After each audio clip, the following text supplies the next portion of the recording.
I'm ready to go. Okay, good morning, everybody.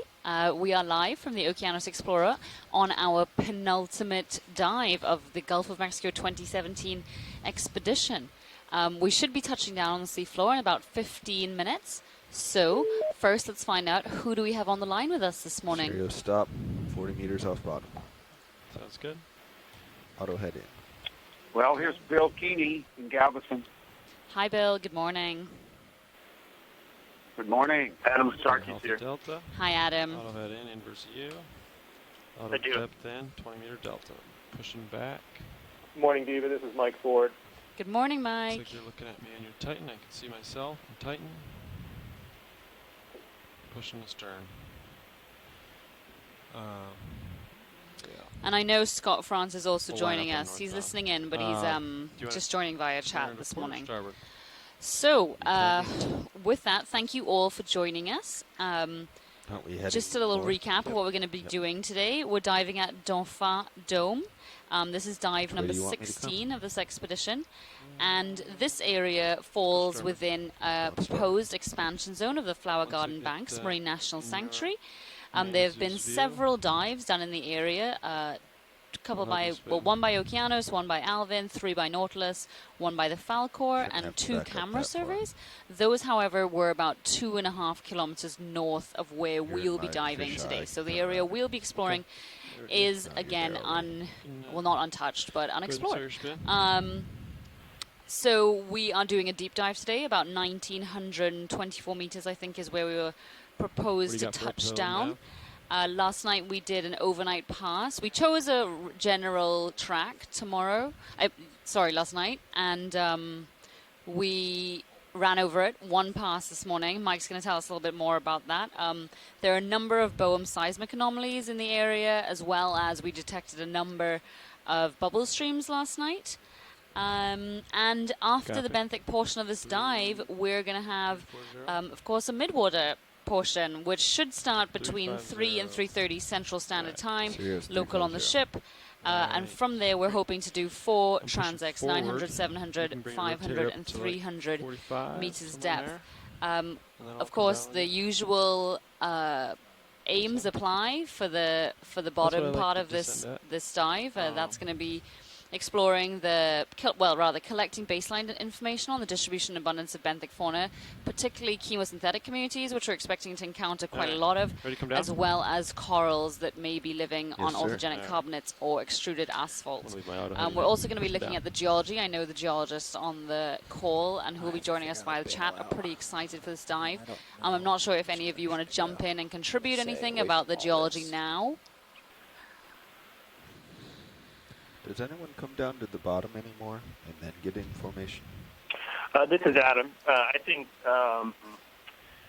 Carolyn sent out a That's my nice preference note. when we're landing in the I think direction be on the in which call we're to moving. describe some Yeah. of the just general background aspects of these salt diapiers that this feature is. But we'll definitely chime in throughout the call on that. But So, pretty clear. this presents as sort of what we've seen before on salt diapiers, where we see a lot of Visually at. gas and Bridge fluid nav. expulsion around the outside of the diapier. We're just about on They bottom seem with to the be pretty vehicles, active areas so I in want to the discuss a diaper. bailout Will be, plan and make sure that a lot center to of see here rotation from is at that the standpoint. A-frame. Roger. Great, and we do hope that you will call in and contribute. Of course, Chuck and I know very We little can go about ahead the and go with geology west as in the general, bailout especially plan the for now. geology of the Gulf of Mexico, and so we really would appreciate any of the contributions you guys may have. Thank you. Carolyn sent that wonderful email last night, or this morning, which really sort of broke it down and made it a lot easier to understand. So to have that verbalized during the call by any of you would be really brilliant. So with that, I'm going to pass it over to Mike, and Mike's going to show us where we're going to be exploring today. And of course, you can see that on camera 3. Co-pilot has deck. Good morning, everybody. It's Mike White out on the ship. So on our camera stream 3 feed here, you'll be able to see our planning software. In the maroon box here, this is the proposed expansion area Roger Diva that. had Stand by. mentioned.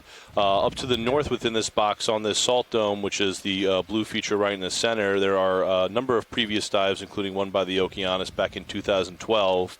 We're looking at the southern portion of this box down here, and as you can see, there are a number of Bohm seismic anomalies as well as some water column targets. Each one of these multicolored polygons represents a different seismic anomaly. Down here, this white is oil. These bright orange are carbonate or carbonate hard surfaces. These dark green circles are sonar anomalies in the EM302 multi-beam. The white squares are EK60 anomalies. So overall, we're looking at a really target-rich environment. As Diva said, overnight we were able to run a track, actually 2 tracks over this area. And as Adam Skarke just mentioned, classic to these salt dome features, what we see is this expulsion of either brine or seeps or gas or oil around the edges of it. These are likely to be seeps or bubbles. But you can see that all around the edges here. And where we're coming down today, we're going to be smack in the middle of this cluster down here. So we're really hoping for a seep-rich environment. Today, in addition to looking at the seeps, we're also going to be transiting north and then to the northeast here, looking, getting hopefully onto some of these carbonate hard surfaces. So what I did last night was for the ROV Navigator, gave them 4 points. The first 2 are seeps and are oil hits, and then the second 2 are carbonate hard surfaces in the Bohm seismic. So we're really hoping that we set ourselves up for success for this dive today. I'll also mention on the backscatter that we acquired overnight, this area right down here is particularly bright or intense, anticipating some harder substrate down here. So hopefully a pretty exciting dive. So with that, we've just touched down on the bottom at 1931 meters at Dauphin Dome. So does anybody have any comments, questions, criticisms before we begin the dive? This is Carolyn. I'm sorry I was late getting to the call. I was out. I just wanted to add that with respect to what Mike just said, obviously these seats, I think he mentioned there at the end, do have to be gas if they're detected the way they are. So you would not expect, for example, to have the impedance contrast to see them so well if they're oil droplets, and furthermore, brine, as we all know, would sit at the seafloor. So what you detected likely would be gas seeps per se. Great. Thank you, Carolyn. And again, thank you very much for that wonderful email you sent this morning. Okay, anybody else have any comments? Yeah, feel free to lose the skids well at any time. Thank you. Does anybody know the origin of the name Dauphin Dome? Scott's just asked that in the chat. He's asking, is it simply the French for dolphin, which we all knew? Or is it the heir apparent of the Throne of France, which Mike was talking about this morning? Anyone know? Take a peek to the north here.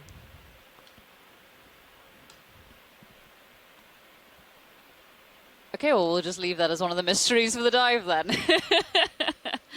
Okay, well, thanks very much for calling in, everyone. We do hope many of you stay on the call throughout the dive. We would love if you were able to contribute geology as well as biological knowledge as we explore this previously unexplored area of the Gulf of Mexico seafloor. Should be a really good dive. Second to last, let's make it a good one. Okay, everyone, thanks very much. Okay. Yeah, watch these. This is Pilot. Hey, Pilot. We're on bottom, and we're just getting comfortable here, so we are ready to start the dive. Okay, well, do you want to, first of all, introduce yourselves first? Yeah, sure. You can do that. Okay, so this is the front row. Sitting pilot is Levi Unima, and to my left, sitting navigator, Jeffrey Lanning. Bobby Moore and co-pilot. And on the far right, Roland Bryan of video. And in the back is Caitlin Bailey. And we're all from the Global Foundation for Ocean Exploration. And in addition to our ROV and video engineers that you've just heard, in the control van, you're going to have be listening to myself, Diva Amon. I am one of the biology co-leads of this expedition. I'm currently a research fellow at the Natural History Museum in London. And there I've been working on chemosynthetic habitats, so things like cold seeps, hydrothermal vents, woodfalls, whalefalls, as well as increasingly I've been working on human impacts on the fauna in the deep ocean. We are also joined by Chuck Messing. He is the other biology co-lead during this expedition. He's based at the Nova Southeastern University in Florida, Fort Lauderdale, Florida, and he is pretty much a know-it-all about everything benthic invertebrates, including and especially crinoids. So we do hope today is a great dive. It is the second to last dive of the Gulf of Mexico expedition. And we are hoping to see lots of corals living on orthogenic carbonates surrounding seeps, as well as lots of chemosynthetic habitats. Okay, pilot, are you guys set up and happy to move along? Yep, we are. I'm thinking about a move. I'm pretty stretched out already. We can confer, but I think we want to wait till the rinses are done, personally, just in case. Okay. So.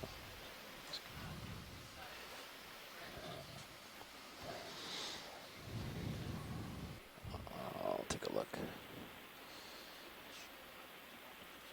Oops. Oh geez, oh geez, oh geez, sorry. They're still tied up.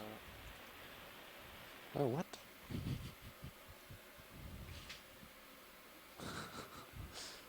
That's it. I forgot the railroads weren't related. So I was clicking this, and then here. I was like, why does that keep doing that? I'm going to try to reach this subject here, Bobby. Should be able to.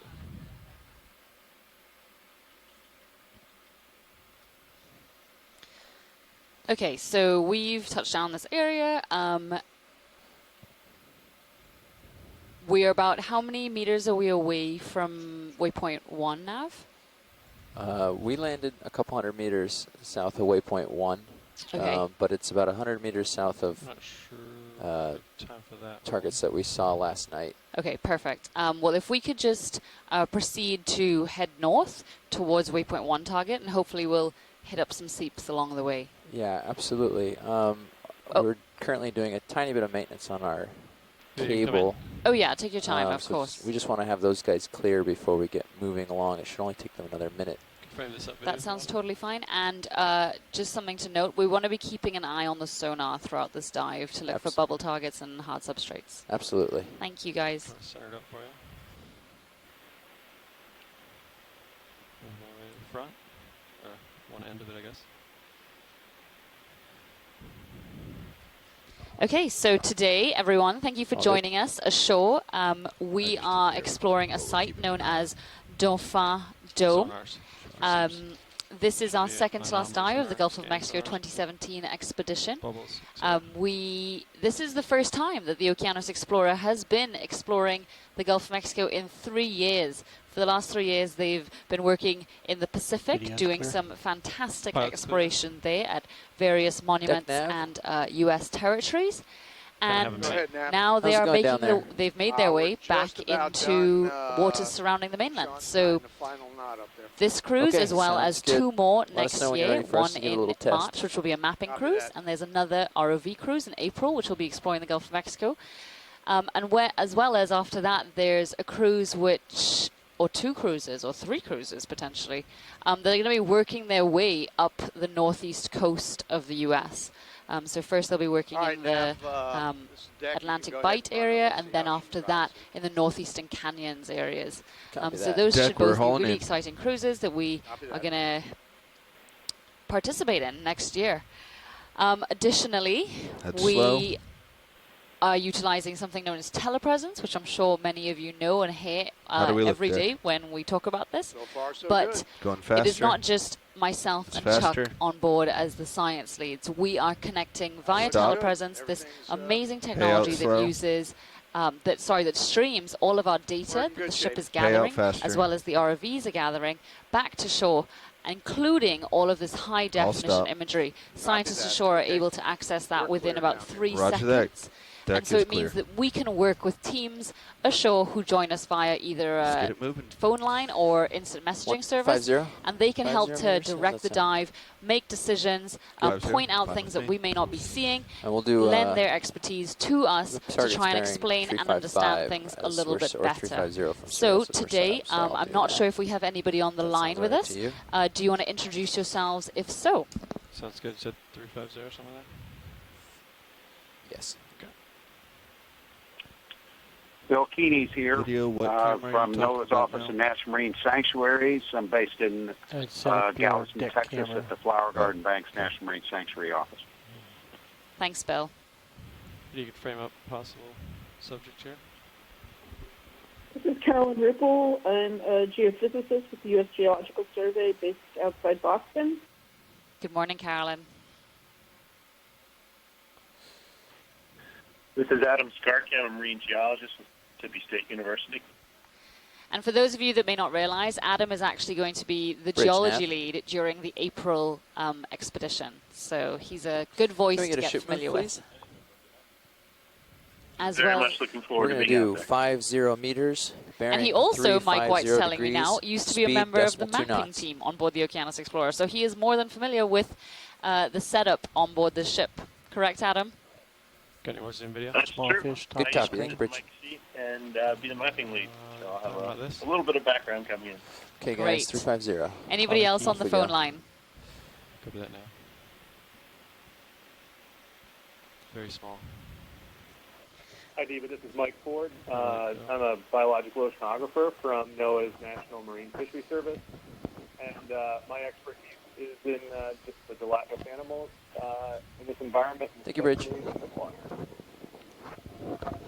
Great. And so Mike is actually going to be leading the portion of the dive, which is going to follow our benthic exploration. So around 3:30 today, Central Standard Time, we're going to lift off the seafloor and go for move up starboard into the floating water column, where we're objects, going to okay. run 4 transects to explore what is the least known ecosystem on our planet. And so Mike is going to lead that portion of the dive. Anyone else on the call?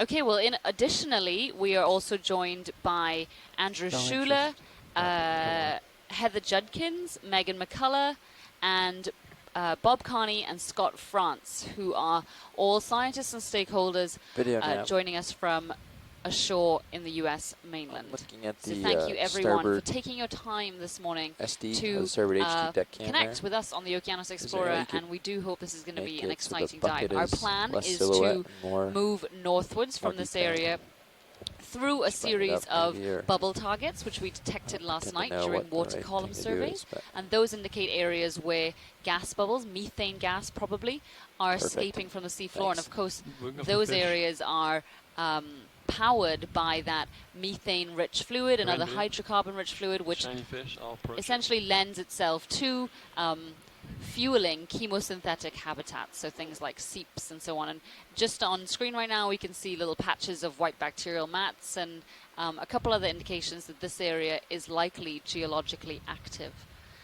We're also going to be hoping to see some orthogenic carbonates. So those are carbonate outcrops which are associated directly with chemosynthetic habitats. They are carbonates that are formed via a microbially mediated process, and they're usually found surrounding chemosynthetic areas of seepage. And they provide a great home for coral communities and other suspension feeders. So it should be a really exciting dive today, and we do hope that you're going to stick with us throughout.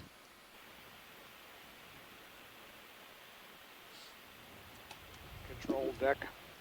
And this fish Go is ahead, a Dick. halosaur, Yep, we're all one done. of I'm the going off characteristic comms. fishes that we've seen. Okay, associated that water with flow deep is sea floor good for you here, guys. It looks a showing tiny bit its high from characteristic here, but it posture might of be holding its body just the video. completely straight, it except may be a for wee the bit high, terminal but portion Okay. of its hey, tail, better than not enough, which, right? despite Okay, its sounds good. narrowness, Okay. generates Let it enough go, video. propulsion. Thanks.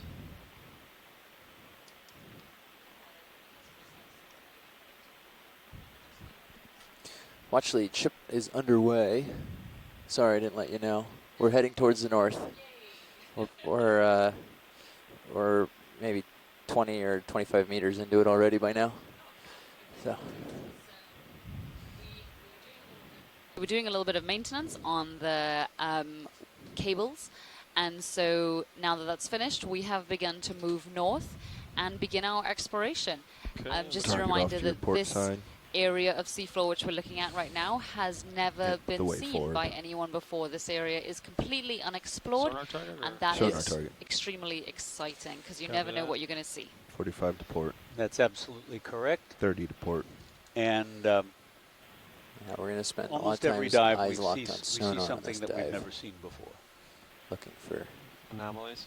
anything that would indicate hard bottom or bubbles. Dead ahead. Gets that You mound. can see it, yep. At least for Sounds our like a couple shifts. more people joined And us. we'll be If mid-water you'd care column to for the introduce next one, but yourselves. this morning one, I'm just going to call out sonar targets. Feel free to ignore them. Okay. But if you do, then I'll say it again so that you don't. Copy. Oh, Yeah, it's right in our Right. nav track. I think it's just a sand sediment. You can reach it. You don't need to. I think I saw some carbonate stuff off to your left, Yeah. off screen. Take a peek. Something that doesn't look like it belongs. yeah. Fallen sponges What or have something. we here? Those subjects or different? Yeah, those. Okay.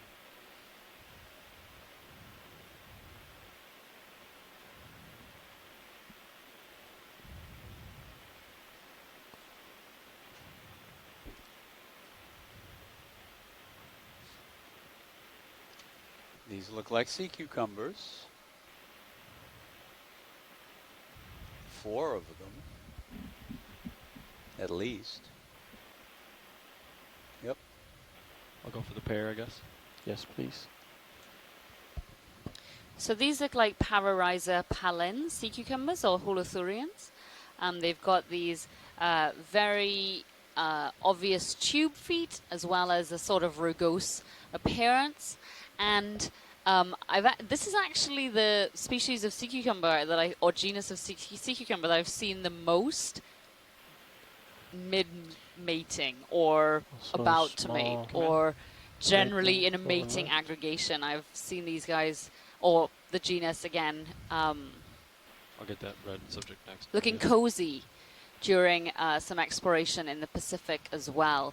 So what these animals tend to do is, of course, the deep sea is a huge Cuddling sea environment. It is cucumbers. not very well Look at the lower populated section. in many Rotating places, down. at least by obvious megafauna. And Holding. so it's very hard to find a mate down in the cold deep where things happen very slowly. And so as a result, these kinds of mating aggregations are a rare sight. When holothurians do find each other, they increase their chances of successfully mating by getting right as to close us. to each other as So, yeah, possible, just and then a they little bit release dust their for us. sperm and eggs into the water column. And of course, the close proximity means there's a The, higher red likelihood object in of the fertilization Copy happening. that. And I'm really interested. I'm going to ask Bob Carney, who's ashore and in our chat room, if he can offer any explanation for what those little brown, shaggy features are that are Come in, lining the Marshall. sides of the sea cucumber. Are those part of the sea cucumber, or are those somehow material that the sea Laser cucumber across has these picked and the up, or cucumber's something? This factor. is a small urchin. Places are on. Not Change sure not to what aquarium. this one When ready. is. This looks like it could be a juvenile, Do you need more zoom? a kind of thurid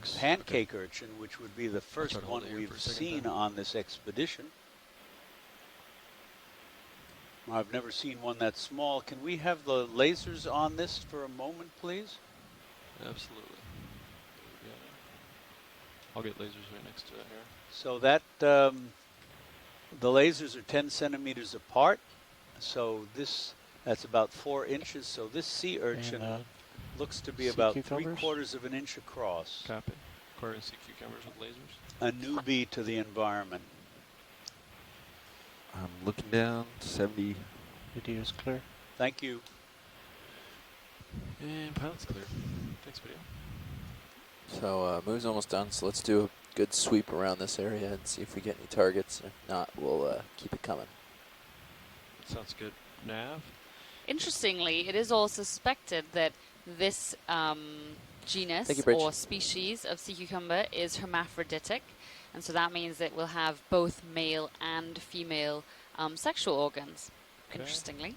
There is getting to be westbound. And Bob Carney says that the shagginess is quite curious, but I noticed in Dave Pawson et al.'s paper from 2015, the photograph of this apparently the same species also has the same shaggy material drooping off its Trying sides. to port to look for sonar targets here. Passing northbound.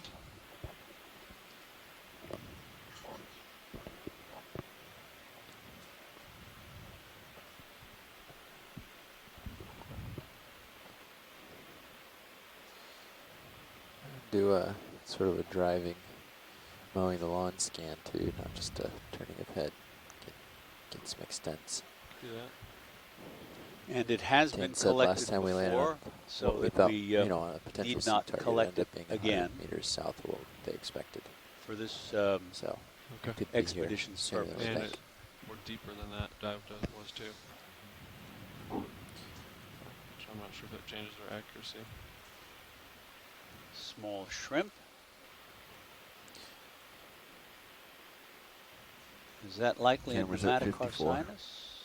I can't really, didn't really get a good look at it. You ready for some Alright. more? Looks like It's bits of westbound. sargassum collecting so. in the depressions here. Stretch out. And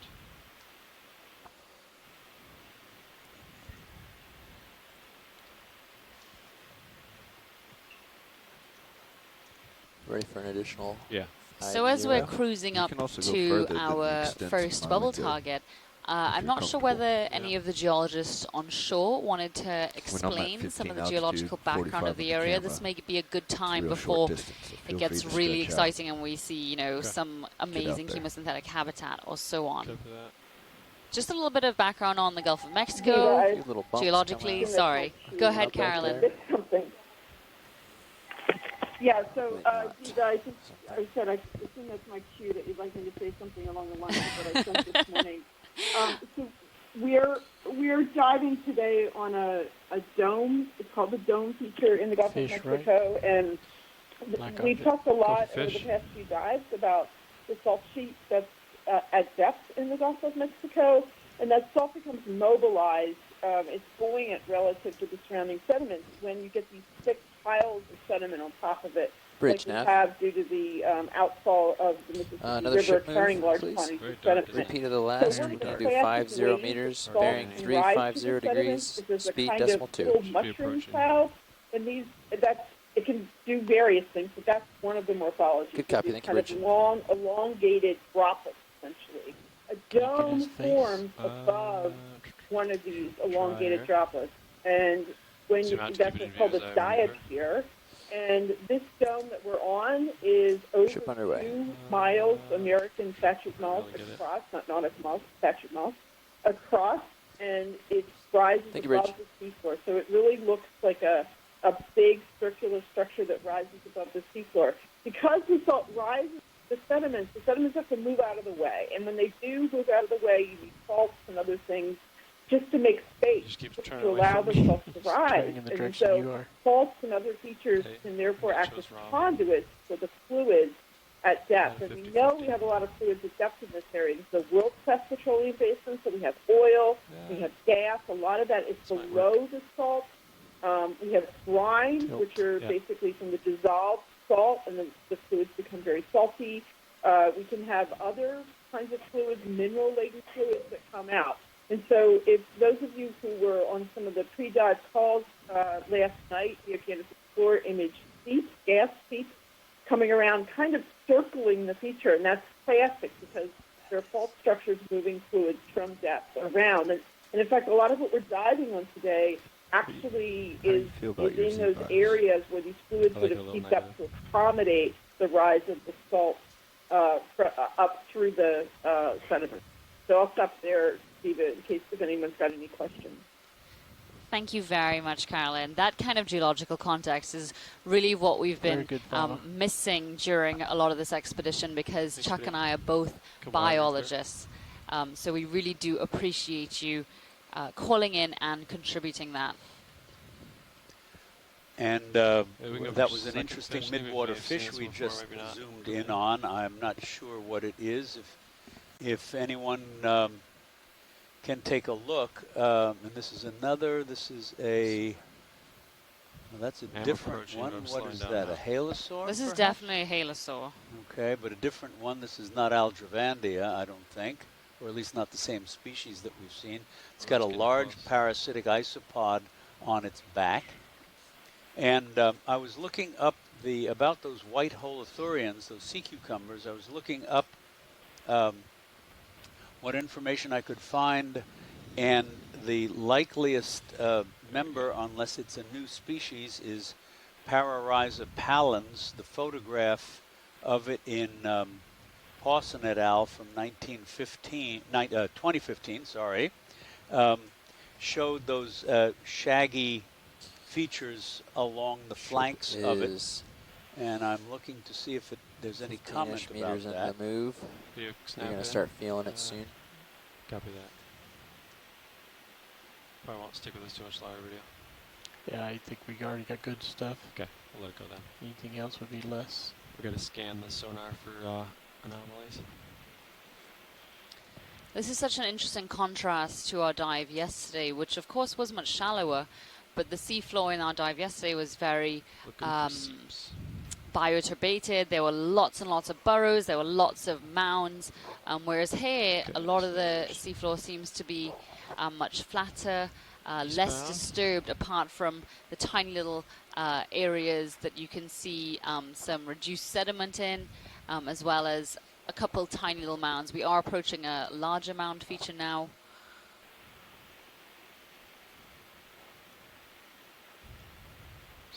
Okay. It's looking eastbound. Don't see anything on sonar. And we knew why that was yesterday. We saw numerous inhabitants of burrows yesterday, from Acanthocaris sicca, the white blind large lobster, to Bathynomus giganteus and squat lobsters. Here we've got another two holothurians, potentially in some kind of a mating pair, and another two off to the side. And it is thought that the species Pararhiza pallens reproduces all year round, whereas some animals in the deep sea can reproduce seasonally, or even less frequently than seasonally in some cases. And just to give you an idea of how difficult it is sometimes to distinguish species and why we need to collect some, differences between known members of the genus Pararhiza include things like whether it has 16 or 20 tentacles, which may not be easily visible from the ROV, and things of that nature. All right, facing westbound now, so I'm going to push out that way. Look for sonar anomalies. Just give us a wide search. Yeah, reproduction in the deep sea is not easy. It's dark, it's cold, it's not easy to find a mate in this huge expanse. And so as a result, a lot of animals have evolved these incredible reproductive strategies, from somehow finding each other and then broadcast spawning, releasing their gametes into the water column, to the weird but also really cool strategies of, for instance, bone-eating worms, ossidax worms. Those are found on whale carcasses and other animals, and the female is they exhibit a pedomorphic strategy, which means the female is much larger than the males, and the female may actually look like a sort of like a coconut tree. It's got this root structure that burrows down into the bone, and then these big palps, pink furry palps in some cases that it uses to take in oxygen and other gases from the water column. But the males look like tiny specks, essentially, and they settle on the female, and she may have a whole harem of males. She can have up to, I think, 30 or so males on her, and they are there purely to provide a source of sperm to her. And when they have exhausted their sperm, they will die, wither away, and she will get new ones. And that, of course, is very similar to the strategy of the not a hatchetfish, the anglerfish. And so what happens there is that when a male, which is much smaller, again, than the female, does find a female in the huge expanse of the deep sea, it will basically bite onto the female, and then it will become permanently fused to her body. And it will serve the rest of its life attached to her side as a little nubbin, basically, where it gives her a source of sperm for as long as she may need. And that essentially is a way to get around searching for mates. You find each other once, and then that's it. You are literally fused for life. And some of those anglerfish may have multiple males attached too. Some brighter spots up. Yeah, go out and push out a little bit. We did see a little brittle star a few minutes ago, and it launched itself off, probably responding to the ROV's bow wave. If there's anything over here. Now there's another shrimp with extremely long antennae. Given the darkness down here, and feeling your way through the darkness is frequently the way to go. Both chemically, sensing chemically and sensing vibrations. Piles, right? Yeah, it looks like just a couple mounds and a... Any more in the distance? More sea cucumbers in the distance. There's quite a number of them on this dive. Thank you, Bridge. That's it for the ship move.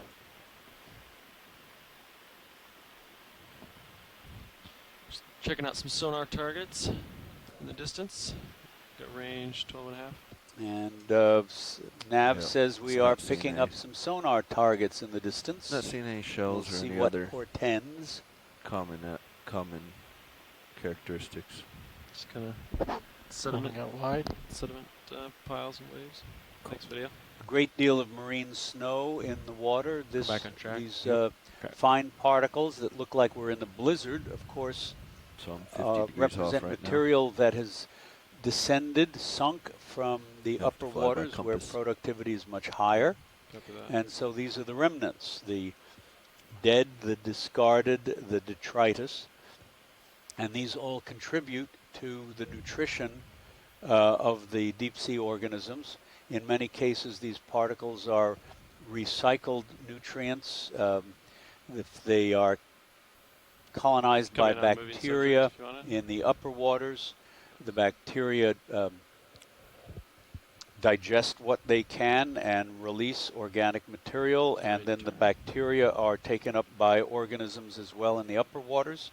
And so there is a constant looping of nutrients in the upper waters and at all levels before they reach the deep sea floor. Something very gelatinous went off screen upper left. Large. Copy that video. 350. And this phytodetritus, it's what is the source of food for most of the animals in the deep sea, probably about 90% of life in the deep sea. relies on this very limited phytodetritus as 50 its degrees. meal, as its So you're source on of track. nutrition. Camera angle's pretty good. Except Delta at looks pretty good. these You ready for another? really interesting Yes. habitats that we're Additional hoping 50? to see today. That's good. Things like cold seeps, hydrothermal vents, woodfalls and whalefalls. They utilize a different nutritional pathway, I'll push, something known as east now. chemosynthesis. And Make that sure is where chemical energy is used Bridge nav. Rolling our as a search. source of Another ship move. You okay with that? chemical-rich fluid is used as a source Okay, of we're energy gonna do, to create organic distance matter, 50 rather meters, than bearing 350 phytodetritus, which degrees, of course speed comes decimal from 2. the surface layers, where photosynthesis is the mechanism by which That's good copy, energy Bridge, is thanks. turned into sunlight, or solar energy is turned into chemical. Sorry, what am I talking about today? Not chemical energy. Food. So we are hoping to see some of these chemosynthetic habitats rather than the habitat we're looking at right now, which is based in a photosynthetic pathway, even though there is no light and there are no plants down here in the deep sea. They just rely on the dead and discarded from the very productive surface layers. And the term phytodetritus, P-H-Y-T-O, in case you're unfamiliar. Phyto, of course, means has a root meaning plant, and the connection is with what is called phytoplankton, which are the photosynthetic organisms. The vast majority are single-celled. Many of them are actually photosynthetic bacteria. The vast majority of the remainder are single-celled microscopic organisms with a variety of photosynthetic pigments, and they belong to a variety of groups, and they come in a variety of sizes. Some you may have heard of include the diatoms, which are common in freshwater as well, and they are microscopic cells that produce a pair of silica. Curiosity's got me. Gotta check this out. A shell of silica that comes in two parts that frequently looks like a petri dish with one part overlapping the other. Okay, come back. And the other are the dinoflagellates, which are both diatoms and dinoflagellates are planktonic and bottom-dwelling in shallow water. Dinoflagellates are very important as diatoms are at the base of the upper ocean's food webs. But dinoflagellates also include some rather nasty customers, for example, those that are responsible for red tides. There are a number of them that are quite toxic and can be concentrated up food webs, so they are filtered out of the water by bivalve mollusks, oysters, and mussels. And so that's one of the reasons why it's prohibited, or you should not eat oysters and mussels at certain times of year when dinoflagellates are more likely to be in the plankton. But all of these are members of the phytoplankton, and so the material, their leavings, plus other things like discarded exoskeletons of crustaceans and a couple little dots, but fecal material from a whole diversity of small organisms contributes to the detritus that reaches the deep sea floor. Everything seems to be out port. Everything seems to be out port so far. I'm wondering if we should move 30 meters to port. Yeah, we can.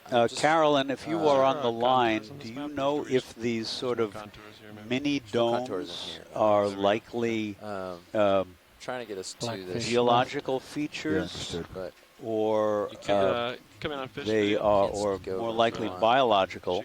That's our by the way, before we go to that, this is a midwater fish. Seems to be more I'm interesting. not sure which group it belongs to. We have not seen this before, except earlier on this dive.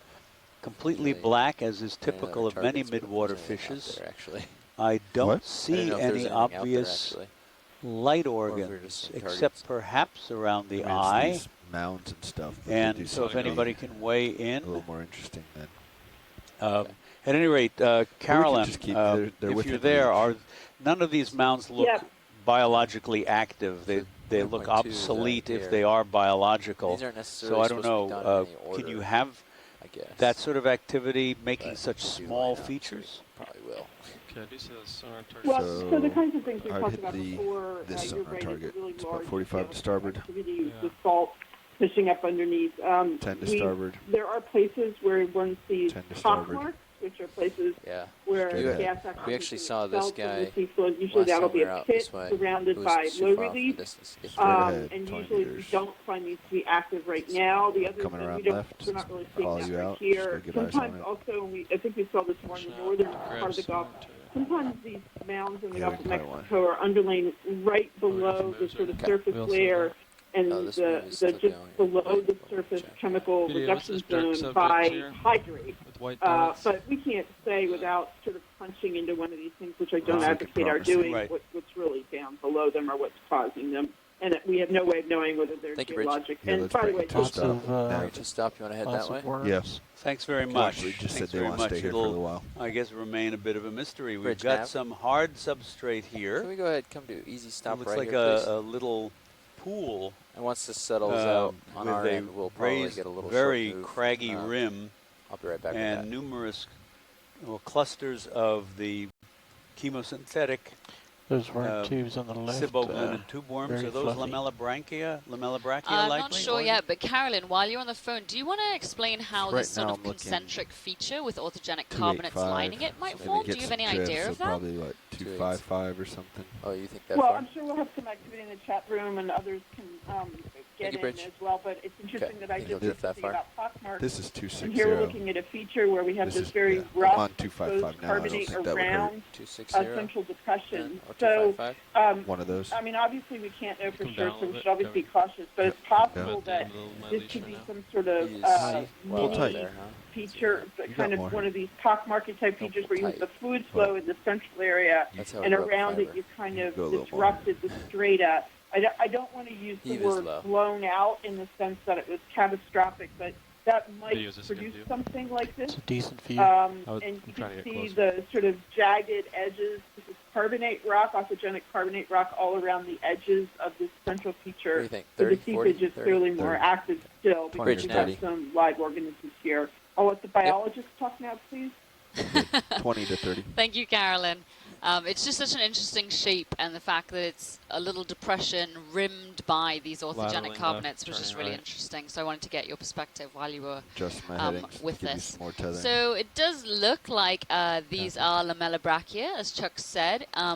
This little And bush I've come down. we're looking at here likely has a lot of Great. zoanthids growing on We'd it. like to That's do what 20 makes them so meters, shaggy. I thought it bearing might be a different 260 species. degrees at speed decimal 2. Very good. You have excellent eyes. And we can also see some white bacterial mats, some Bathymodiolus mussels. affirmative, Yep, there are thanks, some Bridge. live ones with their siphons Sorry. protruding. Zoom- A you few can zoom out just a little bit, video. squat lobsters. Let me let you Pterodopsis know, squat see lobsters. exactly where you are. Yeah. So Yeah, and also I saw some Alvinicaris shrimp. And so we haven't seen that many really concentrated You have more areas of tether if you tube worms, need but it. they typically grow Community. Got you in in, these, or they can grow, this not is probably typically your grow, best they view. can grow Okay. in these If I bush-like get you in main structures. HD, I'm going to take And your tether. there they Copy that. create habitats. Bridge. So Getting tube you worms, closer, the guys. Malabrachia tube Alright. worms, and Be the a few other minutes. species found here, actually are foundation species. They create habitat for other species. So quite a just bit. like how we saw those zoanthids growing on the tubes, Okay. as well as limpets, and there'll be little shrimp hiding between, chitons, and so on probably. This species is really important for creating that complex 3D structure. Could we get some more zooms in the area? Absolutely. We want to, do some Yeah. We're getting closer good to it, so characterizing. Yeah, thank you very much, Pilot. the next couple And minutes. just got a word from Mark Benfield in our chat Pretty room much on it, that right? that Like black target. fish Okay, that video come I in on closed said tubes. was midwater, because midwater fishes are often black. I was wrong. It is a benthic fish, or not benthic, it is demersal, associated with the bottom, in close association little with white the bottom. dots. There's Alvinocaris shrimps. Anthropods. So it's Little floating associated with darting the ones? bottom, Yeah. not Yeah. on the I bottom, think like they're a mini flatfish anthropods. might be or a Swarming. scorpionfish. I just think it's It so cool belongs when to we the zoom up family and then you just see hundreds of them floating Alepocephalidae, around. Yeah. and it may be in the genus Like a whole Alepocephalus. little city. The family is known as the slickheads, and Mark says that he's only observed it in Yeah, look at close that. association Slight tilt down. with the bottom. Tilt them down. Thanks, Mark. Look at all those shrimp. And, oh, we've got the Chaetopterid worms with their long palps. As well as all of these tiny little things you can see swimming are copepods. Copepods. Sorry, I misled you. Goodness, look at that. Tiny little copepods. A copious amount of So they look copepods. like it. I missed that. If you What'd didn't he hear say? the pilot, he said a copious amount Oh, of a copepods. copious, yes, of course.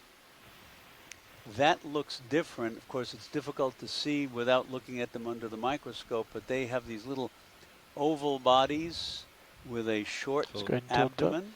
Looks like I got a little bit of dust here, Roland. Sorry about that. We have not seen that Tilt before. up to the top of that Yeah. worm, too.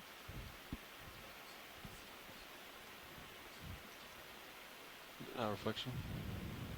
And looks like little hydroids on the upper tube of this lamellabrachia.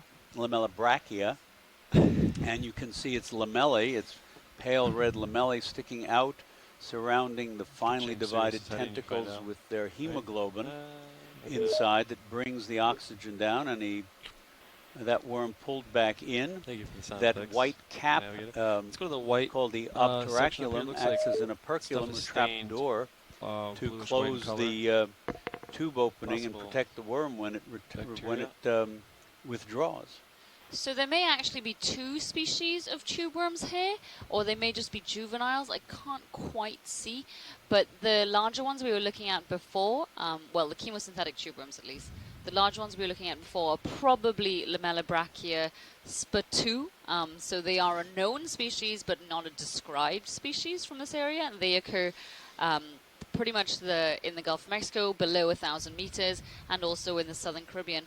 But here, these tiny little curly ones that are white with the red plumes sticking out, those might be a Pilot, I'm Scarpia. starting to head your way. There are, I from think, there. 3 Slowly bring my species head found down below so we can get some nice 1,000 pictures. meters depth. Sounds Though, round so in the disc at Gulf the of top of Mexico, the these screen. communities, Round disc eye. instead of differing geographically, tether's they making a tend nice to loose differ bubble, with so I should depth. not affect you So with this above turn. 1,000 meters, Copy that, there will co-pilot. be one community seen. The higher taxa tend to be the same within these habitats, but species will change according to depth. And just above, at the top end of this, What are those guys called? yeah, Those are Scale worm. exactly, on that shell, we can see some beautiful scale worms, so polynoid worms, and you can see their scales, very why white. they got that Very white. name, reflective. as well as some limpets off to the purplish right, material and some on the bacterial shell mat at the bottom of billowing the screen. on the right of the screen. And that bacteria Hey, is video, what if we you were want it, you referring can to go as the partial on primary serious. producers within this You'll habitat. have to adjust though, They 'cause are we're what drifting. everything eats, pretty much, bacterial grazers, unless many animals, such as the tube worms and the mussels we can see here, actually have similar bacteria living within their bodies, so endosymbiotically. And there they are able to take the raw products, I guess, of the environment and create energy within themselves rather than waiting for bacterial mats to grow and then grazing on them and then eating up the food chain, as many animals in this area do. A lot of those tubes look like they're caked with that black material, at least off to the, What's that, like dark that was off fuzzy to guy the in left background? there. Oh. Right here, that guy. Like, every once in a while I can see it blow in the current. It looks like Yeah, a so that's fuzzy, bacterial mats, pilot. Okay. It's just very thick bacteria. Like, this is Yeah. as thick as they can get, and sometimes you see them like in sort of like a cobwebby Okay. type thing. But yeah, that's kind of the grass of this habitat, Flow anywhere. of these habitats. Now, Eric Cordes has come Oh, online finally. Thank you, Eric. and suggests that that fuzzy our blue tether might be is, a ruining our shot group here. of ciliated protozoans called folliculinids, and they may have chemoautotrophic or anything else, chemosynthetic symbionts. I'm looking. Folliculinids are Guess we related could to do this, things like colony to the left, paramecium. these tubes and stuff. They have a pair, usually have It a looks like pair we're of at near bottom left. elongated projections The with clump with cilia all the with white which they collect extras on it. food and dissolved gases. Copy that, Marcy. And they build themselves a little Roland, guide me house. here. I Further can't left. remember what it's Yep, made out of. center It's left called now. a lorica. And All the they pink are strip much on more it. commonplace in many places than a lot of people recognize. There's actually a folliculinid in shallow you're talking water about the zoanthids that to the erodes left on the coral zoanthids. skeletons. Yeah, It's a it's big problem in some places. Yeah, shift left edge. Copy. It's like a So we may want to collect a rock here.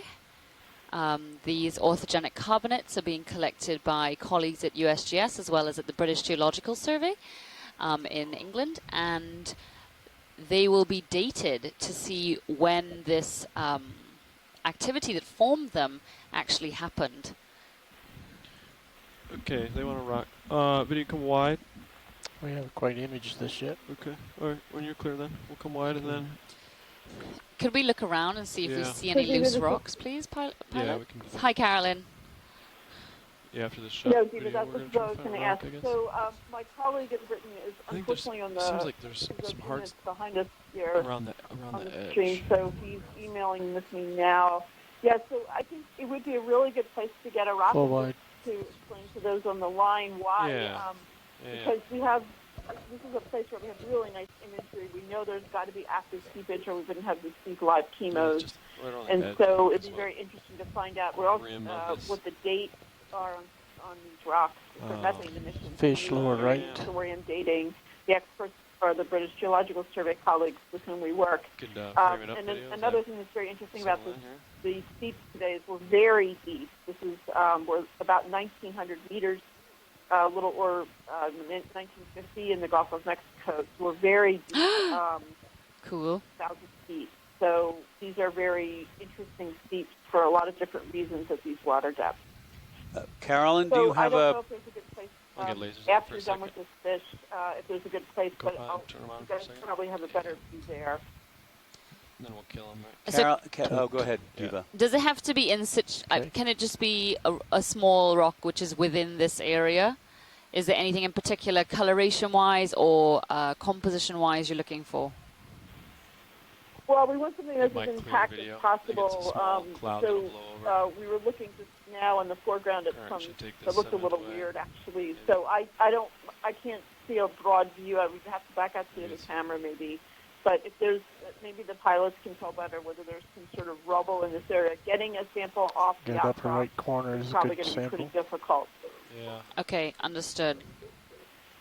So, pilot, do So you maybe as we move into the depression, wide maybe upstream. as we move to the other side of the depression after you're done with your biology in this area, maybe we'll see something over there. I don't know. Yeah, so pilot, Carolyn was just suggesting if we see any rubble in this area, perhaps on the other side, there may be some rubble. I don't know if maybe moving into the center of this feature may give us a better look at what may be around. Okay. Yeah, I think We're just looking for a loose rock. loose rock. Okay, and then the stuff around the edge, is that biological or is that? No, that's if you see anything loose rather than having to break it off, yes, that would be great. Okay.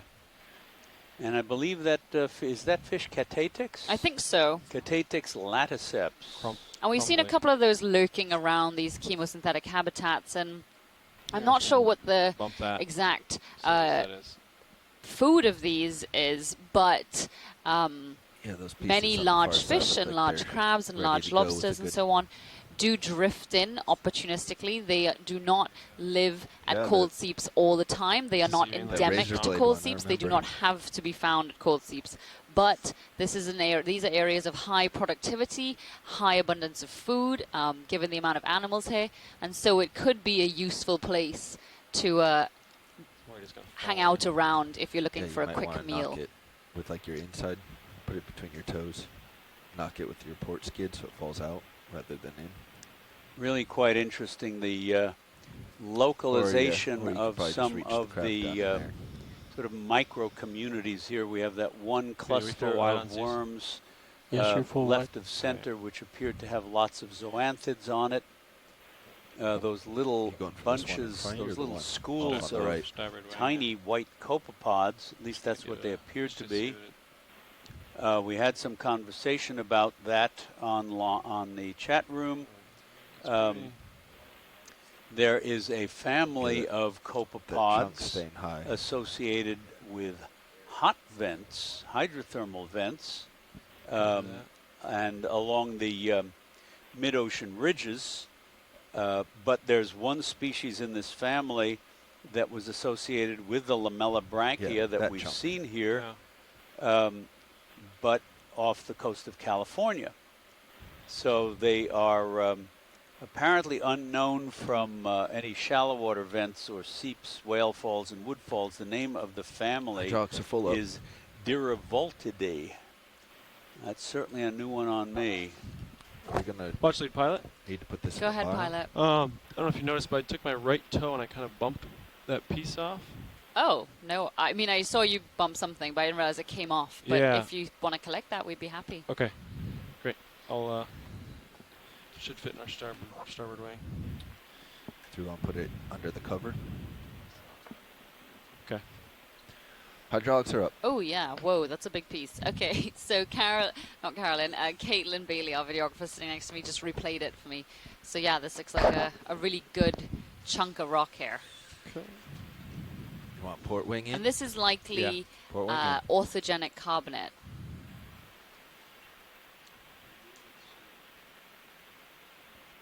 Okay, port wing in. Right, and for our listeners, the significance of orthogenic carbonate is that it forms in Port wings in. by a process called anaerobic methane oxidation of methane. So it's a microbial, effectively, if you can think of it like a rock forms because of microbial processes in the presence of methane.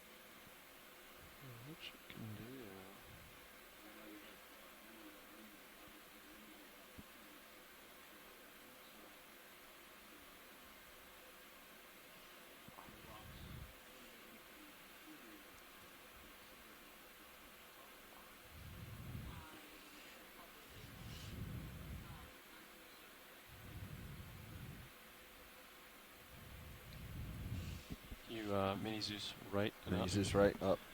Yeah. Right, and the other up. So, try not to get those coral cutters in there. Going for grip force 6 today.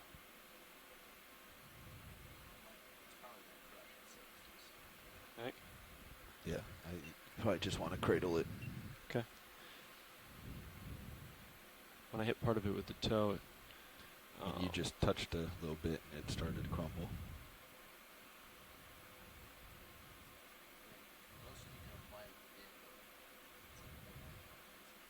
okay.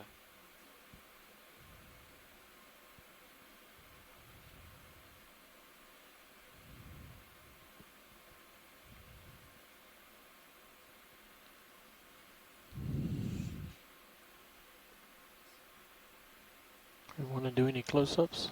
Negative. Coming down on Mini Zeus. And left. Off. Can we do a quick twirl before we pop it in? I don't want to drop it. Okay, that's fine. Because I'm cradling it and it might be fragile. I'd rather get it in the box than If you rotate it 180, it might fit a Understood. little better on you. Is it? Okay. It looks like those pieces are sticking out. Might give you trouble.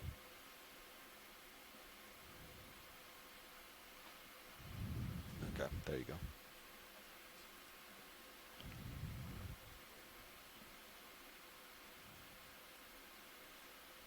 That'll do. You want to close the lid or want me to just send it out and close it?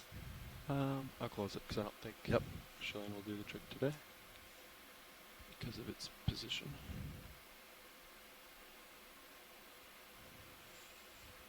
We're in. Port wing out. Thank you very much, pilot. That was great. Mini Zeus coming up. We have some very right. happy colleagues ashore. You're very welcome.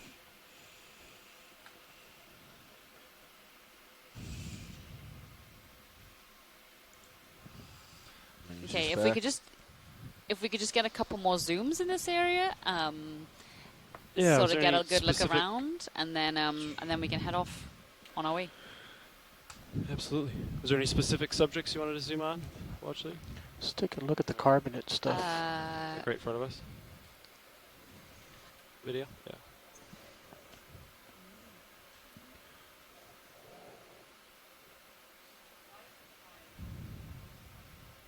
Hydraulic secure. Thanks, Copilot.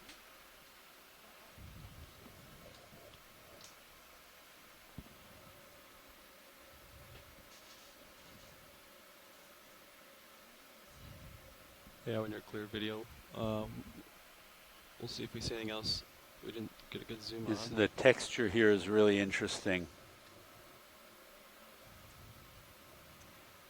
If we could zoom in on a couple of the different clusters down there, the one, for example, at about 10 o'clock that's got a bunch of zoanthids on it, then the one perhaps in the middle with the bacterial mat. Absolutely.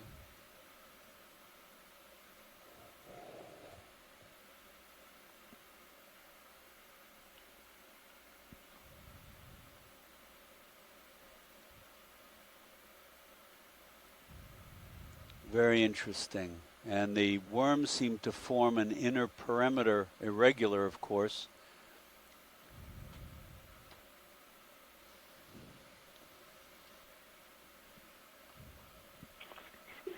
I mean, this harks back to some of the sort of concentric zonation that we saw in some other chemo communities that Okay, I video, think frame it up. Eva had spoken about. That's really interesting.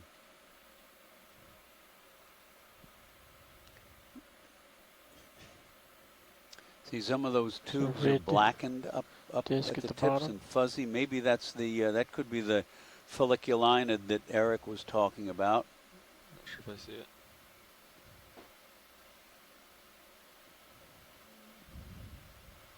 Okay, Copilot, can you take my Zeus rotator and with video you guys And at can least rotate one around. of those I'll try tubes, to hold you right those here. tubes look like, the smaller ones look like they are the Is there something you want Ketopterid to see video that we haven't polychaetes. seen? I can see a Video. couple Yeah. with their My Is it lower? Is it lower section. we can look at some of slender, the fuzzy. spaghetti-like So palps wiping through the water. Then we've got a couple of those really little curlicue ones too. Yeah, so that's what I was saying Yes. earlier. It looks like there's about 3 different species, 2 of which are definitely chemosynthetic, as well as these Ketopterids who are likely feeding using their palps via normal nutritional pathways in inverted And commas. tilt back up. tilting up.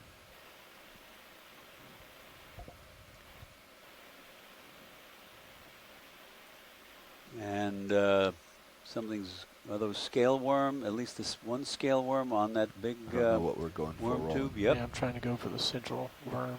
Okay. Interesting. Thank you Okay. very much for that one. I think there was an additional. Take a look Probably to has the control left if possible. Yeah, the one that just came into view there. Left clump. Yeah, come back If in. we can actually just pan across that entire top section really Yeah. zoomed in, that'd be great. It's partial. Okay, come in. And we'll just pan around.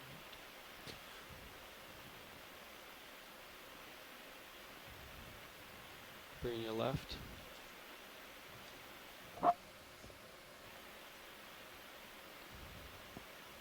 See if we see anything new here.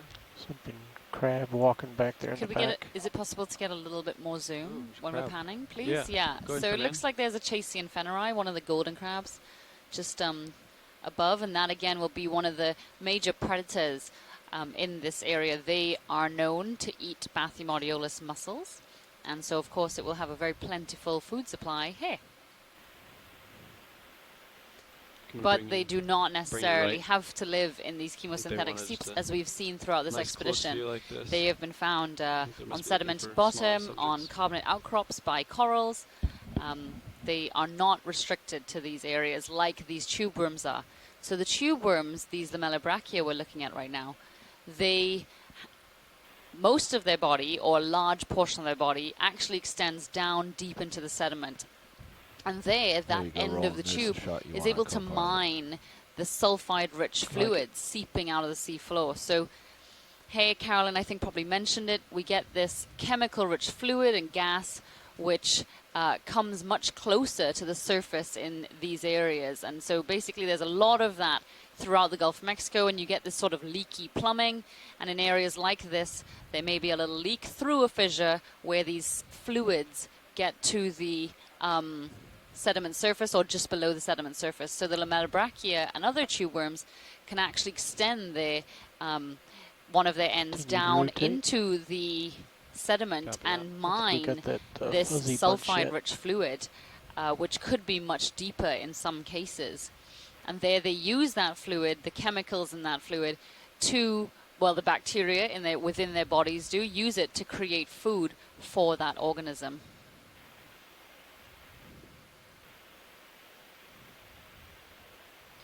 These tube worms are also known as ecosystem engineers, and that means that they change the habitat they live in. They grow in these bushes sometimes, and that will of course alter the chemistry as well as the physical composition or physical nature of a lot of the fluid and water flow around these habitats. And that of course will have knock-on effects for other animals living in this area.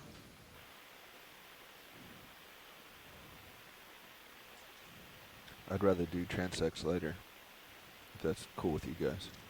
Yeah. You want to do the yellow bunch? So why don't you take it, Hefe?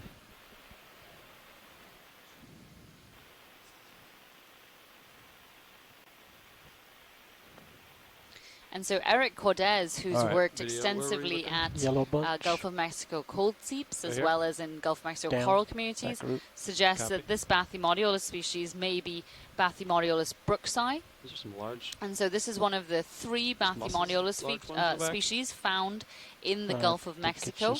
The other 2 are Bathymodiolus childressi as well as Bathymodiolus heckeri. And the Bathymodiolus brooksii, I'm trying to remember. They have both methanotrophic and chemoautotrophic symbionts. So that means they use mostly the methane in the fluids, whereas the tube worms use the sulfides in this chemical-rich fluid. Oh, wow, look at that. Beautiful imagery. Colonial anemones, zoanthids, Alvinocara shrimp, scale worm, and those tiny little copepods, which we had not seen yet.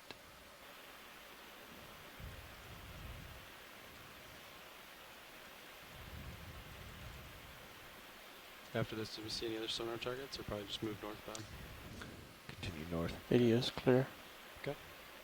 All right, let's hold this if you want to. Yeah, watch. Was anything else in this area you wanted to see? Or no, we can move on. I suspect we'll see a lot of these. Hey, pilot, if you want to come up and kind of pirouette to your right, so we get a side view and almost a front view. The conditions are really set nicely for us right now. I'm sure video would appreciate the angles. Yep. A closer view of So that. yeah, just kind of come up and lateral to your right, to your starboard. I'd say a frontal view would be very good at this lighting.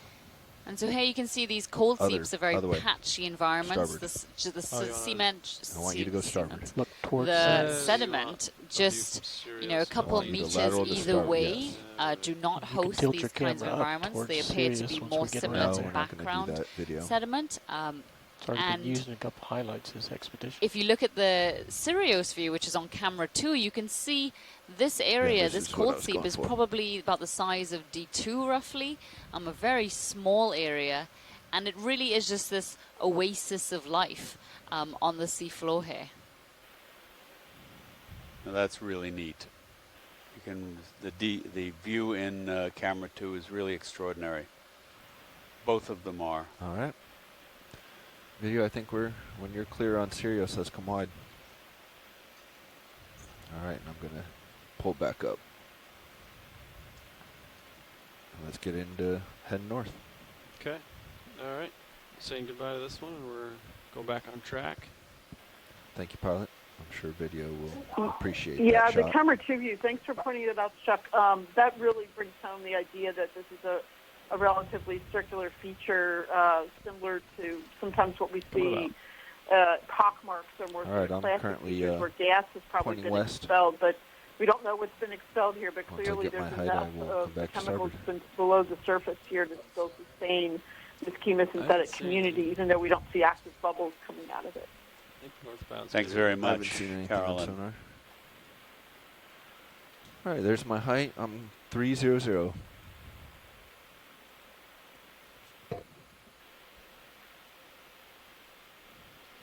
Could we get another snap zoom here as we're moving past this Yeah, we'll drive area? over this. Sure. Thank you. Yeah, if you had gone port, it probably would have been fine, but it was going to drag the tether into me. Yeah, no, that's good. Yeah, that's a good call. Okay, so you can turn to 350. I'm at 300. I need to keep going right. Okay. And then I think they wanted to kind of see this white staining, so we'll do a flyby here on our way. 323. More cuddling sea cucumbers underneath me. 330. Some scattered bacterial mat in this narrow depression, along with what looks like sunken sargassum weed, brown algae.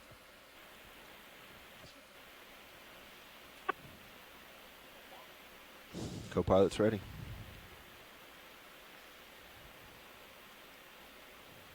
Whoa, loads of these sea cucumbers in their pairs. You can call a move in if you wanted. Okay, I'm ready.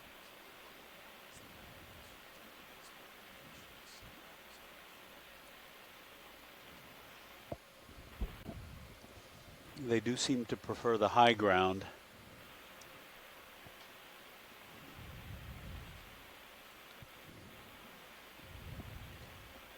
Could we get a quick snap zoom on a pair of these? I'd like to see if they still have the same shaggy protuberances along their sides. Yep, and they do. Look at that. If those are tube feet, they are very different from anything I've ever seen, but I don't know sea cucumbers that well. Sounds good, Jeff. Really unusual, but very consistent among specimens. I think this might be the stern end of these.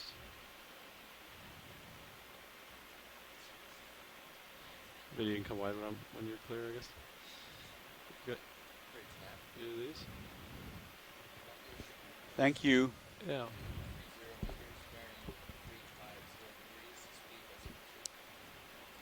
I wonder if this was at one time an active area and kind of sedimented over. This is again somewhat circular, a bit more irregular depression. It looks like it was covered over. Relative to the one we've seen. There's no hard bottom exposed, but you can see there's still a concentric not quite the same arrangement to the structure with these white bacterial mats in a ring around the central depression. Straight ahead.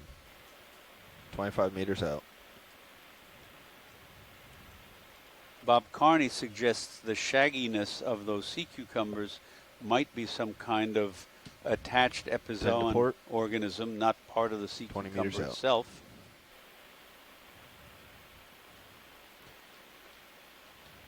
Dead ahead. 20 meters. I think it might be. Oh yeah. See. Yep. I guess that's it. They look sort of like the over this agglutinating forams, but much more regular. The agglutinating foraminiferans that we'd seen earlier. There's another cluster of something in the distance. This just is a fish behind it. Yeah. Okay. I'm coming down. Give you a little more. Are we on the move? We are. Okay. So it looks like we're approaching another one of these areas where there is seepage. Very similar to the last one, it does appear to be surrounded by these orthogenic carbonate blocks, but this one appears to have quite a few more mussels, and that may be an indication of the concentration of seepage in this area. The tube worms are able to extend deeper into the sediment and so tap into that chemical-rich fluid deeper down, whereas when it does come to the surface and is usually stronger in flow, we do tend to find more Bathymodiolus mussels. And look at the geology here. Those look like slabs that have been broken up and forced upward by at least some activity from below. Perhaps not explosive, but certainly some force generated their upward tilting all around this. Copy that. Mussels too. Right. So that's more as we came into it, it looked more like a carbonate pavement that had kind of been pushed up. So that was a good interpretation. And I know we've got some great biology here, but it looks very kind of circular as well as we came into it. So you can think of it like all these little pipes kind of stuck in the ground, venting out these fluids in various sort of pinpricks into a fluid-filled sediment.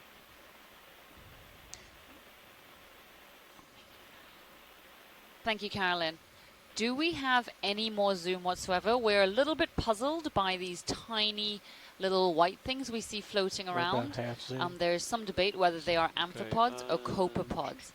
They are extremely tiny, though. Because they're so small, video, I'm gonna set up for that. You want to tilt? Yeah. Get close to it first. I hope they're close. They're hard to see. Yeah, we may not be able to. I don't want to sit down on all the muscles, but I'll sit down on the edge, and then I can really zoom in. So we can come big back clumps in of there's a big clump of tube worms on the other side here, and we'll take a look eventually. That's pretty far away. I'm going to try to get a zoom in on some of these extremely tiny crustaceans. So again, another great view in camera 2 from Sirius. And so that is our second remotely operated vehicle that looks down onto D2 Deep Discoverer. And so here we can see this feature that we're looking at is probably the size of D2, which is... I can try after this shot. Pilot, do you know how big D2 is, roughly? About 9 feet tall. Like 6 feet wide. 7 feet long, about. Yeah, so this feature is just a little bit bigger than D2, so probably about like 7 feet across, 8 feet across. Yeah, I think D2 is 9 feet long, if I remember hearing correctly. Is that right? 9. Yeah, about like an 8-foot cube, you can think of it as a good round number. Those tiny little crustaceans swimming around, there's a couple of things they could be. They look small for amphipods, at least relative to the amphipods that we have seen. They're probably maybe straddle that right-hand side. It looks like you can get your a fourth or a fifth the size of some of the smaller amphipods we've seen. Copepods are a good guess, and we've seen some chat about possibilities. I hesitate to throw out a couple of other alternative names because I have no clue whether they could possibly exist here. They did have little tails on them, so that pretty much eliminates the ostracods, the seed shrimp, although they look about that size category. I'm bringing your light in. Less than 1 millimeter long, I would say. Yeah, you might get blinded for a second here.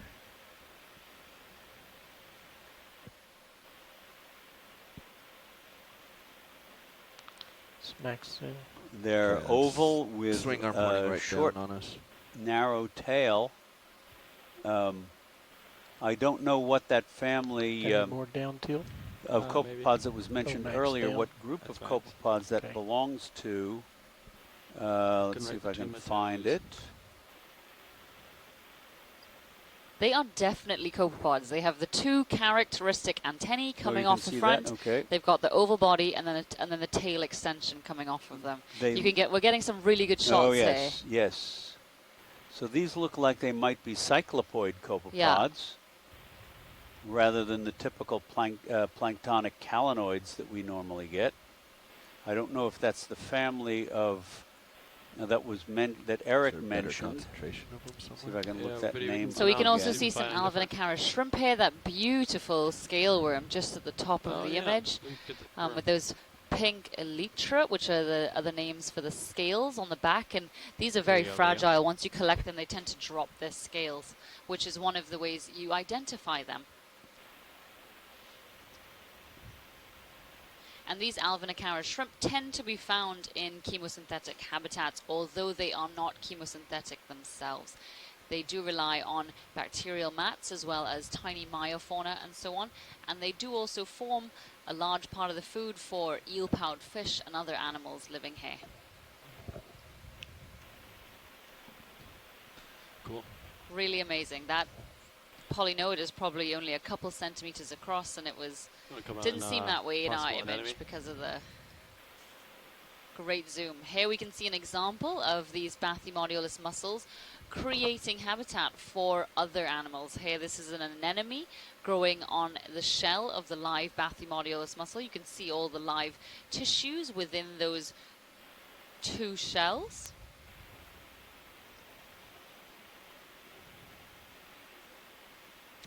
So Scott France tells us that the family of copepods that was mentioned earlier, the Dirivoltidae, belongs to another group of copepods called the Siphonostomatoids. I believe some of them are parasites, if I'm not mistaken. But that's interesting. Thank you, Scott. Put your swing arm back out. Or sit Thank down, you, Pilot. That was great and helped to solve our down mystery. below it to the right. Could we get a look at this tube worm bush as well, please? Yes, headed for it now. You want below it? Roland, you say something? Yeah, if you like put it right in front of the camera, it can almost get some super closes. Maybe get those amphipods even better. Okay. Just put the tubes between your skids. Try that.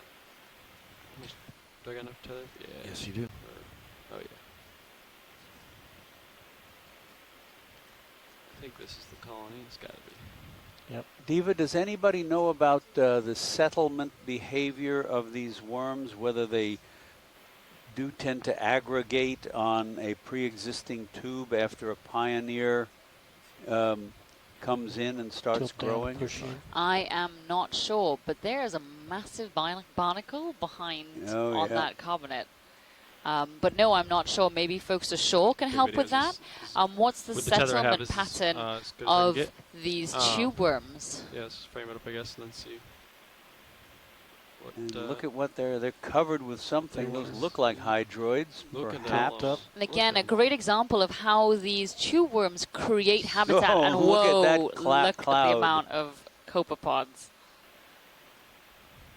Well, they are food for somebody. That I would guess. There's a little soft coral, a little You're right. octocoral there, the white with the long polyps. Look at that. Is it a swarm or a flock or a I am not sure. School? colony? Okay.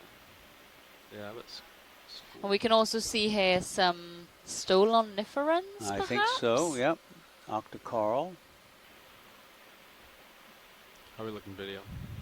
It's looking good. Looking good. Fabulous. But that bush of the Melobrachia is, again, a perfect example of how they create habitat. They act as these foundation species. You get this very big thicket of these tube worms, and it provides a great place for many animals to feel safe in and shelter in, as well as attach to for a substrate. Most of those little fine branching structures on the tubes look like hydroid colonies.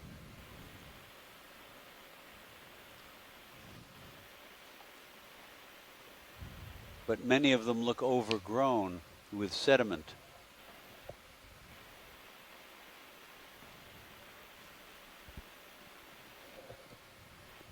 don't think so.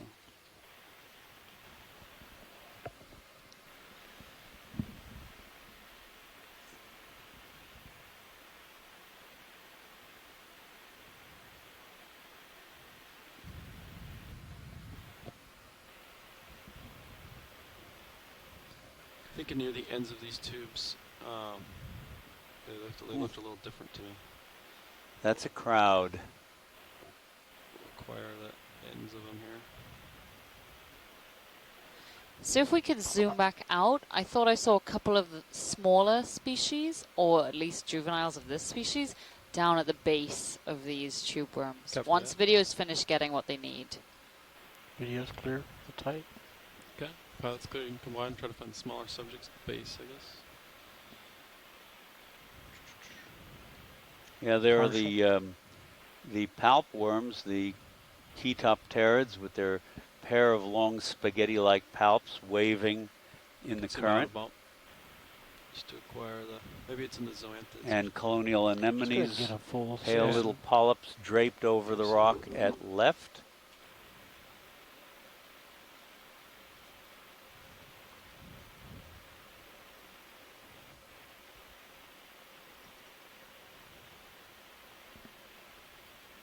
See what So just here in this one little view, which is probably only a foot or so, no, maybe a little bit more than a foot across, 2-3 feet across.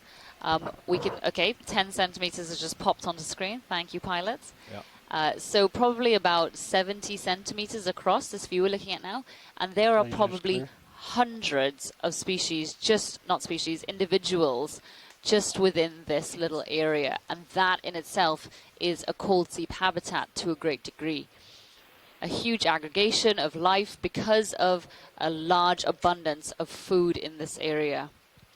And the diversity of organisms is quite extraordinary too. We've got the hydroids, the colonial anemones, the shrimp, the copepods, several different kinds of worms, the bivalves. There's this big barnacle in the background there.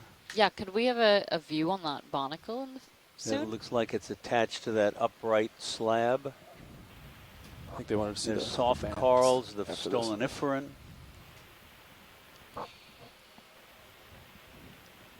Not to mention what microorganisms might be pleasant as well. Yeah, so before we leave this area, we'd like to get a good zoom of that barnacle just at the top of the screen, as well as at the base of that tube worm bushel, where we can see all the tubes going into the sediment, please. Yeah. Bring it around.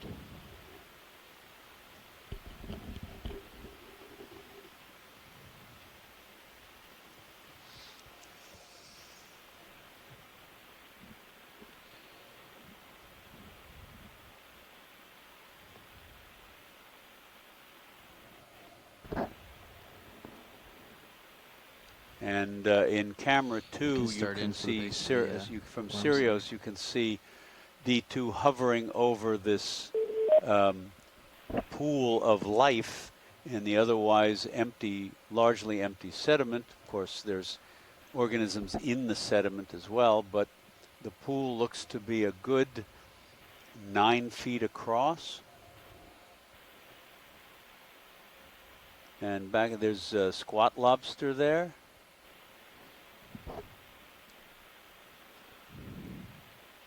Colonial anemones, all those little white polyps. Seems like there's a lot of mussels around. It's difficult to see where. Oh, I didn't even notice those in this bush.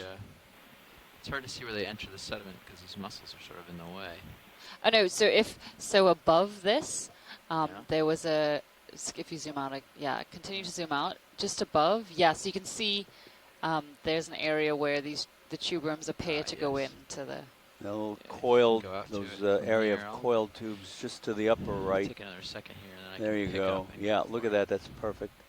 So you can see how much the tubes of these Amelobrachia narrow and then go down into the sediment.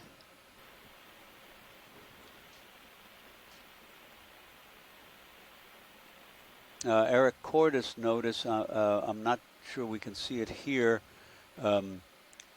on the tips of some of the tube worms, he saw black, small, blood-sucking polychaetes.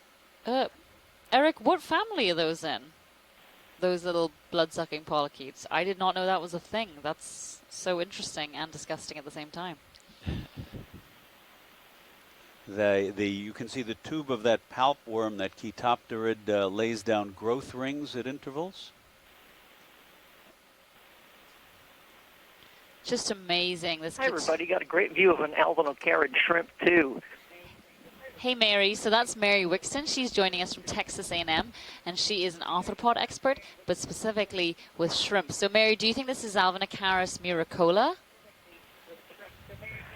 It could be, but the trouble is you identify them by the number of teeth on the rostrum, and that's really hard to see. Yeah.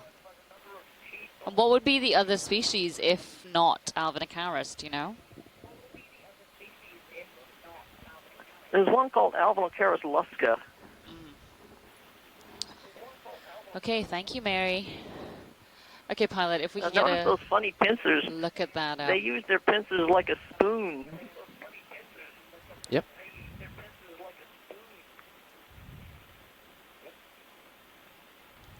So what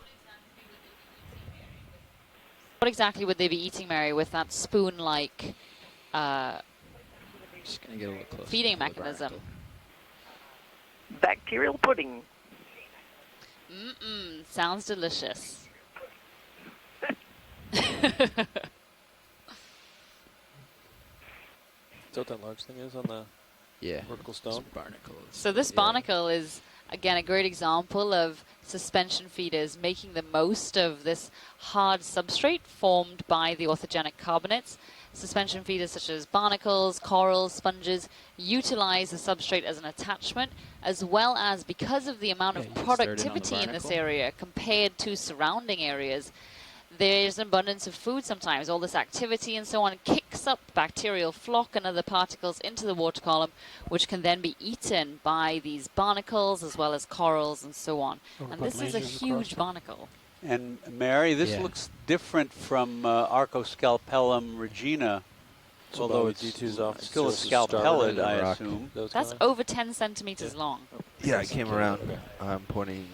Notice I'm pointing my tail pretty much straight towards. You're right. It Give them isn't as much Regina. time as I Not can. sure exactly which one it is. I needed a little bit extra to get over to that barnacle. Yeah. And we already got the shots from Sirius that we needed. That's great. Okay, Pilot. Well, we are happy to move on, please. Nav, how far are we away from waypoint 1, please? So if you could come up and fly over. D2 is 87 meters away. Thank you. But yeah, when you're set, I'm set. Thanks. Did you see those? So we are copepods moving just sort of on. shooting up like they're catching a. Let's see what comes Yeah, next. A jet. They've been like circulating. Okay. Okay, I think. So you good with the mat here, this biomat that's under me right now? I know you. Eric previously mentions said you that wanted to the take a glance at blood-sucking it polychaete out. that he saw, we'll have to review. I didn't see it. We'll look have to at it. review the video later. Watch lead. Belongs to the We can do a quick family snap zoom, but then we're happy to move Philodocidae. along, please. Port. Yeah. Just trying to get myself line up my heading so that you can turn back around. Yeah, I got next move is going to be like from Sirius, maybe 010, or maybe Another large bacterial mat 050. Yeah. Just with each a waypoint 1. Is blackened waypoint 1 anoxic sediment hard around target? it. Dead mussels. So we'll yeah, we'll drive right by. I was doing that somewhere in here instead of right at waypoint 1. We're but backing up over where we've just been here I'd for the follow, moment. these hard targets seem to show up, so you might as well just follow them around. Yeah, absolutely. I agree. Okay. Yeah. Look at that. Can you get turned around yet, or no? You still on the Yeah, room? no, I'm coming around slow. Okay. I don't want to put a big yank. Yeah. Here's some of this. Watch darker lead nav. stuff. You want to come in on the darker stuff there, video? Oh yeah, just to clarify, we're probably going to continue on these hard targets. They're kind of like a trail. So our track will essentially be a little bit west of the waypoint 1 on HiPAC here. So we're going to travel more on this ridge here where these targets are. So if that's yeah. So waypoint 2 is up here, or waypoint 3, excuse me. But the next, yeah. Yep. All right. Looks like I got Copy that. myself back in his view, so We'll do. we can get lined up towards the north. Yeah, we go. Next video.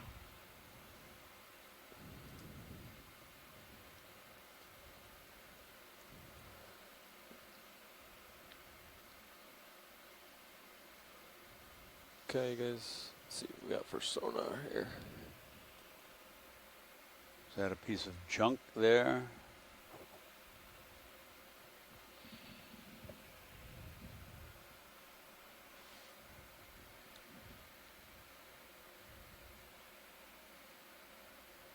Okay, there's some divots on sonar.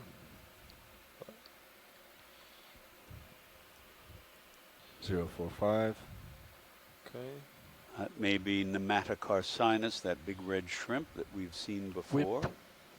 And there is a narrow stalk there. Can we take a quick look at that? Oh, sorry. It's detritus, I think. It's floating. Oh, it's floating. That may be a siphonophore then. Could be. I thought it was smooch. Just stuff. Sirius is Or your big red guy is a Penaeid shrimp, family Aristaeidae. Oh, okay. Thank you. Yeah, it's just gross.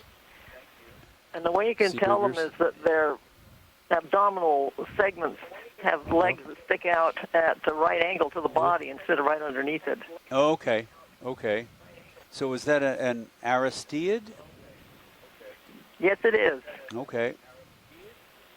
Is ready for a move? Yeah, we have seen those before. Yeah, I guess we could tend. And I'd forgotten. That seat was off to that side. Thank you. Sort of been on both sides. I like our position, so I would sort of say head north. Due north? And let you keep going back and forth. Because Sounds the good. first one was off port. This last one was off starboard. I think we're kind of right. Lots of those sea cucumbers. About 30 meters or more? 30 to 50, I think 50. is fine. Unless you connect the dots. I'll do 50 and I'm going to stop connect it. the dots. It will go this way. I'll call it. Bridge RV nav. Depends on how you like to interpolate. Yeah, I'd like to move 50 meters due north 000. Yes. Speed Oh, decimal 2. We're all about the quick peaks and the depressions here. It's a good copy. You can come in partial, just see if we can start to make out if there's anything interesting. Throughout this expedition, we've been seeing quite a couple chemosynthetic areas within these very small depressions. That sort of darker, lighter. This one doesn't look like it's very well developed. Mostly reduced sediment, reduced blackened sediment, and as well as bacterial mats, the white glowing bacterial mats. Also, we can see a couple dead bivalve shells, likely Bathymodeolus shells, as well as all of these little tubes, which are mystery. But we will bring it to you. Looks like a mixture of things. Definitely got some Chaetopterid tubes. Sargassum.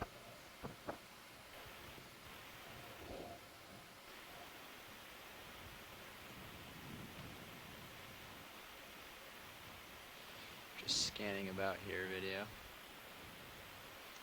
Doesn't look like anybody's home, though, or at least not protruding. Some of those are. That one there. Oh, there's like one, reaching out yes. for sargassum. With its palp running down along the sargassum. And there's another with just a single palp extended. These are the Chaetopterids. We can also see some tiny copepods that we saw previously swimming around just above the areas of blackened sediment.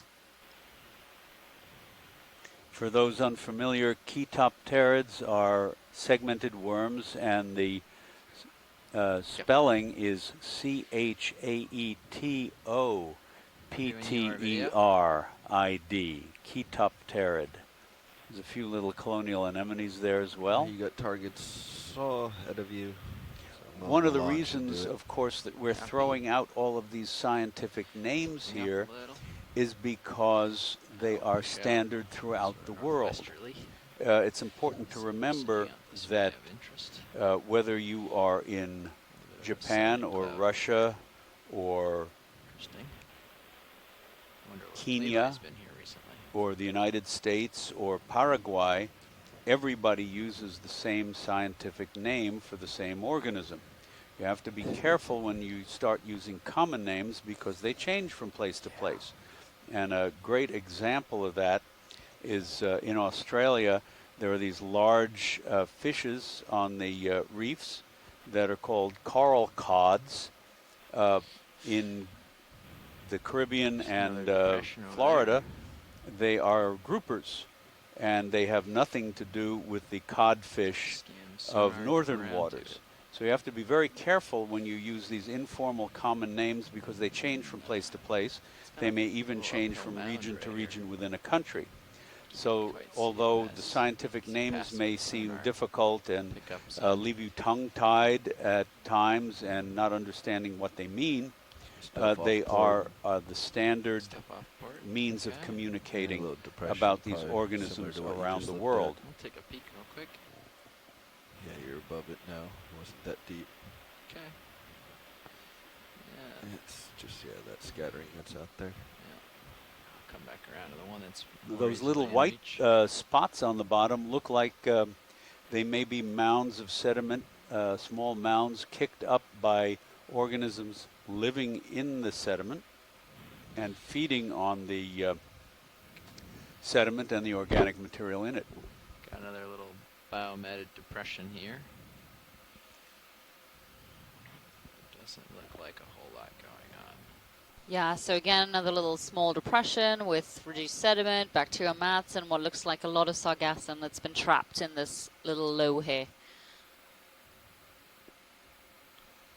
Yeah, I don't think we need to spend a whole lot of time here unless you see anything, watch lead, that you want to take a look No, at. I'd just continue on if I were you. Okay. But Carolyn, as we pass over this, you have that little mound within the mound with looks like two openings. Is that more likely a vent for fluid or gas rather than the home of an organism? Any way to tell that? That was a quick view, I know. Well, we do see, what I was thinking just now is we're seeing the whole continuum of venting features, and so some of these are probably these raised areas in the middle of these, let's call them pockmarks for now. That also is not uncommon. I don't want to go too far with this analogy, but you can think of them almost as like little craters. So you have the buildup around the edge, and then sometimes you get like a little bit of mound in the middle. But in terms of the continuum, you're seeing, as David just said, some of these features where you don't see a huge number of organisms, or the organisms are dead, or gaps or something. And then sometimes you get these ones where clearly there's a lot more access to the sort of the fuel for the chemosynthetic community, like the two spectacular ones that we've seen so far. Right. Thanks very much. Coming in on it. Some more bivalve tube shell. Sorry. Yeah. I didn't get a glimpse of that fish. I think he's not those look like Bathymodeolus shells again. Chasing him around.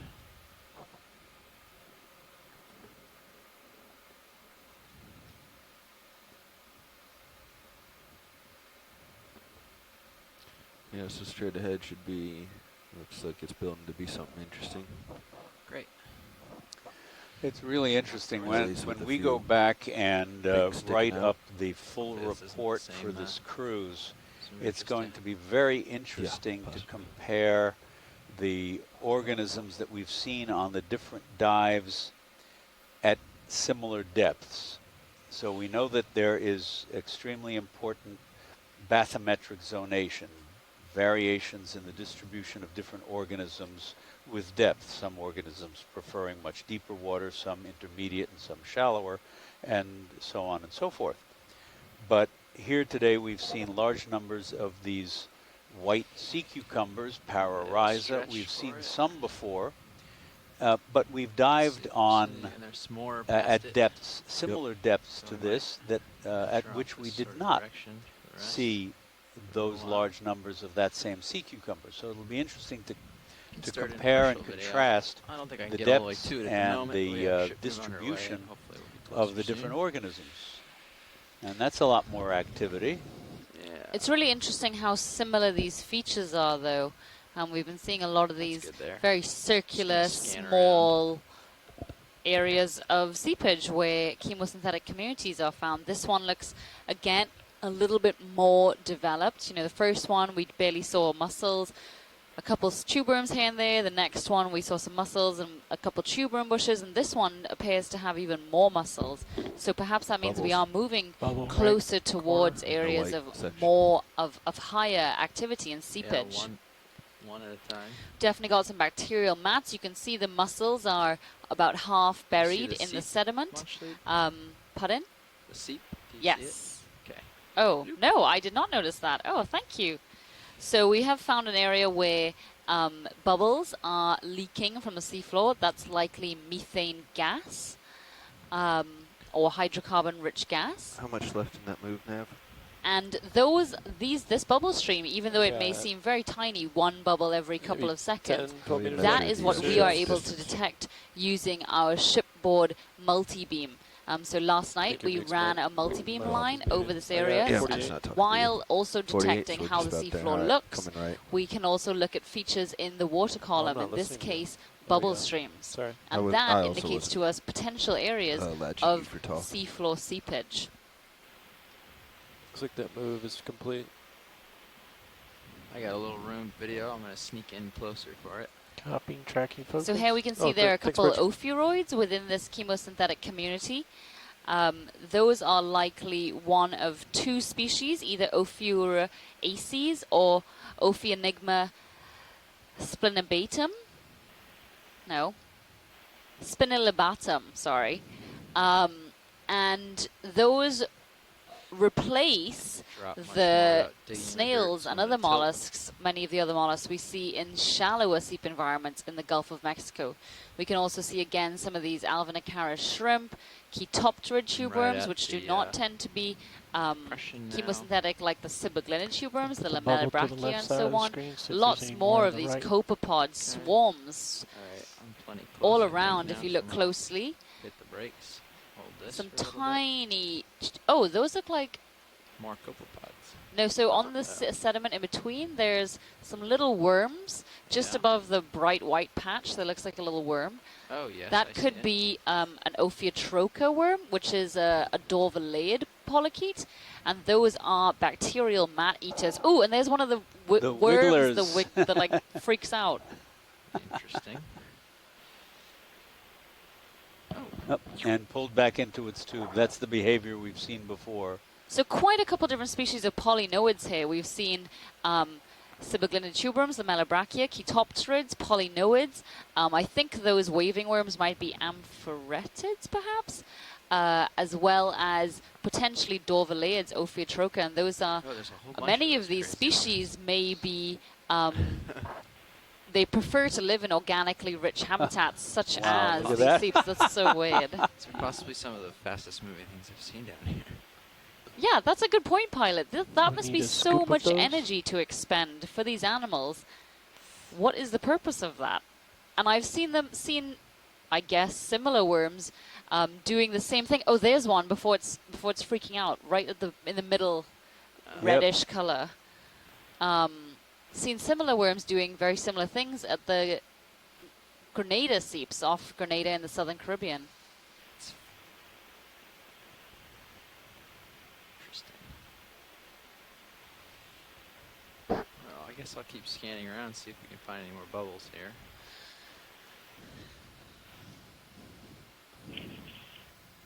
So, Steve, this is Carolyn. I hope it's okay to break in here. So one thing I wanted to point out to our listeners about this gas seepage is that these are probably methane bubbles, and we are at 1,930 or so meters water depth and at about 4.3 degrees Celsius. We are well within the area where the pressure and temperature zone where this methane should be a form of methane ice, should not exist as free gas. And so you shouldn't really be expecting gas bubbles to be coming out of the seafloor here.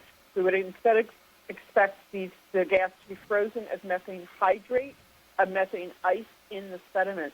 One thing that we'll really not be able to see here, we were watching individual bubbles a few seconds ago, and we expect what's happening is that as soon as those bubbles hit the water, they form an ice shell, a methane ice shell around them. But obviously that's almost impossible to image because it's clear. And so a lot of people have tried. Watch these. Is there anything else here very interesting to those of us who study the physics of these processes because it would mean the methane makes much higher in the water column if you have a methane ice shell that's guarding the bubble as it rises to the water column.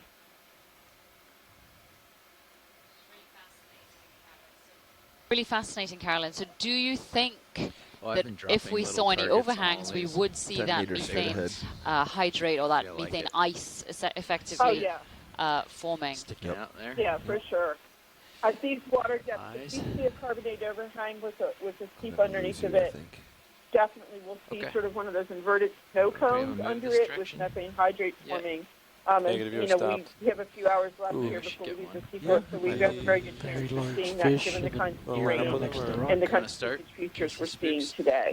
Right, and I know when I was working in the Southern Caribbean at some seeps there on the Barbados secretionary prism, we happened to be doing some work close to a bubble stream, and we're busy doing whatever it was we were doing, and when we pulled off, we realized that those bubbles had collected under the ledge of the ROV, and we'd had methane hydrate actually form during that 20 minutes underneath that ledge of the ROV, and then as we ascended through the water column to get back to the surface, we were able to just watch it sort of dissolve away. It's like 10 or something. Yeah. Right, and that's one of the difficulties of collecting the gas. It will immediately form hydrate under any sort of trap at these depths. So is it possible to bring those samples to the surface? Bridge RVNAV. In any capacity? Yeah, they could move range 30 meters, bearing 024 degrees, speed decimal 2. Through the warmer temperatures near that are closer to the sea surface, so the gas hydrate would break down and make methane and water. Yeah, range 30 meters, sometimes bearing do float up to the 24 surface, degrees, or they're covered in 024 degrees, because they're big chunks, and it takes them a while to break down. We call that breakdown dissociation. So sometimes it does happen occasionally. When we get samples from below the seafloor now, the modern method to do that is in what we call pressure cores. So we're able to maintain the pressure that occurs in the seafloor the entire time that we're retrieving the hydrate-bearing sediments. And then when we get them on the surface, we can actually store them for many, many months and then work on them in the laboratory under pressure.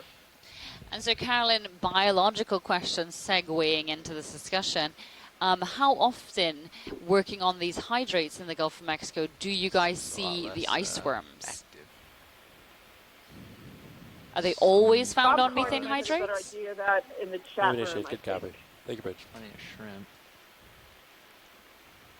I've seen them a few times, usually on sort of the bare hydrate surfaces, but maybe in the chat room, Bob Carney will jump in and give us an answer to that question.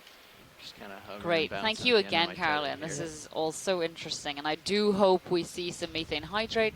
I think ice worms are kind of one of my main things left to tick on my bucket list, so that would be great if we were able to see some. We have seen methane hydrate once during this expedition so far. It was when we were actually in the middle of an interaction, so we didn't get, well, at least I didn't get a very good look at it.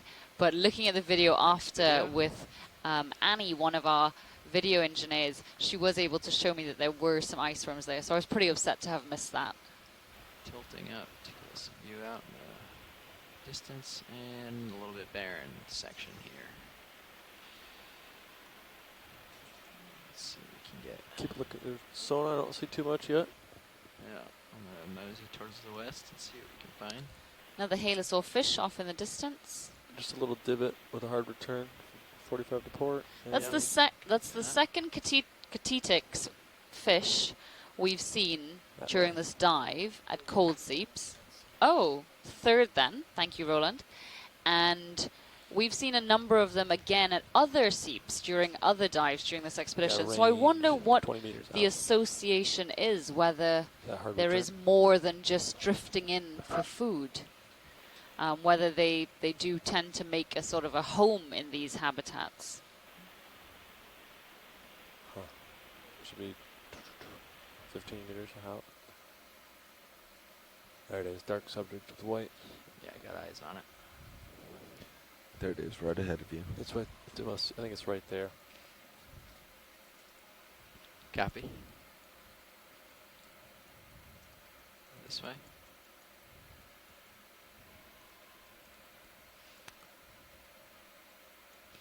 Come around to the south side of it. Wow, so we can see these seep environments really increasing in number. You know, the transition time from one to the other is definitely decreasing. And at this one, we can actually see a range of sizes and therefore ages of these Bathymodiolus mussels. The gold ones are smaller or not quite juvenile, but younger Bathymodiolus mussels. As well as you can see there are the darker colored older ones. And so that indicates that there's some kind of ongoing recruitment here. As well as, of course, a lot of the usual suspects we've been seeing, the Lamellibacchia tuberums in the background, the anemones on the shells, the squat lobsters, Munidopsis squat lobsters hanging around. And again, the carbonate rock looks like it's tilted up as if it were forced up under pressure from below, at least a few of them anyway. Off to the next target. Come on out. I think it's a little ways away. Might just be divots, but there's a couple of them. Okay, we'll take a look. Let's see what we got. Our depth now is 1,928 nice meters. In the center of the one, which is intriguing. I see, yeah. I'll mosey out that way, see if there's... So I came off our heading, pointing due north again. Okay, well, we'll make it back around. It's pretty flat. Yeah, I'm not worried. Just wanted to let you know. Thanks. I got you 25 meters into a 30-meter move here. 5 meters left. On this here? What direction are you thinking next, Cobot? How are we doing? Track? We're right on waypoint 1, yeah. So we could either connect the dots or kind of, if we don't have much to go off of, I would tend towards up here. Yeah. If I remember hearing Dan correctly. I'd say go ahead and get us a short move towards waypoint 2. Well, this sort of looks on your vaguely volcanic because it's a raised dome with a shallow crater on top. Of course, it's not volcanic. 322, but it's got that. I guess it was just a mound in the center. Yeah. Je ne sais quoi about it. Bearing 322, Cobot. Yeah, Chuck, I'd agree there that what we're seeing is probably Thanks, those of us who worked in other pockmarked fields. This is probably what pockmarks look like a lot of times at the seafloor, particularly some of these ones that don't look very active. I got waypoint selected, Bobby. And one of the questions we just came over to some of that hummocky symmetry again, and there is a bearing of 320. how these things develop. Yeah, I'm okay with that. If you will, inflate below the seafloor. That inflation would that be 30's from fine. gas or hydrate forming under the seafloor, and eventually something kind of gives, and they put a short move in. sort of expel material out of the center, and then that would become the locus of the flow, 30 meters, bearing 320 degrees, then speed thrive. decimal 2 knots. We don't really know a whole lot about the development of sort of classic pockmark features, no less the kind that can occur in areas like this where you have lots of different kinds of fluids, not just gas.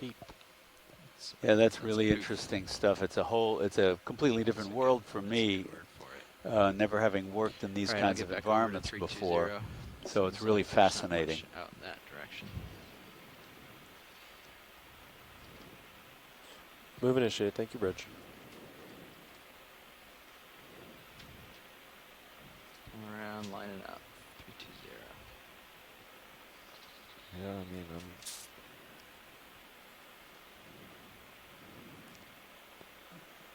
yeah, off the port still. Is that a tripod fish? I don't know. No. Yeah, no.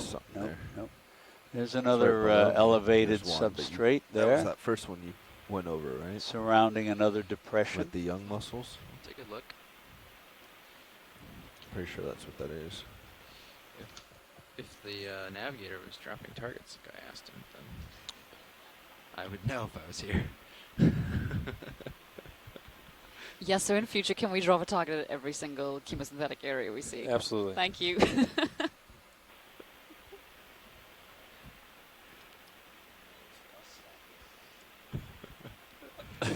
And again, the same kind of concentric distribution with juvenile or smaller muscles in the center. This counts as the young one we saw just a minute ago. We're just coming back around. Oh, to this it. is the same one. Yeah. This you. This is us getting reoriented. Okay. So we can push off here. I thought it looked familiar. Yeah, it is the same muscle bed as previously seen.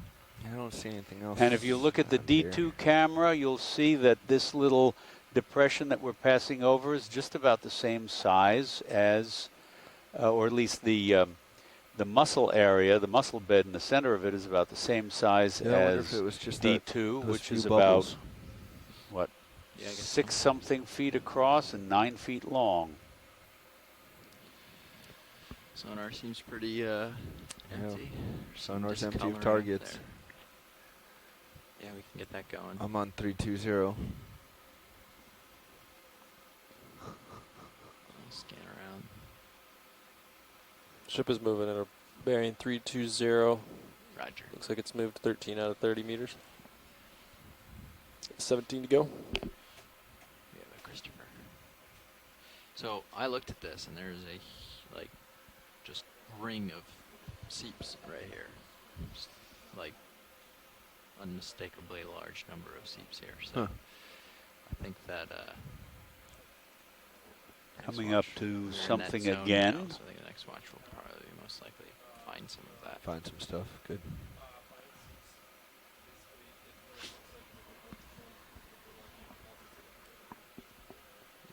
Is it Mr. Josh coming in? Yeah, it is. Who's taking you? Sean?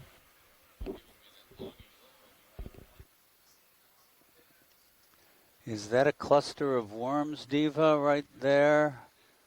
Below right? Or is that just rock? Yeah, that's rock.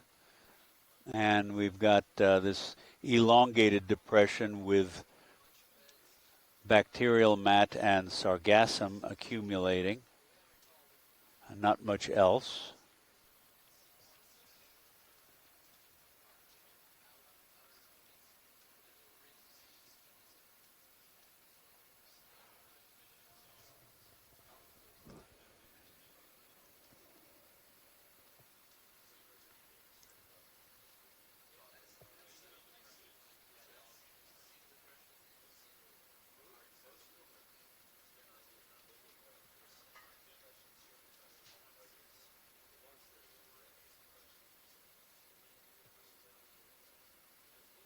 So we're just doing a quick pilot change, which means we are going to hang out here for a bit.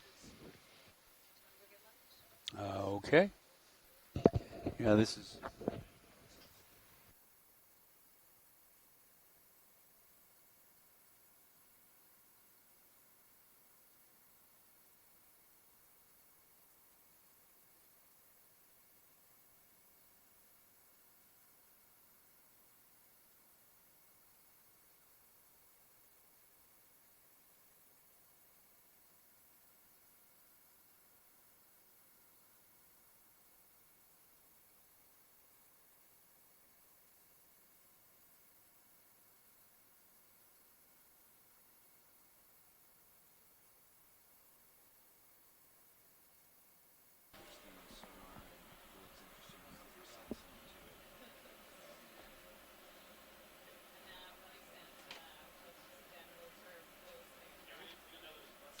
Video swapping out.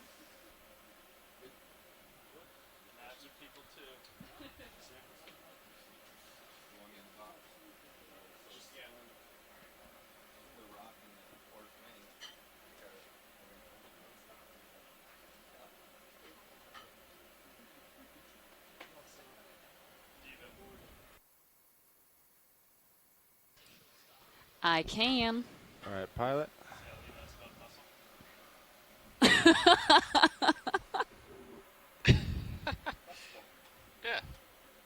that's correct. Would you like to zoom in on anything here? Let's come on in video.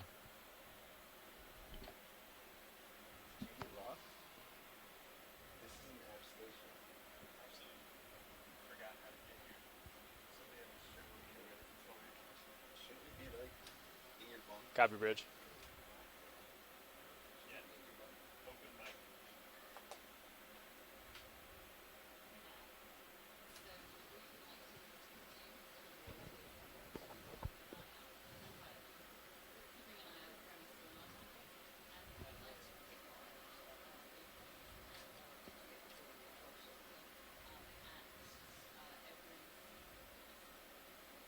Copy that. Okay. Yeah, I'll just confirm with you before I drop them. But yeah, that's to the northwest. That's a fair ways away. It's like 600 meters, but I suspect we'll see some in between here and there.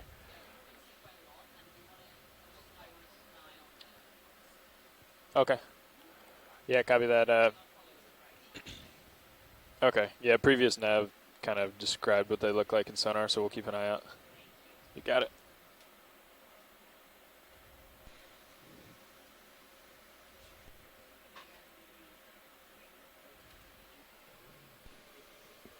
Hey, come on out, video. Come on out. All right, everyone, this is Joshua Carlson in the pilot seat.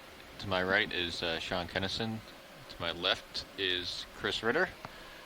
On video is Bob Knott, and I can't see who is on clipping. It's Caitlin. And Caitlin is on clipping, and we're all engineers and videographers for the Global Foundation for Ocean Exploration. And so in addition to the folks that you just heard, in the back we also have myself. I'm Diva Amon. I am one of the biology leads on this expedition. I'm currently based at the Natural History Museum in London, and there I'm studying chemosynthetic habitats such as those we're seeing, as well as anthropogenic impacts or human impacts on the deep ocean. We're also joined by Chuck Messing. He is the other biology co-lead. And he stepped out for lunch currently, hence the reason I'm doing his introduction. But he is based at Nova Southeastern University in Fort Lauderdale, Florida.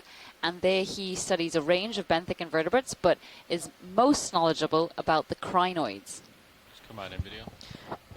And I am Alex Avila. I'm a PhD student in fisheries at Oregon State University, and I'm also a Dr. Nancy Foster Scholar, which is administered by the Office of National Marine Sanctuaries, which is within NOAA. And I'm also an Oregon Sea Grant Fellow, and I'm here to help out with data logging and sample processing. Great, thanks guys. And so today we are exploring Dauphin Dome, which is our 16th dive of this expedition in the Gulf of Mexico. We have so far already found a number of new seeps that we did not previously know existed and had never been imaged before. A couple, they were quite small, about the size of D2. If you look at the camera 2 screen right now, you can see the size of D2. That's probably about 10, it's about between 6 and 8 feet in length, really. But so very small, patchy little habitats. So we're continuing to move that way.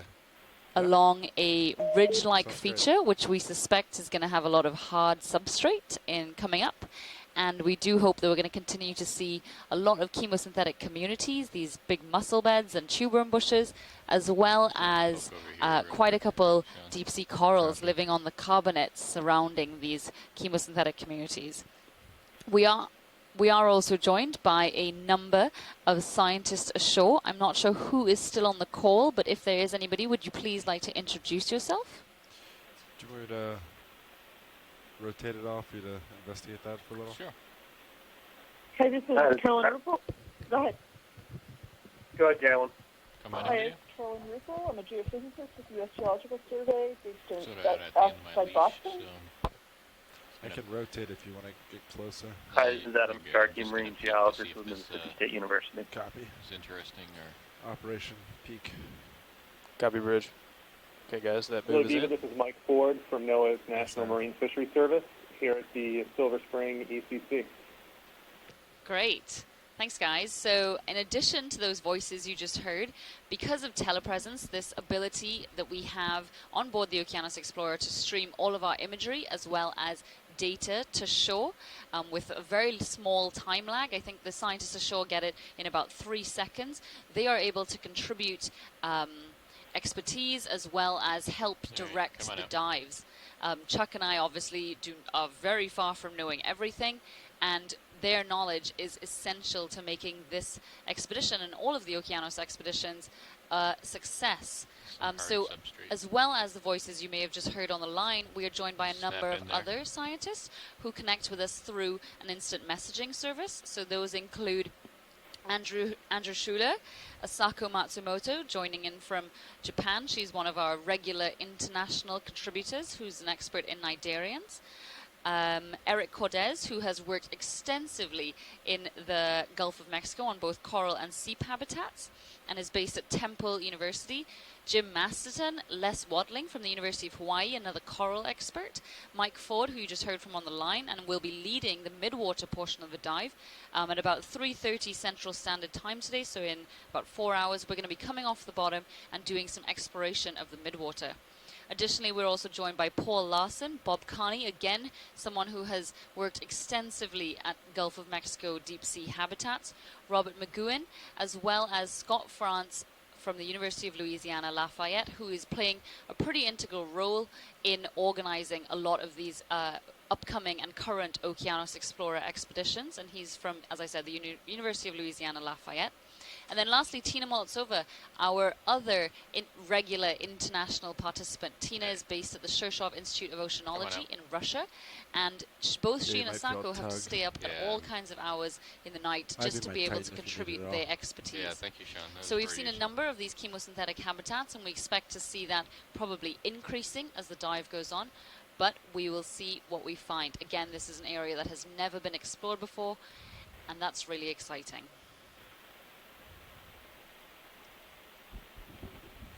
Big mound up here. It's like, see, it's huge. We're going the main things we've seen for the dive, apart from the chemosynthetic habitats, because those are small patchy environments that are located far and wide between these very vastly sedimented areas. You're at 50, by the way.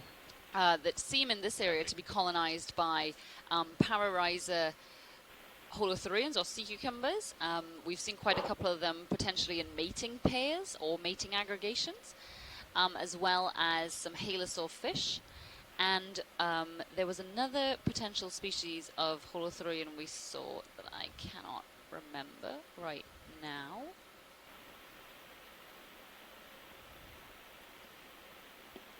Oh, potentially Zygothuria lactea. Oh, what is this? Okay, can we get a good view of this? And geologists at home, you need to chime in because I have no idea what we are looking at right now. Yeah, lasers off. All right, come on in, video.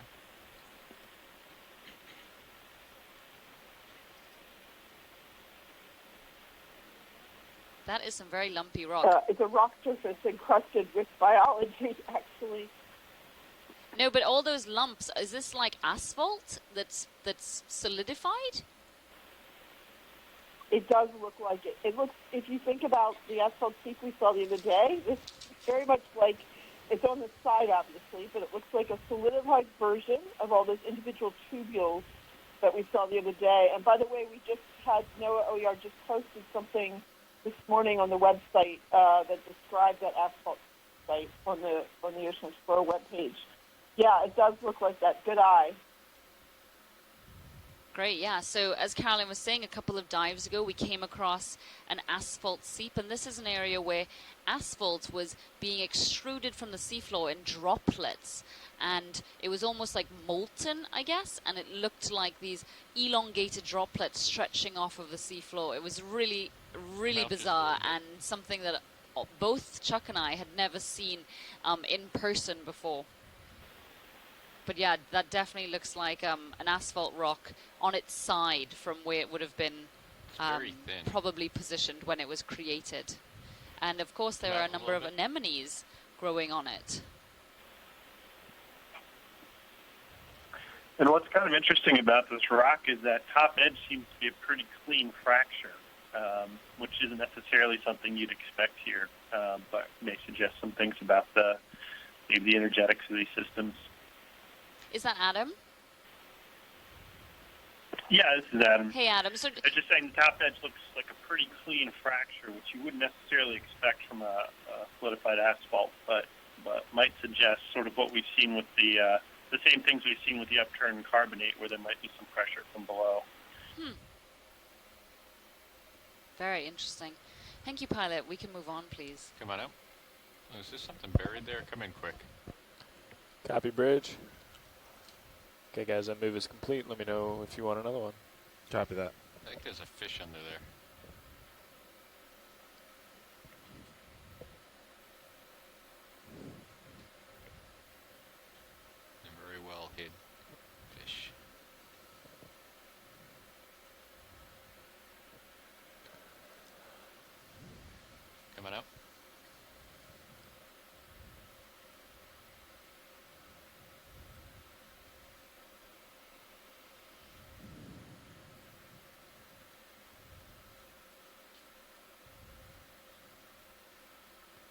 but I don't know what it is. There's something dead center on my screen. I don't know if that'll be anything. Oh, I think we saw that. Never mind. Yeah, those are the sea cucumbers. Yeah.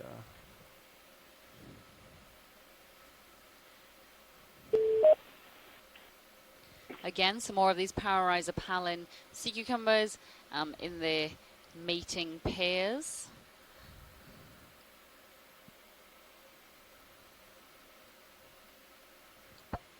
Where was that tower that we were seeing? Nav, I was just wondering, how far away from waypoint 2 are we? Is it 572 meters? Right corner. That's affirmative, yep. Great, thank you. You got it. Hi, Bill. Thank you for joining us. Hey, how are you? Sorry, I've been back and forth around about. I've been following things, and what you're probably just seeing, and texturally, the rocks we saw before, they look kind of lumpy and tubes, and we think those are burrows. Harry Roberts from LSU thinks those are burrows that have been infilled, and the sediment has been washed out from around it. And these, what we just saw, were probably large burrows. I didn't see anything that would indicate that it was tar, that it was any kind of asphalt. Yeah, so I think what we were looking at is that it looks very similar. It's always good to get the geologist arguing, of course, but it looks very similar to a frozen version of that asphalt site we saw the other day with the inverted droplets, as opposed to burrows, which I think we would expect to be more sort of normal circumference all the way along. I do agree that the carbonates we saw earlier had that buggy appearance that you get when you kind of erode around burrows. We're coming up on something really cool right now, though, so we better call it quits. Yeah, that's fine. Bob Carney has just written in the chat room, Diva, sorry to jump in here, but he's just written in the chat room that a question about whether this could possibly be a so-called hydrate mound. So the methane gas is frozen underneath of these mounds. And there's always a question about whether this is kind of what happens before you get like a pockmark feature forming at such profound water depth. That you would then basically eventually blow this thing out and leave behind the kinds of features you saw earlier. Sorry, Bill. Yeah, don't be sorry. No, that's fine. That sounds right. So as Carolyn was saying, we do post many different things, products throughout these expeditions. We post highlight videos, which are always really fun to look at. They're usually about 1 minute to 3 minutes long. As well as there are background essays if you want to brush up on what we've anticipated seeing during this expedition. We also post daily updates, so that will pretty much be a summary of our dive during that day, as well as a number of mission logs. And so our mission logs are written by scientific contributors or collaborators, and they tend to be about things we may have seen during this expedition. And so as Carolyn just mentioned, there was one posted today that is about the asphalt seeps, which we saw a couple of days ago, that may have been related to that rock. Undetermined, but yeah, there are some really interesting mission logs to read on the website. So do go to www.oceanexplorer.noaa.gov, and within the Gulf of Mexico 2017 expedition, you can find all of these and more. All right, I'm lying back up at 320.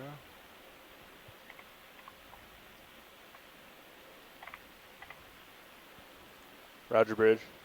Okay, guys, that move is in. Copy.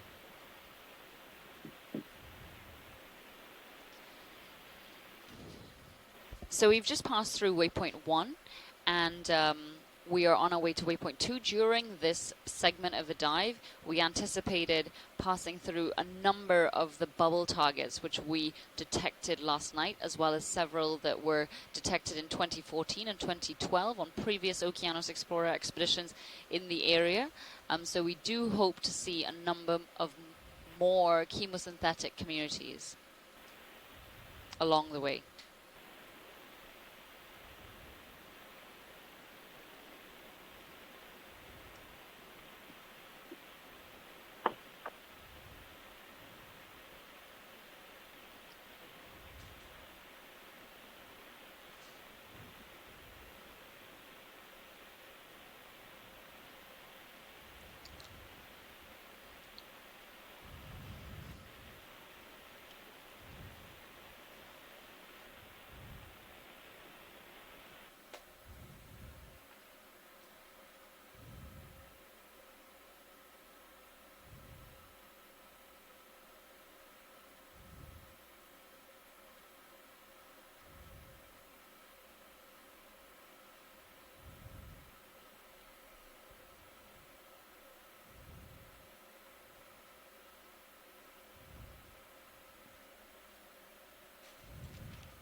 Okay, apologies to scientists ashore. On the ship, we've all been kicked out of the chat room, so bear with us as we try to get in. If you are entering comments there, I will get to them as soon as I can.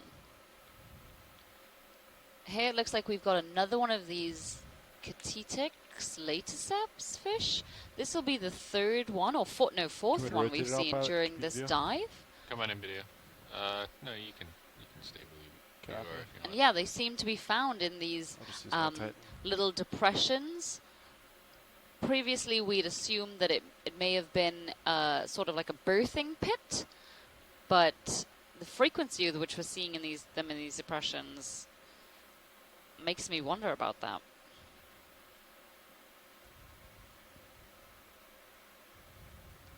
As well as a lone lamellobrachia tube worm there. And this piece of rock we're looking at right now is most certainly orthogenic carbonate. It's got that very rugged appearance, lots of holes, vuggy, as Carolyn described it a few dives ago, with some zoanthid anemones growing on it. Great, thank you, pilot. Happy to keep moving on. What looks like some monofilament fishing line there. Every dive during this Gulf of Mexico expedition, we've seen at least one piece of trash, which is pretty abundant. Last year when I was on board the Okeanos Explorer and we were working in the Marianas Trench and surrounding areas, I think we probably only saw trash on maybe 1 or 2 or 3 dives out of 20-something. So it just is a reminder that the Gulf of Mexico is a remarkably well-used body of water. There's fishing in the area. There are oil and gas exploitation areas in the Gulf of Mexico, and as a result, it means that there's a lot of ship traffic and so on, as well as there are a number of very large rivers that bring a lot of terrestrial input out into this basin. So lots of ways by which this human trash can end up in the deep ocean, like this. Oh no, that might be a shell.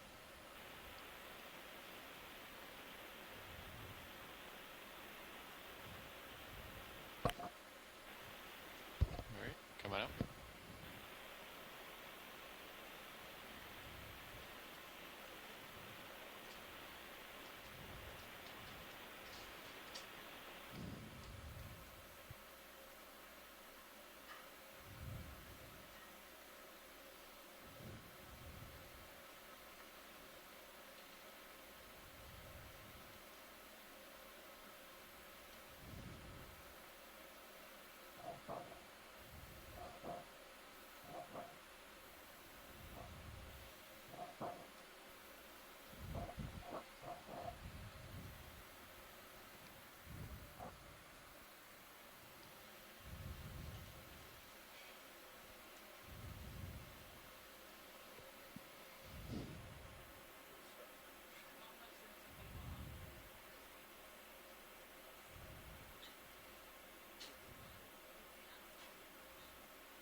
And we're back.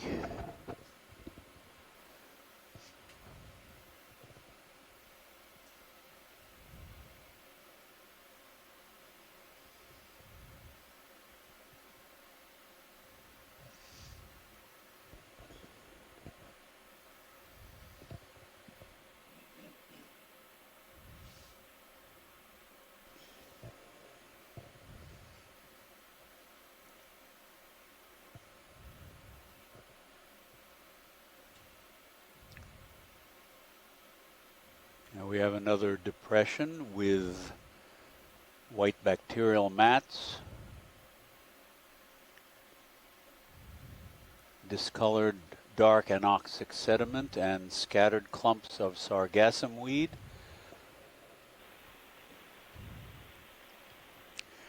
And when the sargassum sinks, of course, it brings with it not just plant material, but animal material as well, because the sargassum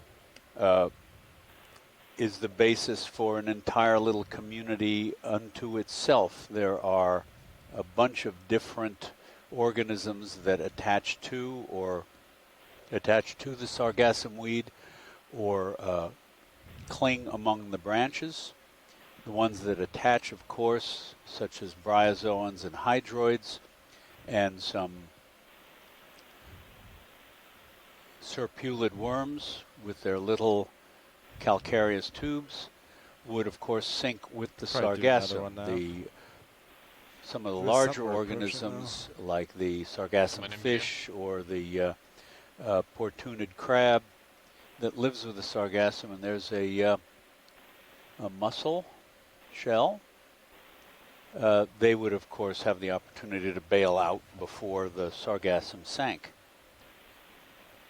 Copy.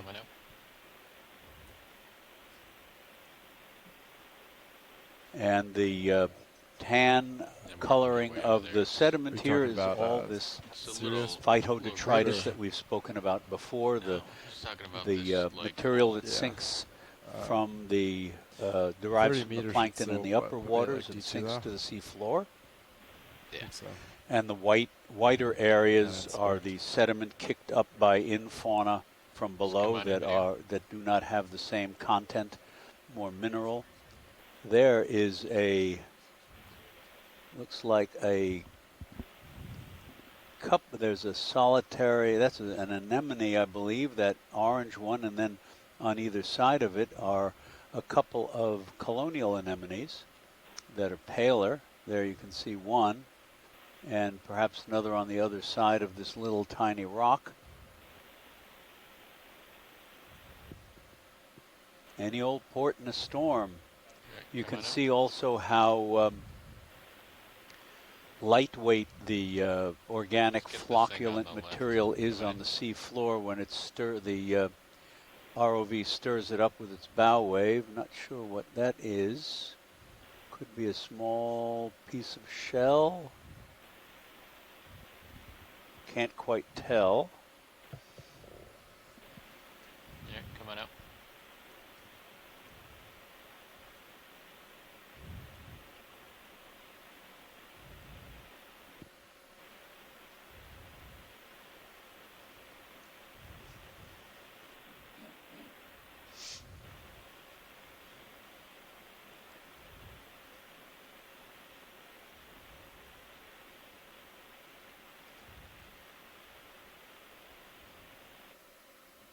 That was a mussel shell we passed by there.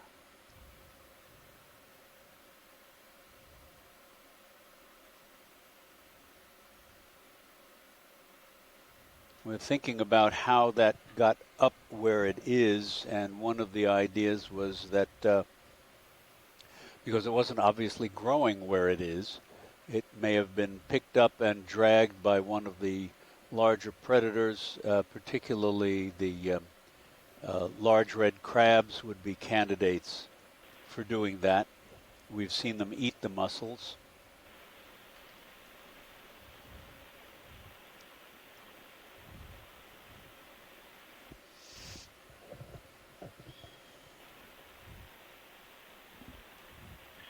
Hi, this is Adam Skarkey. While we're transiting over the sediment here, I was just going to chime in and ask, has the ROV gone over any sites where the ship's sonar had identified gas plumes yet on this dive? I believe they have, but I will check with the pilots because on one of the seeps we did see bubbles. Yeah, I remember that very rather slow bubble stream, and I was wondering if we had seen that in the sonar, if there were others that we may have gone over. Thanks. Sure.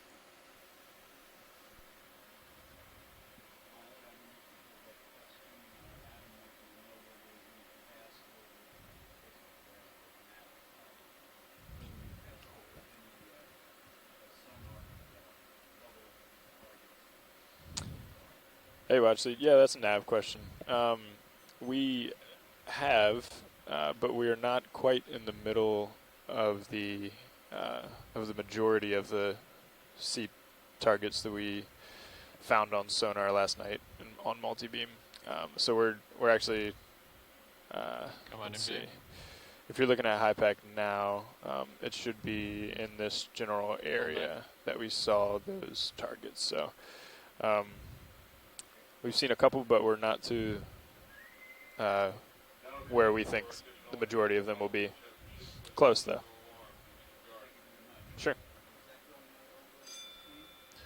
Negative. I can update them if you'd like. Okay. Sure. So I just spoke with Navigator, and we've passed a couple, as we said, but we're not really in that area that we saw them concentrated last night. Come on in, video. That's ahead of us, and we are heading in that direction. And that... excellent. Okay, that sounds good. And that is a small, or mostly buried, Chirodota heveheva. It's a sea cucumber that is typically associated with cold seep environments. It belongs to the group of sea cucumbers called the apodids because they lack tube feet along the body. The only tube feet they have are the modified feeding tentacles. And those little white spots, I believe, are collections of their microscopic skeletal pieces called ossicles, and they, under the microscope, you see them, they look like little wheels. And in the center of the field, being blown and a little bit out of focus now, is one of the Chaetopterid polychaetes with its elongated spaghetti-like palps. Thank you very much. Now, what do we have here? There's some palps. There are the palps of the Chaetopterids waving in the breeze. That object at the top of center looks like it might be, you can't quite tell what that is. Looks like it might be a contracted sea anemone. Maybe, unless somebody else has got a better idea.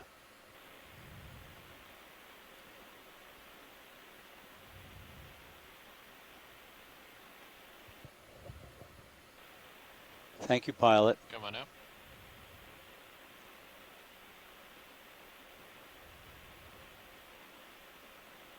We've kicked up a bit of sediment here.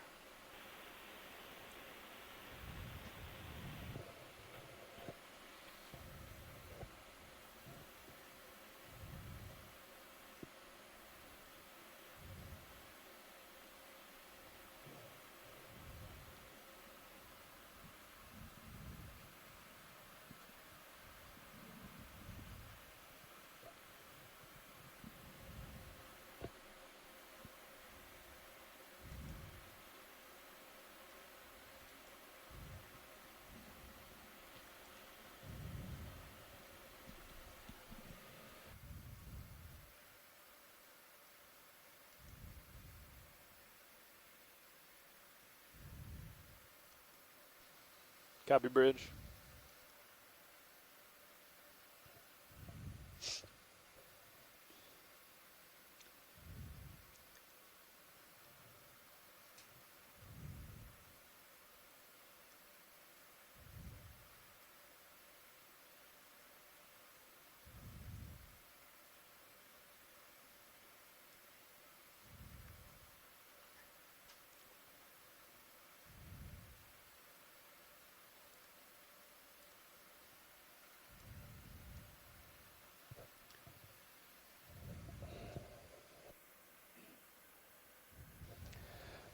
Numerous little mounds in the sediment, I believe, are evidence of infauna here.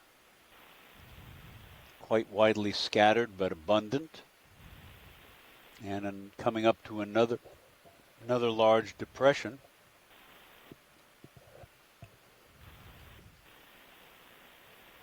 This one appears to have almost nothing in it.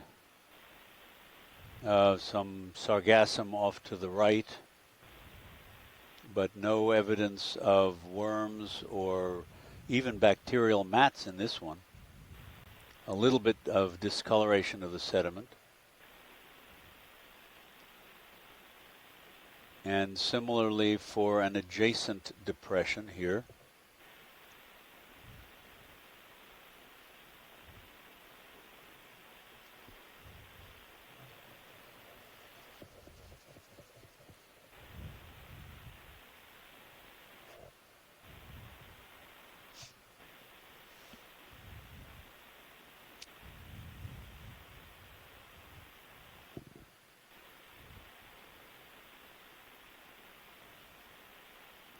An empty dead mussel shell with its the reason those are so bright white is the interior layer of the shell, the calcium carbonate mineral material that the bivalve makes its shell out of, along with some organic material, lays down in different crystal arrangements depending on the layer of the shell, and the interior layer of those shells is called nacreous, a mother-of-pearl type of lining, which is characteristic of some bivalves, like the pearl oysters, for example, but not others. So clams and scallops do not have a nacreous interior layer to their shells, but apparently these mussels and come on in, video. Some of the others do as well. Here we have a little trail, a little wandering trail of some sort in the sediment. I don't know if we can spot the maker. We'll see. And I don't see who made that. Sometimes these trails start and end with no apparent trail maker. Come on out. Yesterday we saw quite a number of trails left by gastropod snails. They were much flatter and smoother than that one.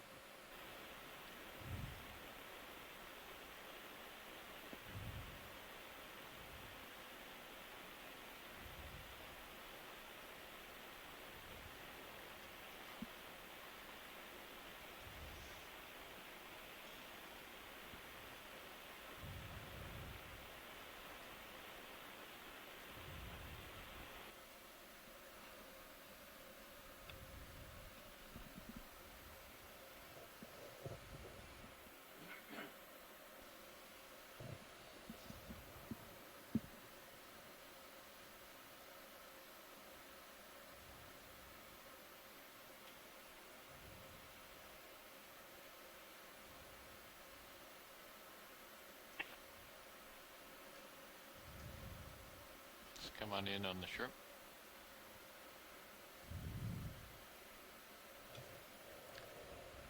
There's a nice long-legged shrimp.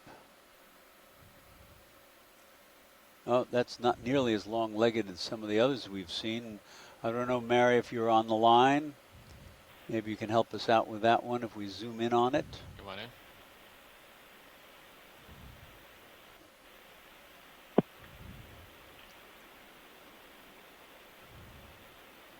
Very long antennae, certainly. Oh, it does have a couple of very long legs there. Look at that.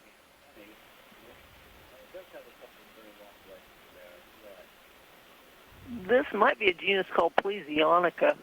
Okay.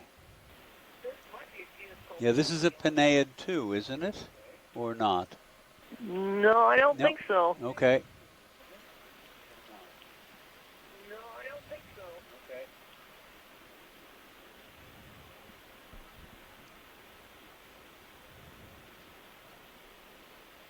Plesionica is the genus. I'll take that back. It is a Penaeid. Okay.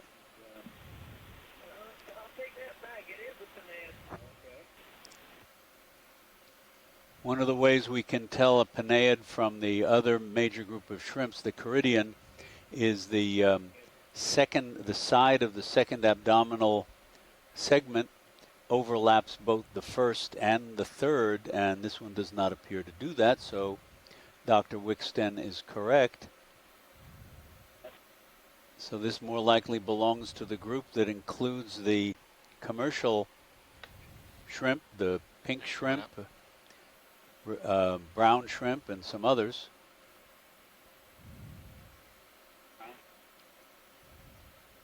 Thank you, pilot.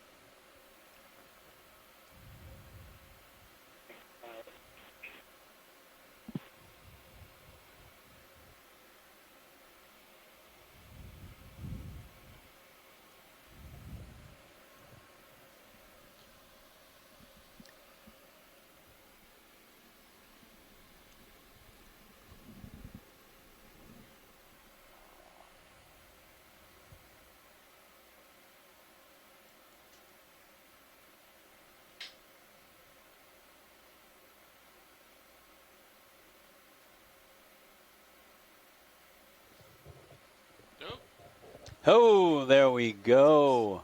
Sure. That is Rhino Chimera. That's the second one we've seen on this expedition. It is a chimera, also called a rabbitfish or spookfish. And it is a cartilaginous fish.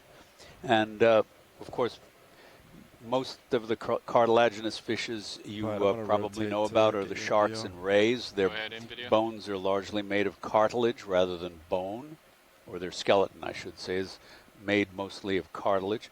But the chimeras are an ancient lineage dating back to at least the Mesozoic, if not earlier. And they are a separate lineage of cartilaginous fishes. This is Rhino Chimera with that really elongated rostrum. Just come in on the head. And you can really see the lines. There's the lateral line, the vibration sensing lateral line that runs along the flanks, but also branches around the head. And the tiny little pores in the rostrum are also sensory organs, and I am not sure exactly what they sense. Certainly in some sharks they are electrosensitive. They can sense the weak electric fields produced by fishes, for example, buried in the sediment. And I will have to do some homework on that unless somebody online in our chat room can help explain that to us. Let's see what I can find out.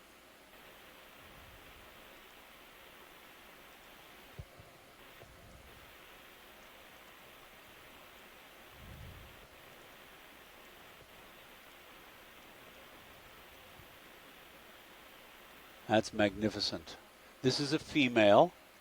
You can see the pair of pelvic fins there are similar and round. If this was a male, a mature male, at least, I'm not sure if how early they develop, but there would be a long, each fin would have on its inner side a long, narrow projection rod called a clasper, which is used in copulation. And okay, let's come out and let him go. I'm getting to the edge of my tiller here. Or her go, rather. I spelled that wrong. Hang on, let me see if I can figure this out. That's wonderful. Nice. So electroreception is found in chimeras. What was our heading? 320. So I've rotated about 40 degrees to port. So as you come back, I can rotate back to 320. Hi guys, I got your shrimp. It's called Hippomatus tenor. Very good, thank you.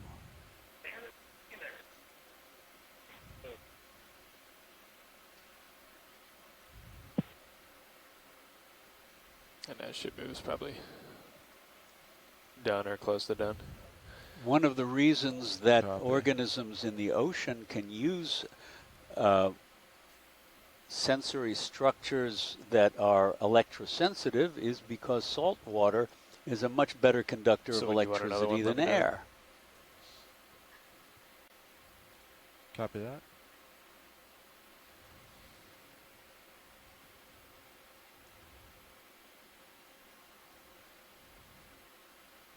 Now I know sharks have electric field sensors called the ampullae of Lorenzini in their snouts, but I'm not sure if the ones in chimeras are also in that category, or if they are separate structures. Nav.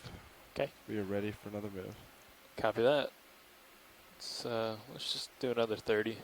Sounds good. Unless you guys want some more, I think we may as well just keep doing chunks. Yeah, agreed.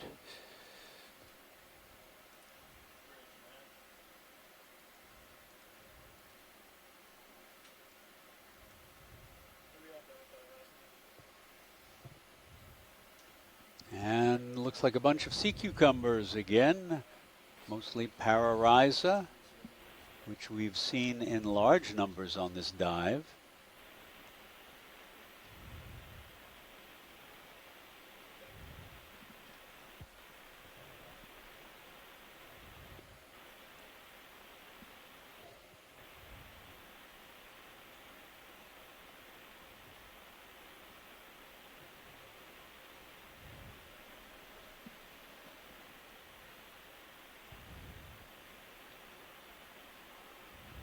And some of the Pararhiza in that coupled position that we've seen before. And this looks like a very small swimming sea cucumber. Yes, it is. Boy, what a juvenile. This looks like an Hypniastes. The smallest one we've seen, almost completely transparent.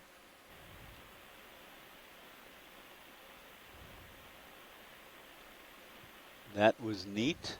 Look at that. Just hanging in the water.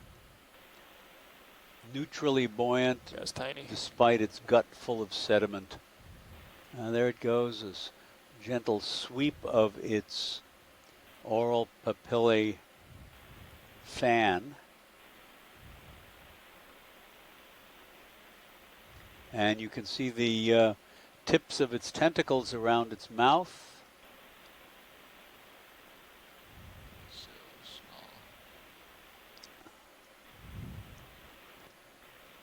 Bit of water movement here.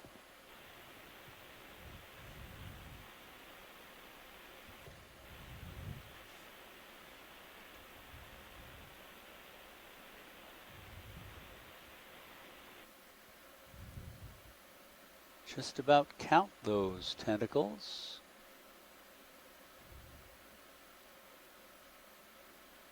Some of them look like they've hardly developed their little terminal papillae yet. I can't quite tell. He's in the camera. Thank you.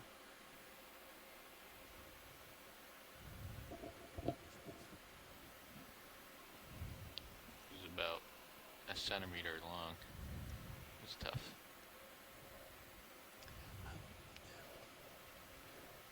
The ROV crew tells me that that little sea cucumber was only about 1 centimeter long, less than ½ an inch.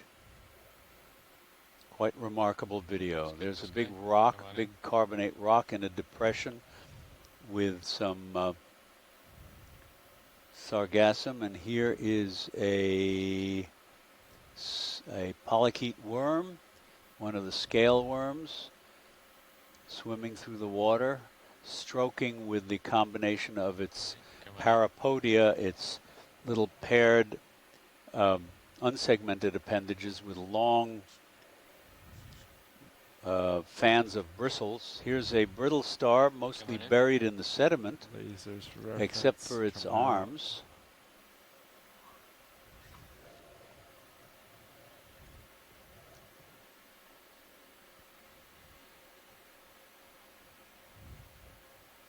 I know I've seen them do this before. I'm not sure which species this is.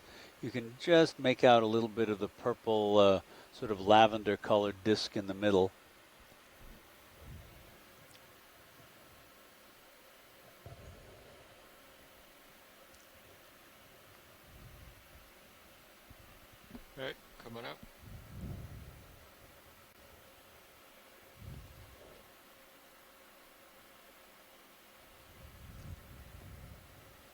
The tiny white dots you see on the sediment surface are mostly the shells of planktonic gastropods called pteropods with a silent P, or thecosomes.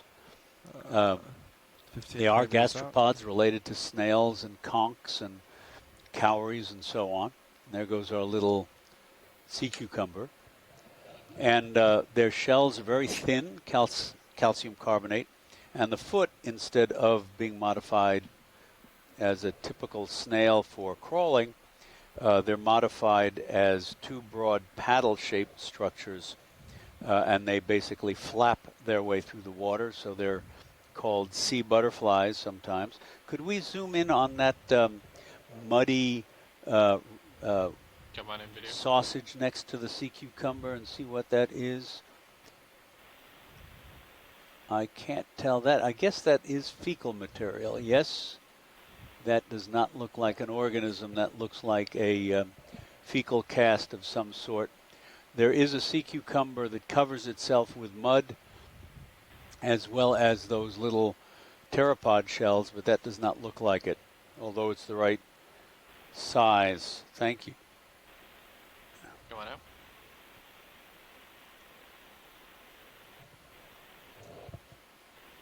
There's quite a number of them. They look pretty large for being cast out by these white sea cucumbers, so I'm not exactly sure what they are. A couple of dead bivalve shells.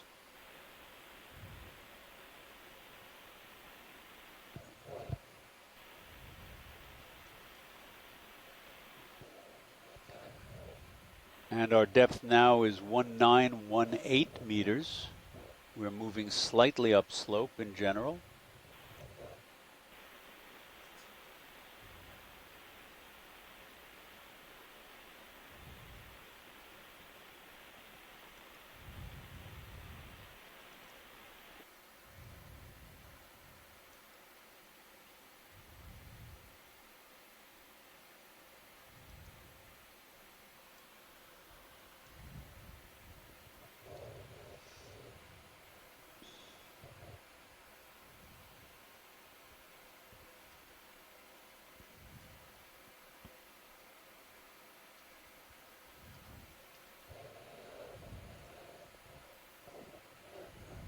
Ooh, yeah. Coming up on another crater-like depression. Depressions in center coming up. Yeah.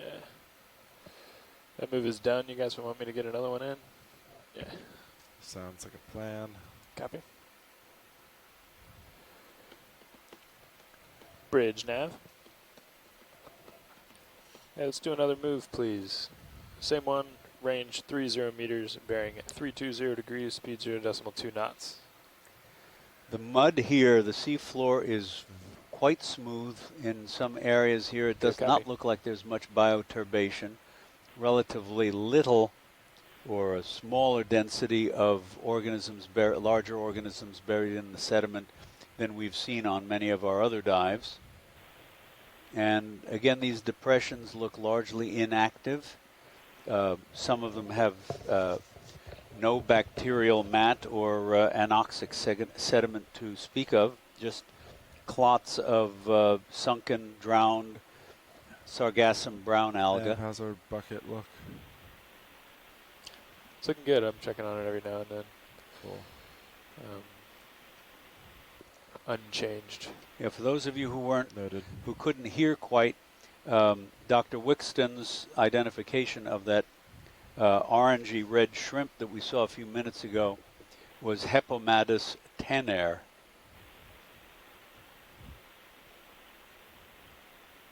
Thanks, Mary.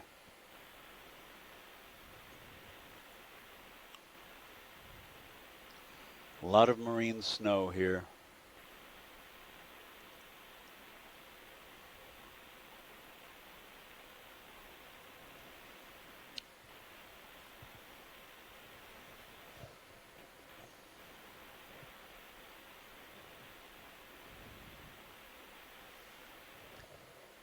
And here's a depression with some bacterial mat. And another beyond it, the halosaur, that long slender white fish, is Aldrovandia. and quite a bit of sargassum weed,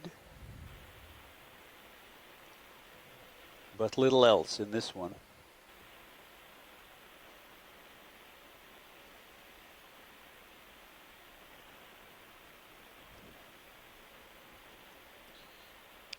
Come on in video. Yeah, let's take a closer look at this. There's a slab of the carbonate. Looks like it may have, you know, those are small zoanthid anemones, those little gray discs.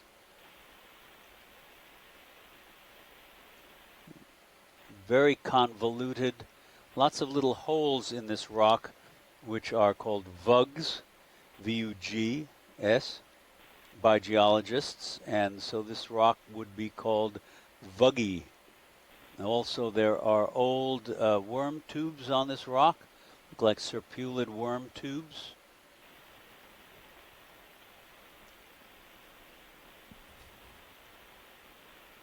And some other small polyps as well, look like with the fewer tentacles anemones. There's the arms, white arms of a brittle star sticking out from a crevice. All right, come on out. Thank you, pilot. Thank you, video.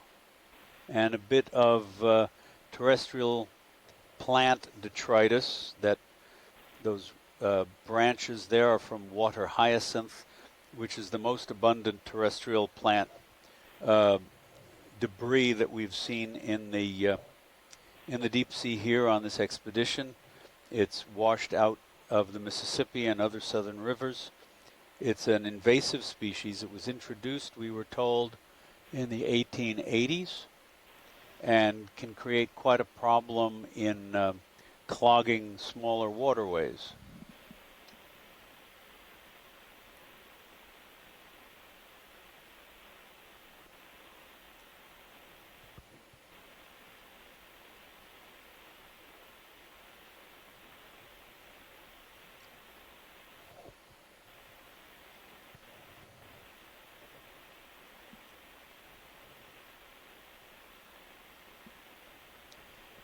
I don't think we've seen any of the white sea cucumbers down in the center of these little depressions yet. Certainly they appear to prefer the high ground.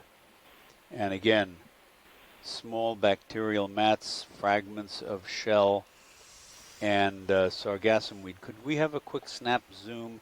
I'd like to see what those little dots, white dots are down in the depression here.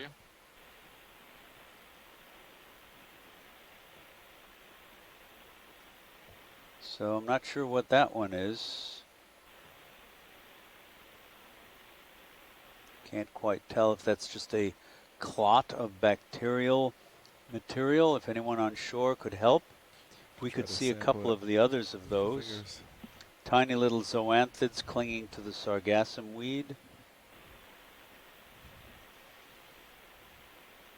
That is bacterial mat off right, and there's another knob of this material.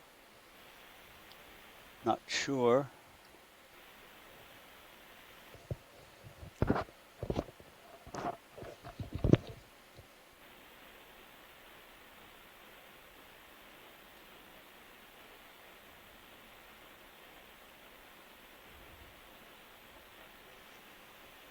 Thank you. Okay, come on out, video.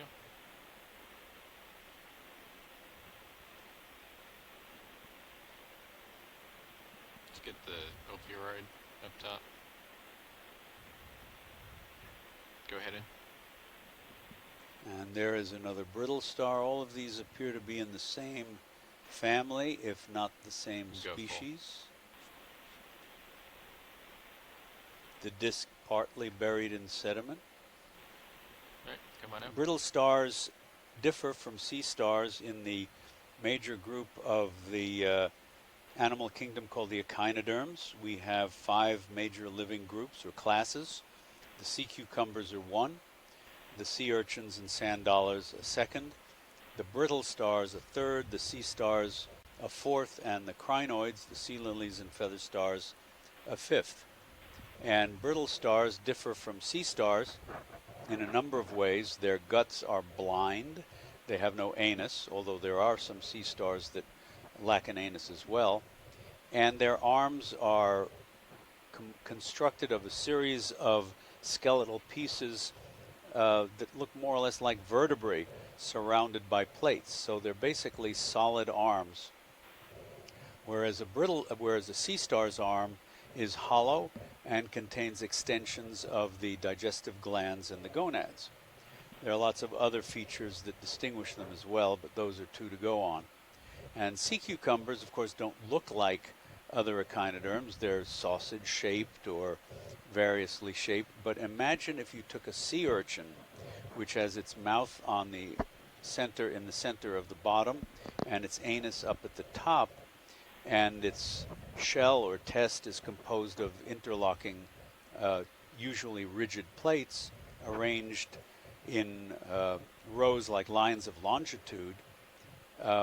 Imagine if you softened that, stretched it out from top to bottom, made it look more elongated instead of round or tomato shaped, and lay it over on its side, and you basically have a sea cucumber.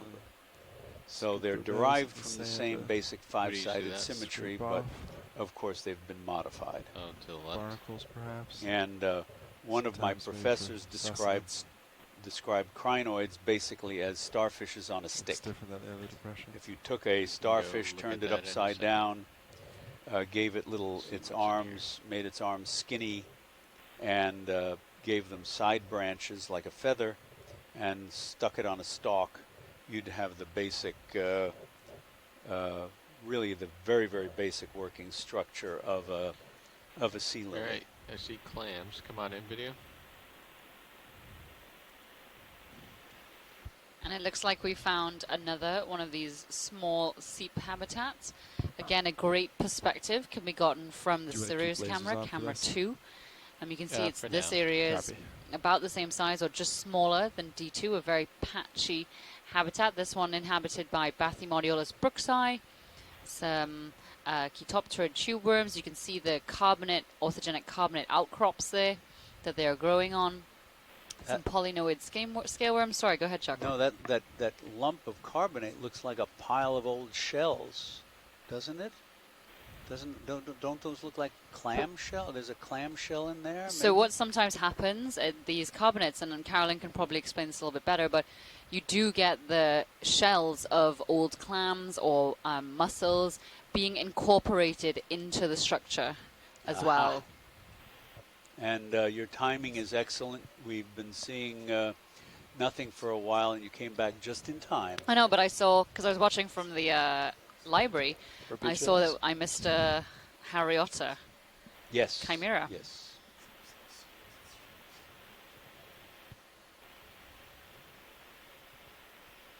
We can also see some of the chemosynthetic tube worms, Lamellibrachia probably, or perhaps these are young. They're either young Lamellibrachia or Scarpia. I'm not quite sure, but yeah. A nice little chemosynthetic community again. You can also see the filaments of bacterial mat just on the left of that mussel, as well as some more up above. Really thick in some places. Was that a bubble or was that a bug that just went by the camera? Also some of these, sorry. No, and you can really see at the bottom there the two siphons, the inhaling and exhaling siphon of that mussel gray tissue. Go ahead. I was just going to say some more of these copepod swarms we've been seeing at all of these, all or nearly all of these cold seep communities. You can also see the Munidopsis squat lobster, Alvinicara shrimp, really all sort of concentrated in these areas of tube worms. You guys want another one? These ones do look a little bit more curly. So they could potentially be a different species, though that could also just be an indication of age as well. Same move, range 30 meters, bearing 320 degrees, So yeah, speed 0 sorry. decimal 2 knots. So Eric is just saying that he does think this is a second species, a Scarpia. There tend to be 3 species of tube worms found at these depths greater than 1,000 meters depth, and they tend to be Escarpia laminata, Escarpia spa, which is a known species but not yet described species, and Lamellobrachia spur2. So far we've seen Lamellobrachia spur2, and now this is one of the Escarpia species. And yes, they do look a little bit more curly and sort of, I don't know, they're in a little bit more of a tighter mass, I guess. How do you spell that Escarpius? E-S-C-A-R. No, the species name Spatu. Laminata? No, the other. There was another one. The other one that's described. It's just spur, as in species. And the third one. Also spur. So Lamellobrachia, spur, and then number 2. Oh, spur2. Yeah, and then Escarpia I thought it was like spatu. No. S-P-I-T-O-O. No, species 2. And here we can see a little, maybe this is an eel pout, or maybe this is some other kind of fish here underneath this carbonate outcrop.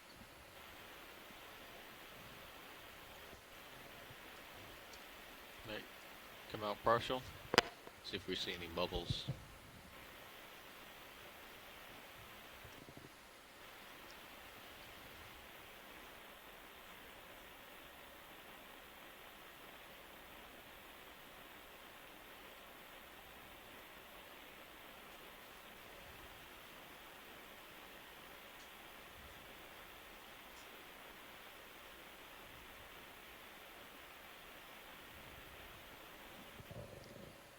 Not seeing any bubbles.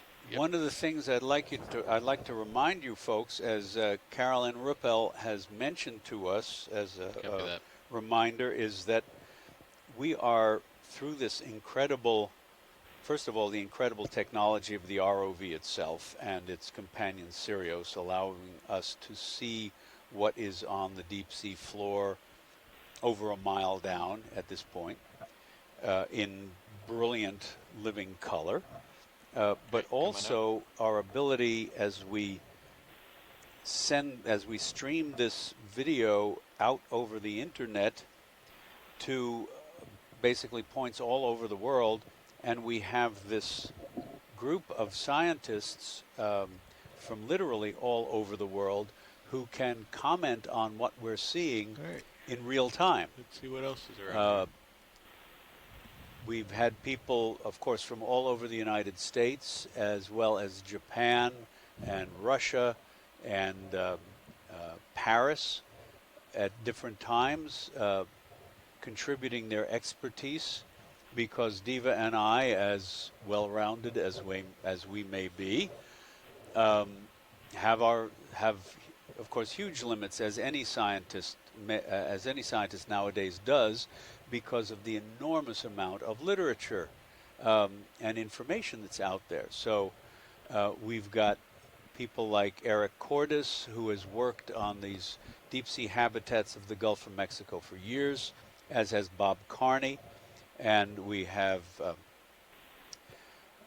Mary Wixton, who is a crustacean expert, particularly on shrimp.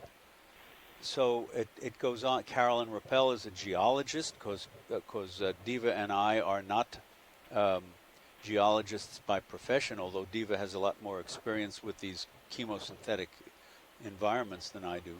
Okay. We've got Mike Ford, who's a midwater expert, Mark Benfield, Les Watling, and Scott France, who work on deep sea corals. The list goes on and on and on, and it's just remarkable. It's like having the old Encyclopedia Britannica up to date at your fingertips, without having to shuffle through pages and volumes and pages and volumes. I'm going to just peek over this way, Sean, real quick.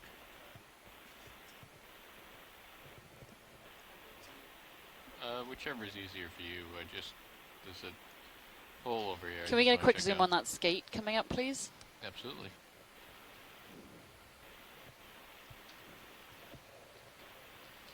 See if I can get out to him.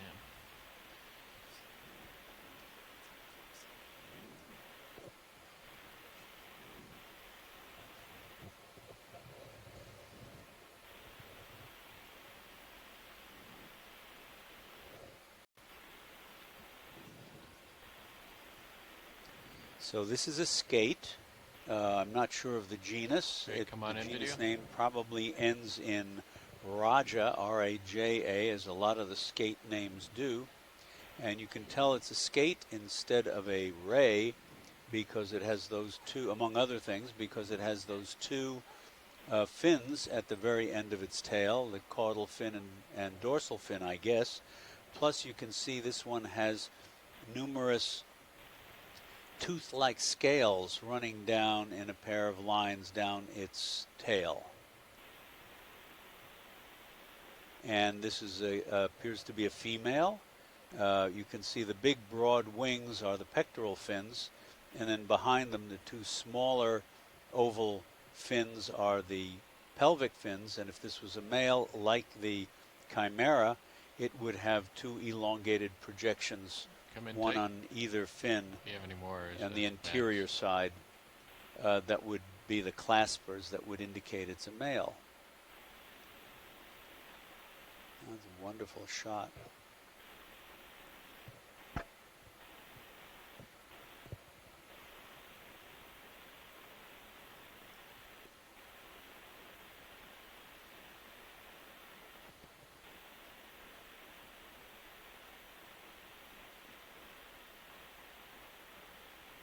And I think Ken Sulak, one of our ichthyologists who's been joining us throughout this expedition, the other day we saw a species that was similar to this one, and he said that one of the main identifying characters was actually counting those spines on the tail. So these kinds of shots are great in order to help us identify these species as well as possible.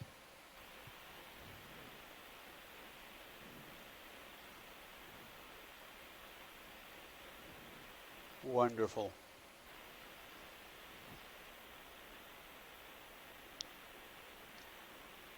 Okay, sold that. Now back away.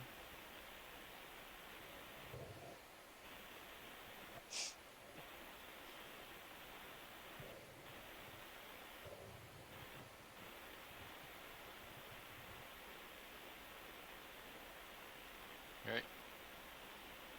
Come on out. Very good.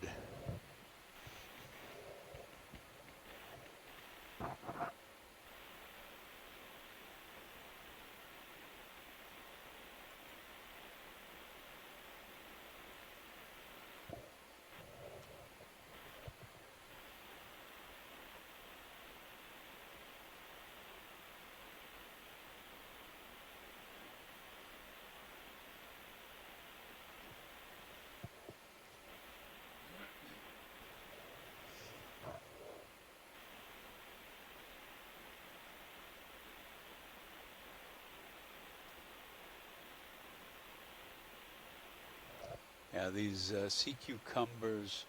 Les Watling asks in the chat room, is this whether that skate was Bathiraja or not? We'll wait for a response from somebody.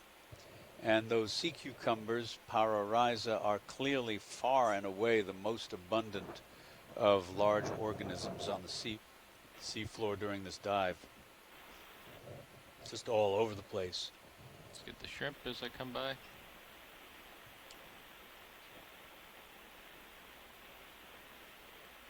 And we saw that shrimp before, I believe. Very, very long antennae.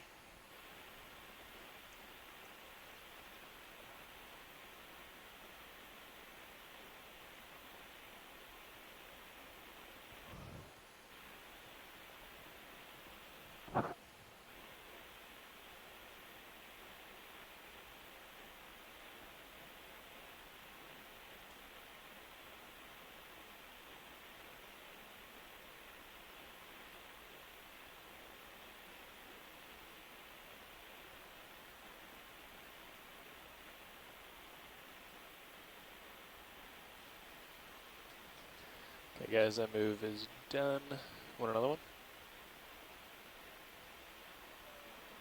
Sure.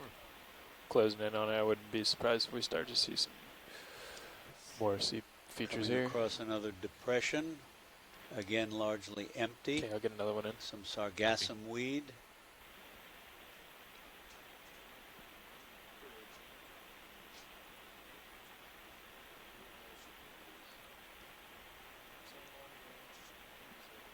Not a lot of activity in this area.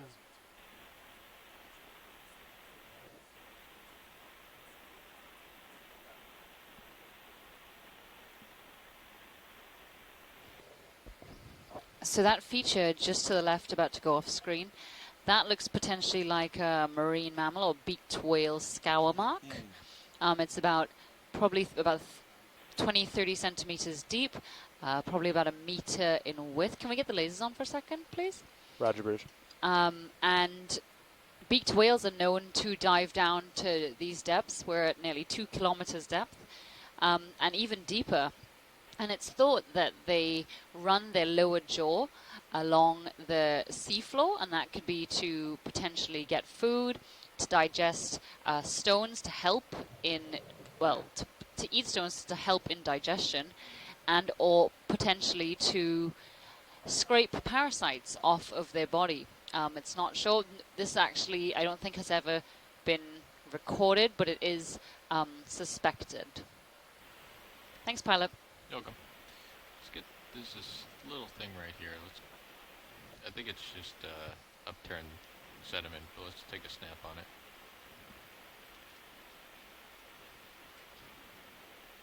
Yeah. There, come on out. When you look at the sediment closely like that, you can see all sorts of little irregularities. A lot of those little clumps look like fecal material pushed up from below by organisms in the interior, in the infauna. Some of them may have been fecal pellets left by organisms cruising along the bottom as well.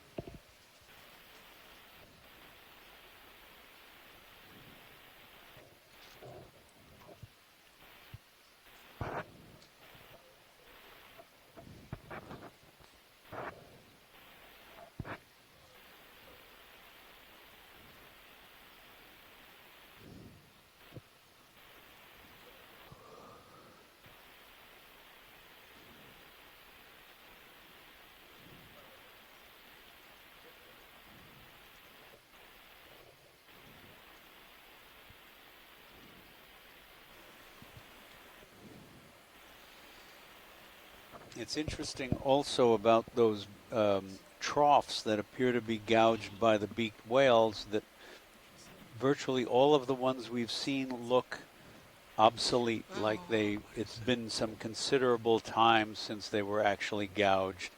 The edges of the troughs are rounded, and the sediment is not particularly paler, as if it had just been excavated.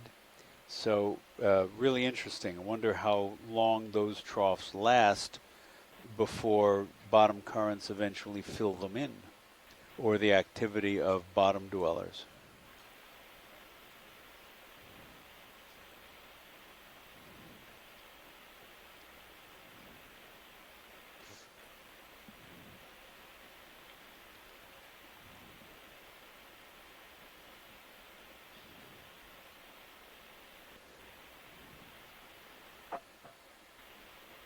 Could we take a look at that white object across center there? Come on in, video.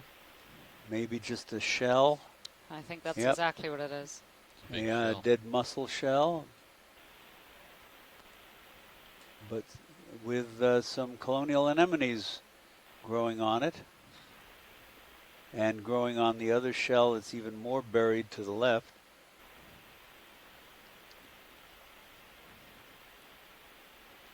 So these look like they are starting out as solitary. I know there are some solitary colonial anemones, which sounds like a contradiction in terms, but nonetheless.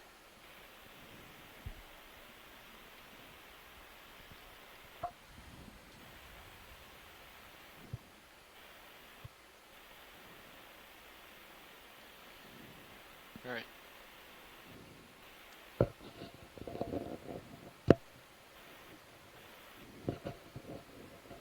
Thank you.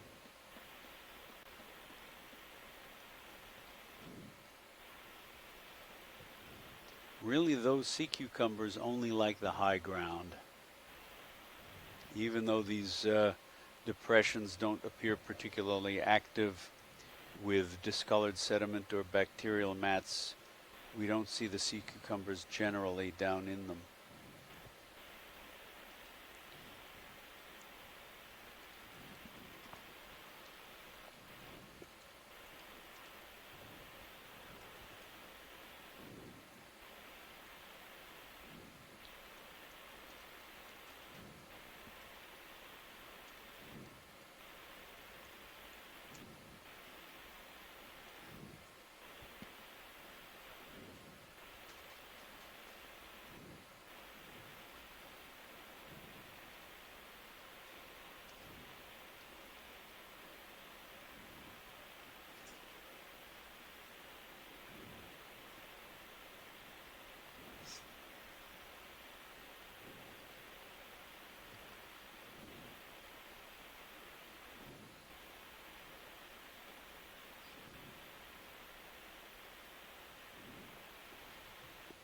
And another couple of sea cucumbers. Let's get this guy in the center. And that may be a hermit crab right there. Yep. I think that's the first one for this dive, isn't it? Yep.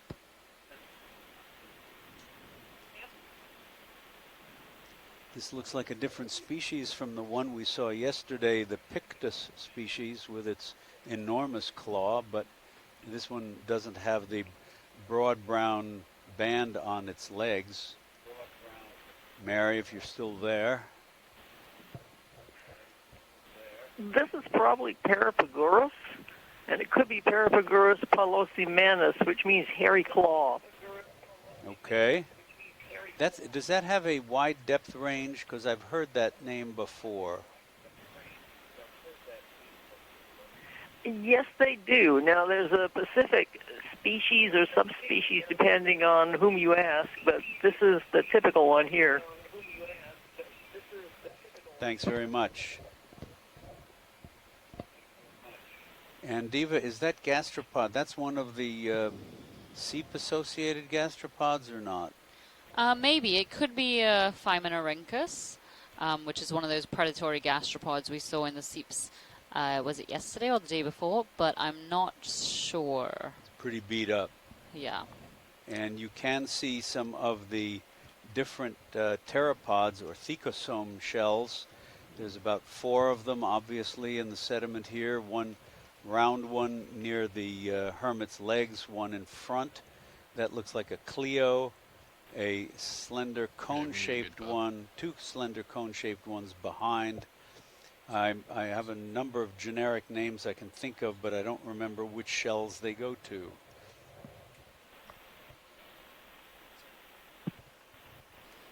Thank you.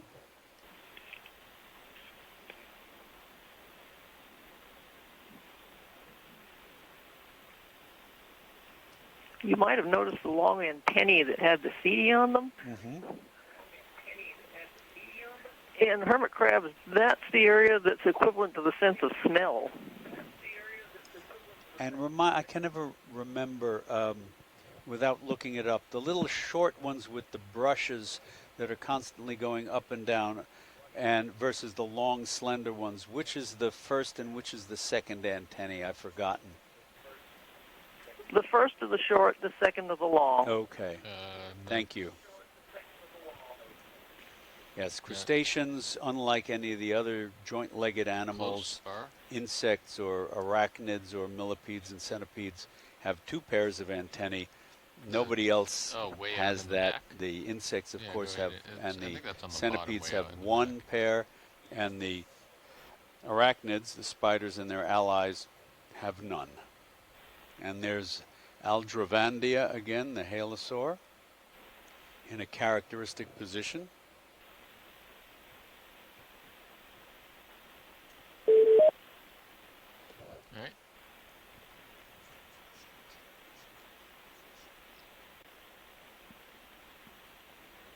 I'm guessing, unless someone can correct me, that halosaur or Halosauridae, the family that these fish belong to, I'm guessing it means salt lizard, but I have no idea where that appellation might have derived.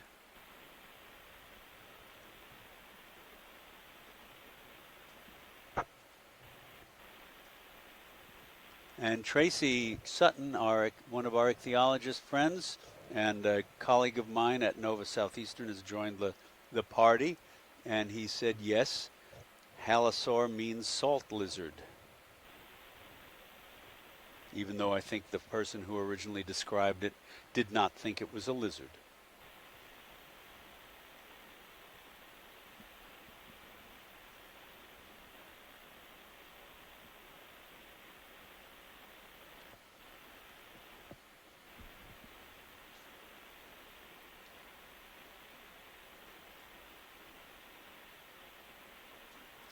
And so Carolyn has said in the chat that she looked at one of the rocks we saw earlier and sent it the image around, and Bill Shedd was correct. Those were burrow casts in the carbonate that we saw protruding from the rock. Amazing.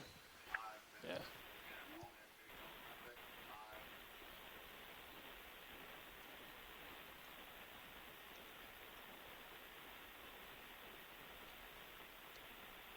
Tracy said the large bottom-dwelling predators of the lizard fishes, which we saw the other day, are called Bathysaurus, which means deep lizard.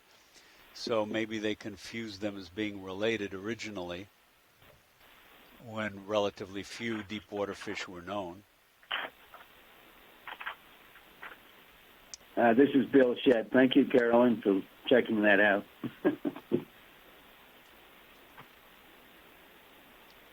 It's a really good call, Bill. It's a very cool rock. It's the kind you wish you were having a specimen set to show students. Yeah. We have a lot of those that are casts of smaller burrows. They'd make a really good reservoir rock if you could preserve them and put some oil in them.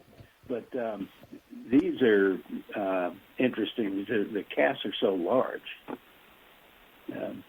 Well, I've got samples of large casts, but not, just individual casts of very large burrows. But they're not uncommon.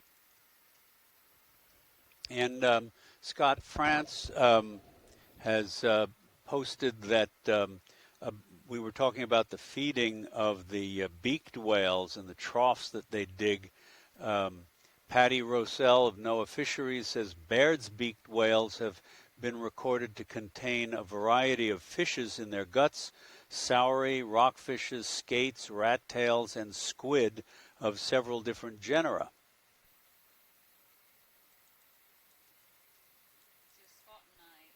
Scott and I have been discussing whether that skate we were looking at would have been appropriate food for one of these beaked whale species that would dive down and make those gouge marks.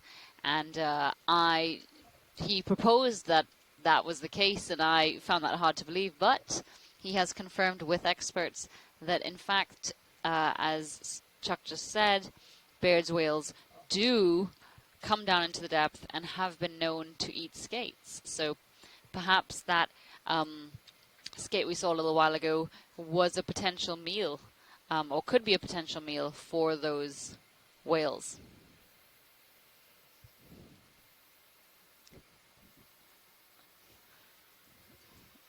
And this is a pretty anemone that we've seen before on other dives.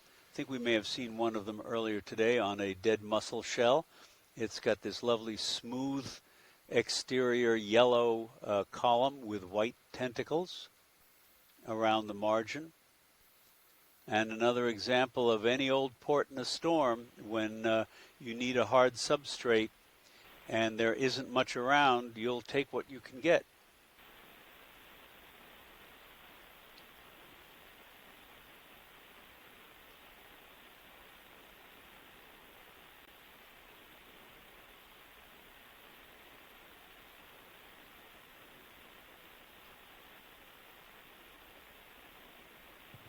It still amazes me how these almost pristine mussel shells can be found outlying tens of meters in many cases, if not more, away from where they likely and originally grew. But as we've seen, things take time in the deep sea, and those big red crabs or golden crabs, for example, can prey on them and carry them about. Wouldn't take very long to do that. Food on the go.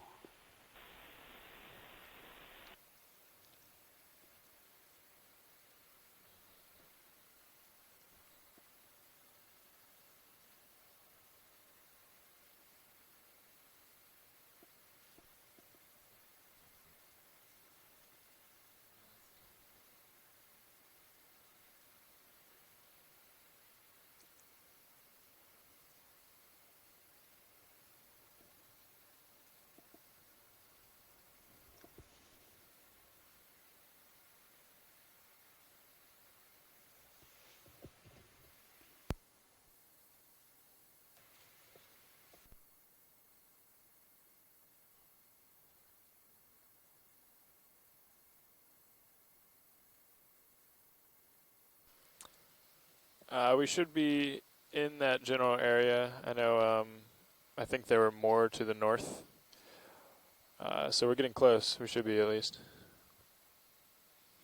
You're welcome.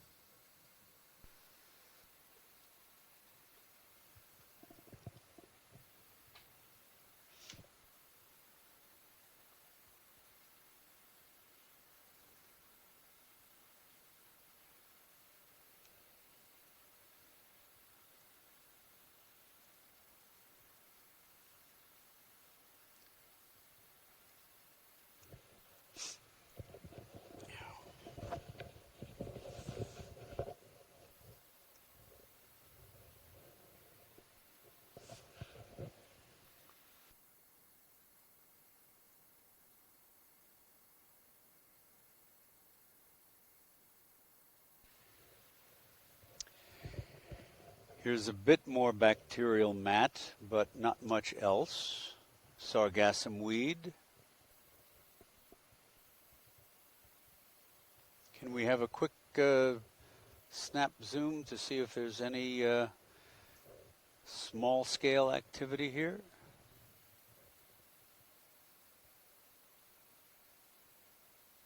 And you see that discolored anoxic blackish gray sediment, the white bacterial mats. There's a few colonial anemones. That is terrestrial plant detritus there. The colonial anemones seem to grow out of hard substrates that can be partly buried. There's a little galatheid, squat lobster, and a tube worm. Tube, at least. And there's the palps of one of the Chaetopterid tube worms, so there is a little activity here.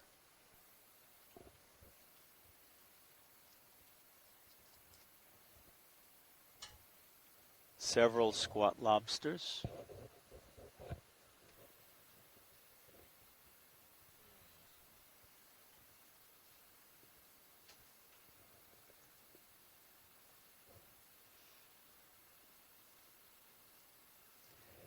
Diva, is the succession of these things reasonably worked out? I mean, are these what we're seeing, sort of the dregs?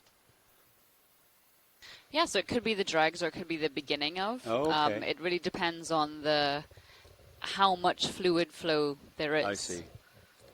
So as the fluid flow increases, you'll start with bacterial mats and so on, and then there may be succession, but again, it all depends on how the fluid flow changes during that period. It's not like a whale fall, which has to go through a certain number of steps. Understood. Thank you. There was a little anemone back there of the kind that attaches to hermit crab shells, but we couldn't get a good view of it. There it is. No, that's a squat lobster over there on a bit of rock.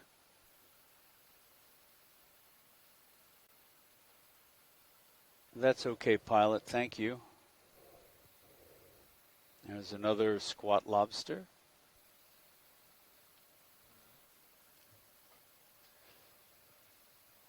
And shrimp.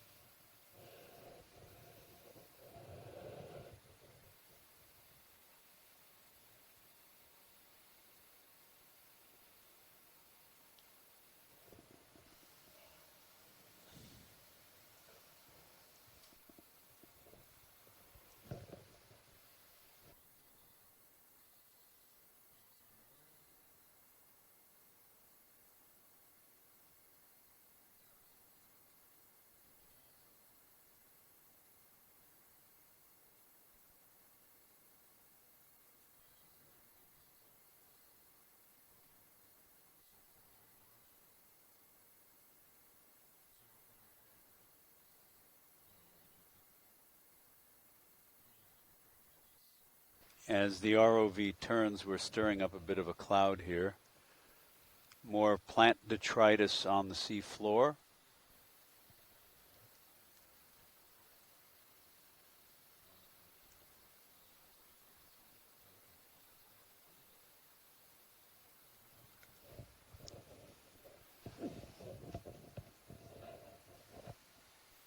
Yeah.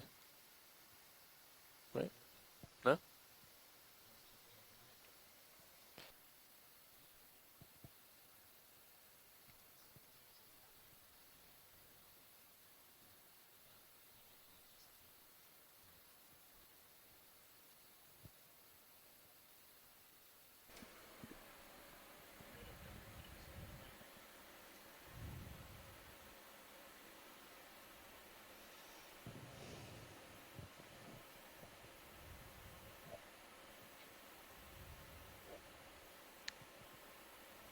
Very flat sea floor here. Looks like there may be more trails, though, probably left by those sea cucumbers, perhaps. And these little dark clots, I don't know what those are. We've seen them before. They thought they might be fecal casts from below. Just come on in video. They could just be burrows, yes, or perhaps little areas where there may be fluid flow or gas bubbles being released from the sea floor, from whatever internal leaking there may be in the sediment. And as a result, that's why they may get that blackened color, because of the reduced sediment in these areas.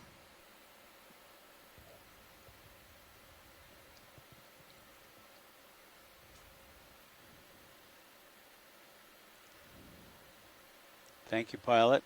Come on up.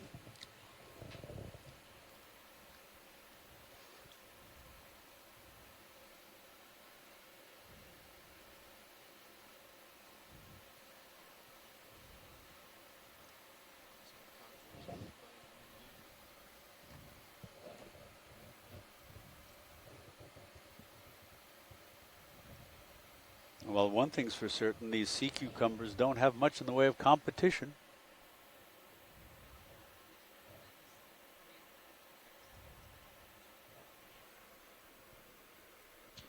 Yeah. I'll get in another move. Copy that. No, we read between the lines, Diva. We got that.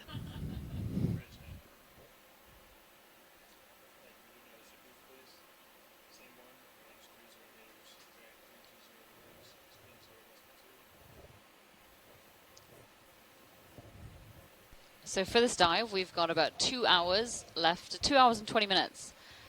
Well, it depends on the depth we're at, but between 2 hours and 2 hours and 20 minutes left in the benthic portion of this dive. So I've asked that we get a bit of a move on so we can see a good bit more of the seafloor before lifting off to do our midwater transects at 3:30 Central Standard Time.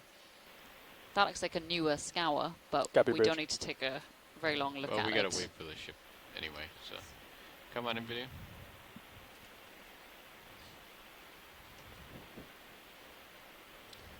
Yeah, that looks like a really fresh scour. Mm-hmm. Yes, it does. Different than what we've seen.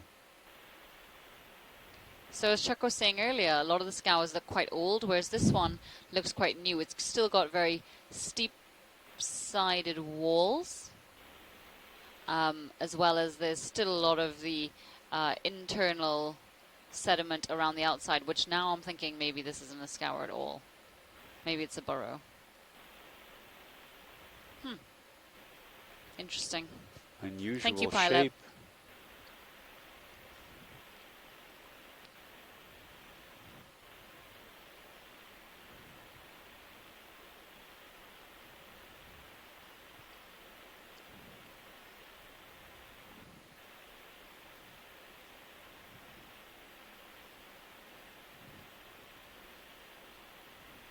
Okay, just come on out.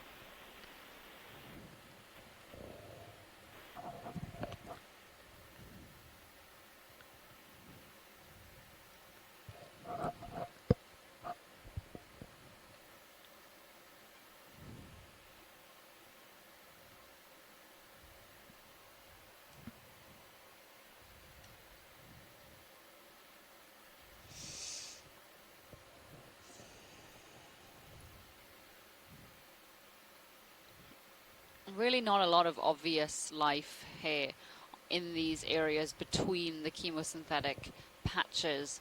A dead Bathymodial shell here and there, several different species, mostly just two, of Holothurian sea cucumbers, the odd hermit crab, but really not a lot else.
That looks like a, that cone looks like a burrow excavation to the left, and this is a small depression filled with sargassum. It looks like a little volcano, actually. We haven't seen much of those with little openings at the top, if that's what that is. There's another one up top center.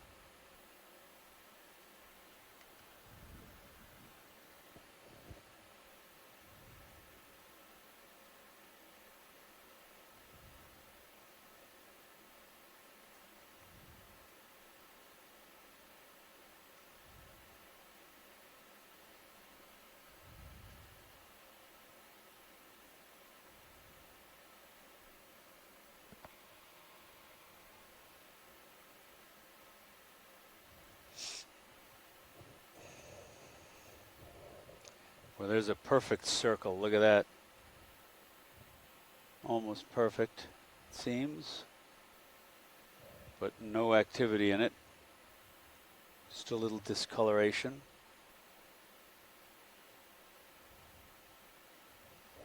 And scattered bacterial mat here.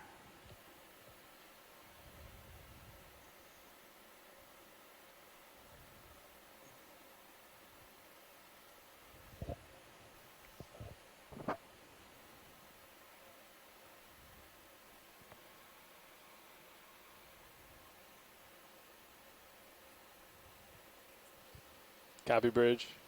So it looks like there's a bit of stuff on this Oh, mound. look at this. That's a big mound.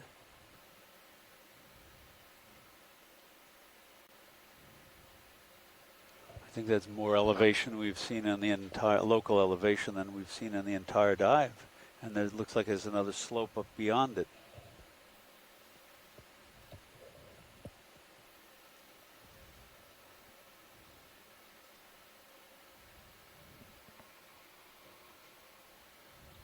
So there's definitely some bacterial mats here on the top of this mound, indicating that there must be some seepage happening. We can also see, can we do a quick snap zoom here, pilot, please? Absolutely. What would you like to look at? Just the tubes in that carbonate, perhaps, if I think that's what it is. Come on in video. Bob Carney has suggested this is a hydrate heave with a depression on the top. And Carolyn says that it could be, indeed. Those look like dead tubes. There's a zoanthid anemone. And there's some of the live Chaetopterids, as well as bacterial mats and some anemones.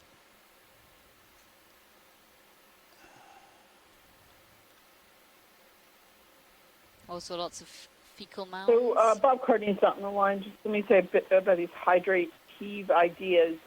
So those of you who live in cold areas are aware of the idea of frost heave. And do you see something coming out of the seafloor here, or is that just sediment? Yeah.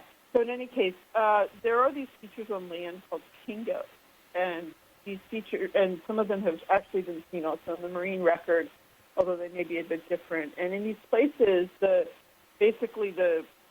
often an ice core that kind of expands this local high, topographic high. And so a frost heave or a methane ice hydrate core heave on the seafloor could be very similar. You would get like a low hillock that was kind of being pushed up by this frozen material. And then, as we said before, there may eventually be a way that breaks down and form a pockmark on top of that. That's great. Thanks very much, Carolyn. Is that bacterial? Yeah, the white is bacterial mat and clumps. Pretty thick there.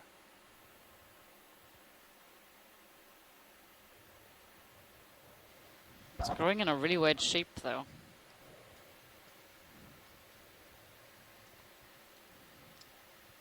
Is it possible to zoom back in that area just a second, where we were a second ago, where she said the shapes were weird? With what, Carolyn? They are weird. The bacterial mat is often, looks like it's lying on the bottom. These look like little mounds, white mounds. If we could disturb one of them, actually that could be a small accumulation of hydrate. I was just about to say, do you think that's hydrate? Mat will roll over. The bacterial mat would roll over and lay on the bottom, whereas the hydrate would float up.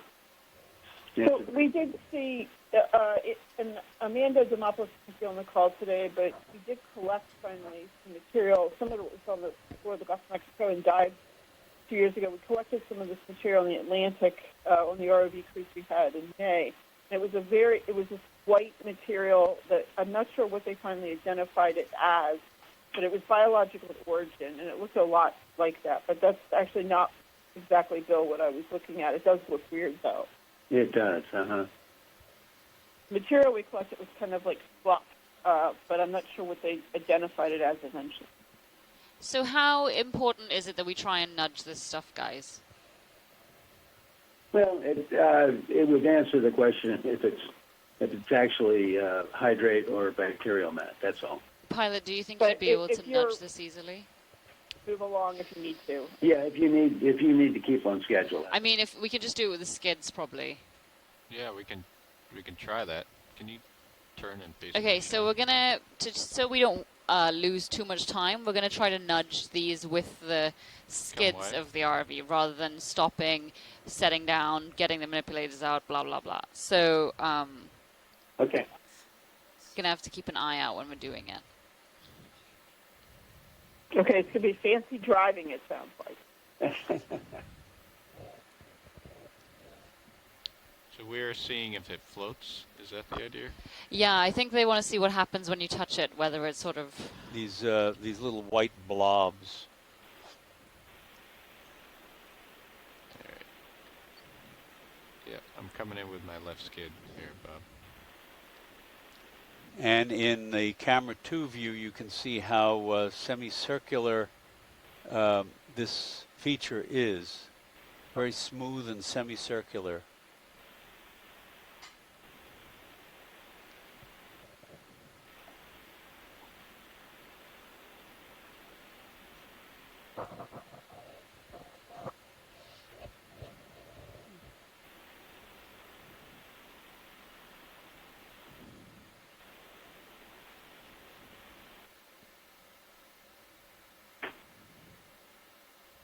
So they're cascading down that large white blob. We might prove Bob Carney right. That these mounds are cored. Can we zoom on all this white stuff? Yeah, come on in please? video. Come on out a little bit.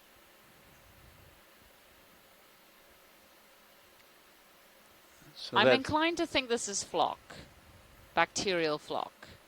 Yeah. I mean, it's floating now, but it's been swept up with the current generated by the ROV, but it was first floating downward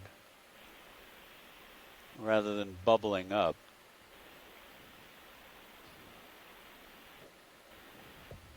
Come on out. Yeah, I think this is bacterial. Yeah, it is. Oh. Pull wide. It's being moved around by the turbulence. It's not buoyant. Okay, general consensus from all then, bacterial mat.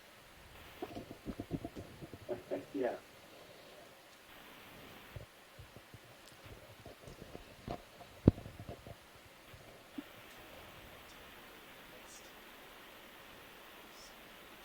I love when we do these sophisticated experiments. Ooh, oh, look at that. Yeah, they're going to want to look at this. Yes, we will. So it looks like, again, another one of these pockets of life. If again, the Sirius view has a great view of the size of it compared to D2. And a lot of what we've been seeing before, these rugged carbonate outcrops, the Caticus laticeps fish hanging out in the depression, Lamellobrachia tube worms, plus here there may also be a Scarpia.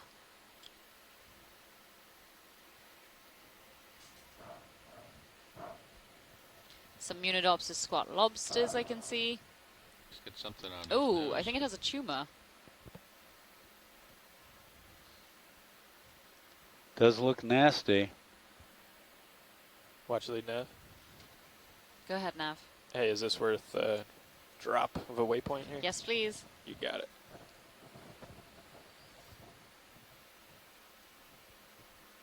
Oh, poor guy. He has like a growth on his snout. And that might be impairing his sensory abilities. Yeah, it looks like it's sticking right up over his nostrils, maybe. Come in tight. Nope, his nostril is free there on the on the left side anyway. Boy, that looks rather ugly. Sorry for the bouncing. I'm right at the end of my tether here. Oh, that's okay. Could we take a look at some of the live tube worms that were just in the foreground to this, please?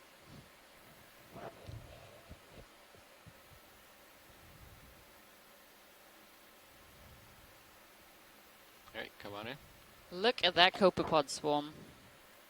They are just everywhere. Oh.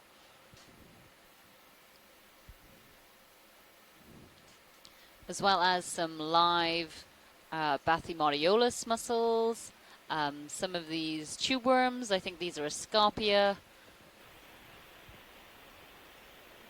whereas the other ones may have been Lamellobrachia. And this swarm you're seeing are copepods, as well as some Alvinicara shrimp. There are 3 potential species they could be in this area. Polynoid scale worms in between. A great little community here in this tube worm bush. There's mucus strands there. I don't know what's producing those.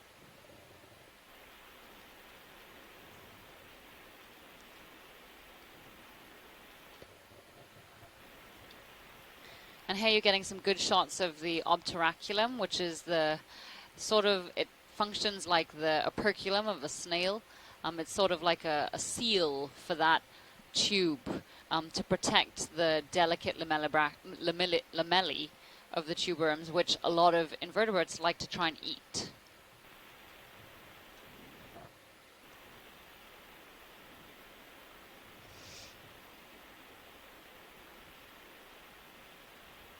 Also can see some Munidopsis squat lobsters. And all of these are animals we can see right within view tend to be found very often at chemosynthetic habitats. And some of them are found only at chemosynthetic habitats, such as these tube worms that rely on that chemical-rich fluid seeping out of the seafloor. The Munidopsis tend to be found in chemosynthetic habitats or organic-rich habitats, but can be found elsewhere. They have more of a generalist diet. Yeah, those opercula or obturacula of those worms look rather different than the ones of the lamellibranchia we saw earlier. Yeah, so it looks like we've seen a shift in the species, or perhaps there could be some co-occurrence here. And again, looking at these mussels, you can see varying ages and sizes of the mussels. The gold are younger individuals, and they tend to lose that gold color as they grow older.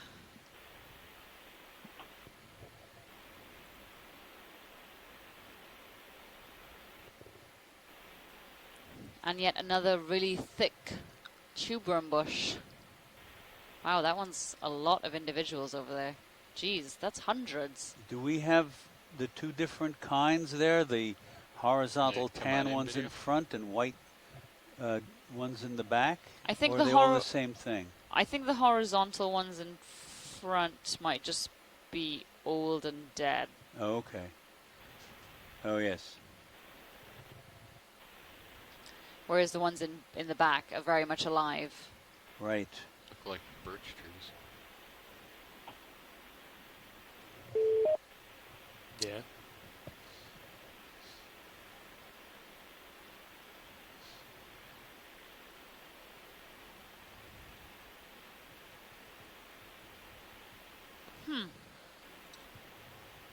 I'm confused looking at the tops of these worms, which ones they are. Eric, I'm not sure if you're still there on shore following along. Which species do you think this is? You are not online anymore. The black and white markings on these tubes remind me of birch trees. Oh, yeah. That's true. Yeah, I can see that. So Carolyn's just raised an interesting point about the age of these colonies and life in the deep sea. Because of how difficult it is, it's extremely cold, it's extremely high pressure, there is not very much food. And that means that life in the deep ocean is very slow paced. When you see the chimera swimming by, for instance, it looks as if it's been slowed down, when in fact that is just its pace, its general pace. So that slow way of life means that animals can also be very slow growing. But at cold seeps, there tends to be a higher abundance of food, and so animals can grow a little bit quicker than in the general deep sea, but still very slow compared to in shallow waters or on land. And so it's thought that these tube worms, I know there's been quite a bit of work done on Lamellibrachia and Escarpia, and it's thought that some of them are hundreds of years old. Once they get over a meter, they can be hundreds of years old. And I think recently a paper came out by Alana Durkin and Eric Cordes that suggested that some could even be about 1,000 years old in length. So despite the fact that they are not very big in terms of, compared to, for instance, the Riftia pachyptilla, the tube worms you get at hydrothermal vents, which can be 2, 3, 4 meters in length sometimes. These ones tend to be between 1 and 2 meters, and they can live to very old ages. And that means that they are very vulnerable to human impacts.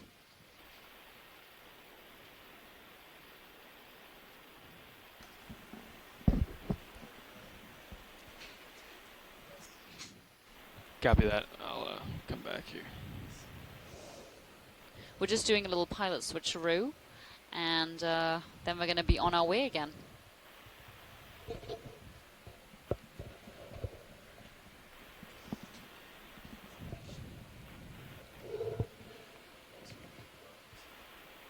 Copy that.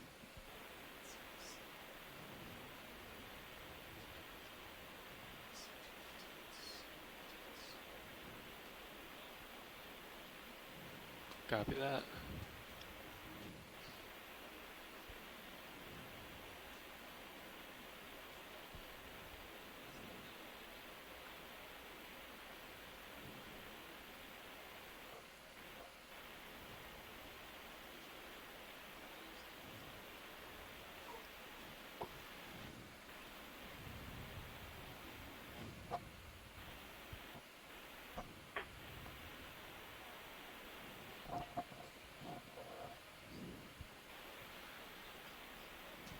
320. Copy that. Okay. Yeah, that sounds good.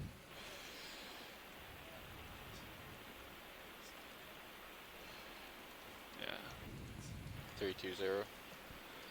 Yeah, looks good to me.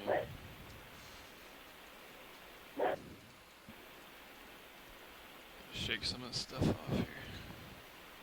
Bridge, RV-Nav.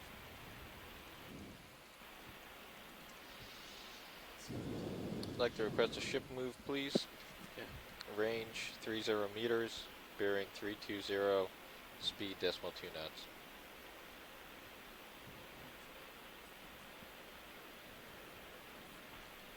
That's correct, thank you.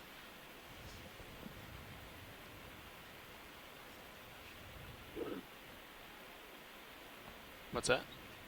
Oh yeah, let's check it out.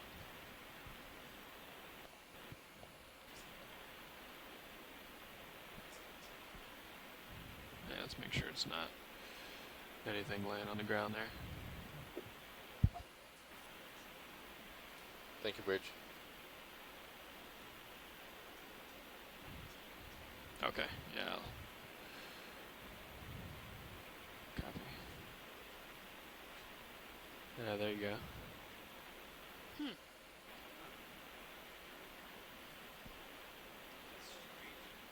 That's interesting. Any geologists ashore or biologists ashore care to hazard what would have made a feature like this? We can keep moving the pilot. Copy that. Yeah, we're waiting on the ship.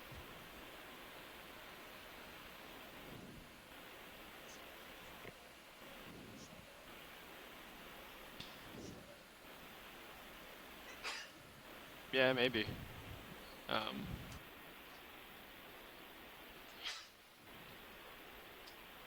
I'm thinking this might be anthropogenic. Pilots, what do you guys think?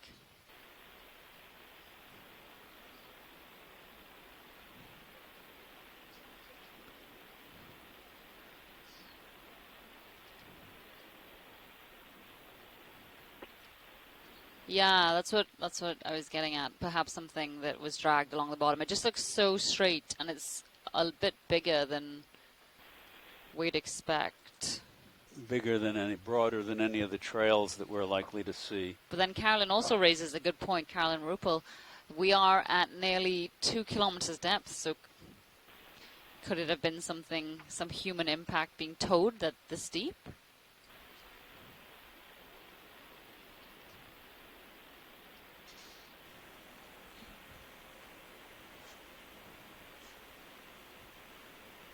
Yep. Some of the sub-bottom stuff gets pretty close to.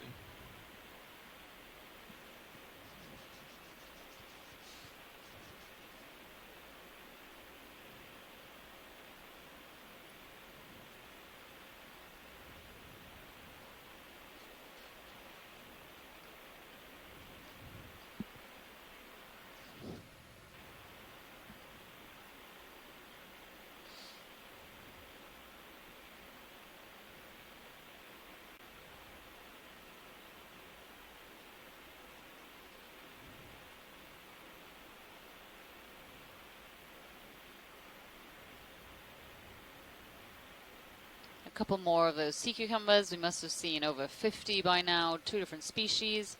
One Pyrorhiza polens, which is more rugose or rough looking, and then this other one, which is a little bit smoother looking, but both very similarly colored. And being found in these strange mating aggregations, that's what we think they are, or pairs.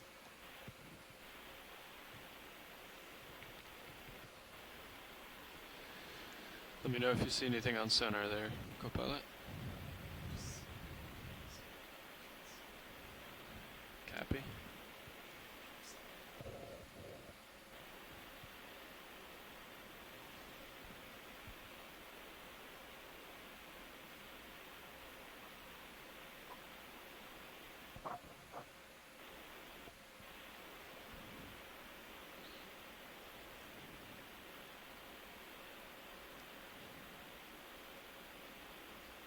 Can we get a quick zoom on that shell in the distance, please? while we're hanging out here? Just right above the lasers Yes, now? please. Sure. Yeah, video, we can start to come in on that. It's so weird because we've been seeing, this is like the third one of these we've seen, and they're always very far away from any chemosynthetic activity relatively. But this is likely belonging to an Acharax, which is a type of solemyid bivalve, and it is a chemosynthetic bivalve as well, just not one we have seen alive or even in close to areas of seepage before. But these likely would live quite deep in the sediment, and so that's perhaps why we're not seeing them. But you can see they've got this very characteristic shell. And an interesting thing about these solemyids, that's the name of the group this belongs to, Solemyidae. They belong to a larger group of bivalves called the protobranchs, which are the most primitive of the bivalve shell, the bivalve mollusks. Bivalves, of course, include scallops, clams, oysters, cockles, and their relatives, and mussels. And so first they have this characteristic outer shell layer called the periostracum, which is found in many other bivalves as well as gastropods, some snails. But here it overhangs the calcium carbonate part of the shell, and so these clams are given the common name awning clams. But in addition, unlike almost all of the other bivalves, the gills of this kind of clam, the solemyids, are fairly simple, and they're not modified for suspension feeding. In the other bivalves, the ones that I've mentioned, the clams and oysters and mussels and so on, scallops, the gills are highly, highly folded, and they've got tracts of cilia on them that not only bring water in for respiration, but bring a stream of fine particles, suspended particles in for suspension feeding. The vast majority of bivalves are suspension feeding, and the cilia have special tracts that collect the particles, bring them down via little pathways along the gills to the mouth. Whereas the solemyids, those that are not chemosynthetic, at least, have these elongated palps on either side of the mouth, and they are deposit feeders rather than suspension feeders.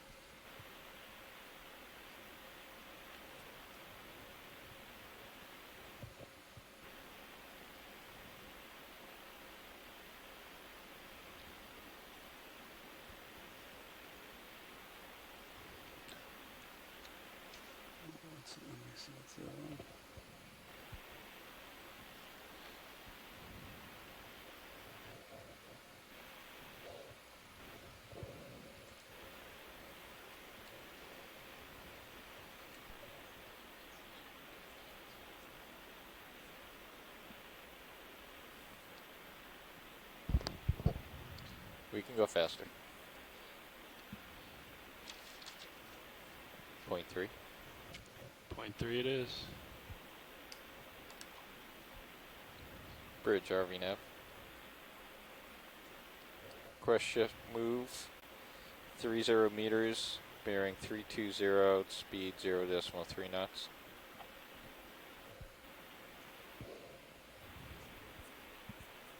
Decimal 3.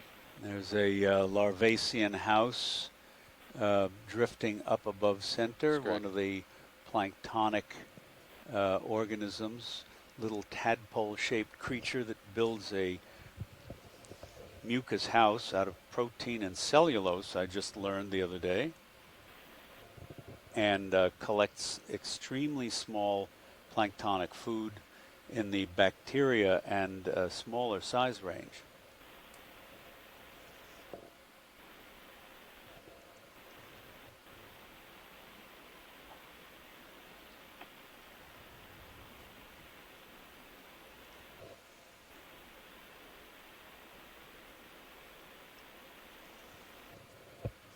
Thank you, Bridge.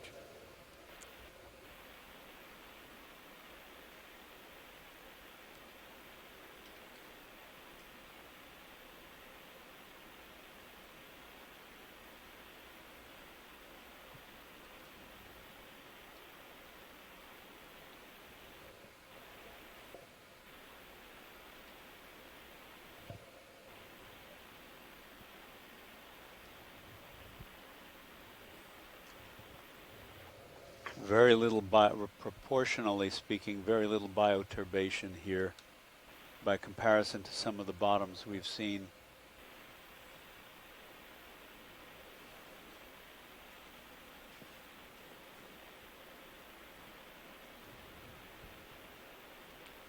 We're trying to pick up the pace a little bit to get to our next waypoint.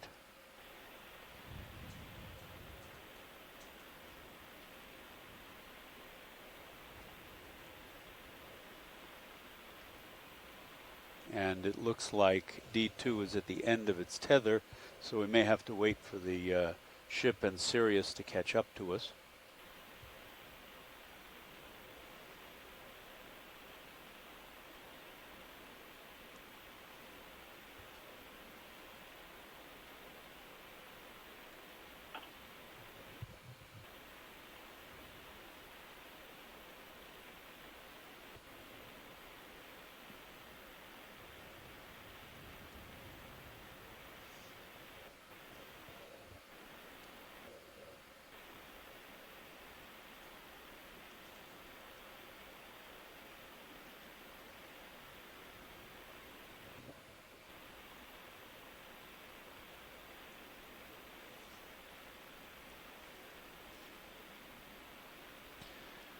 Video, maybe while we wait, let's try to get this thing in the water column here. Oh, there it goes. As soon as we start talking about it.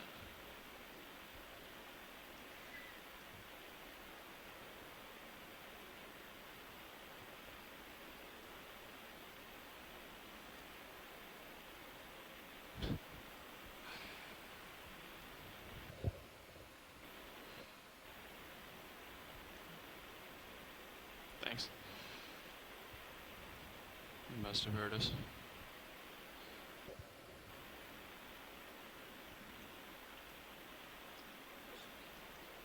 Wish we'd been keeping count of how many sea cucumbers we'd seen during this dive.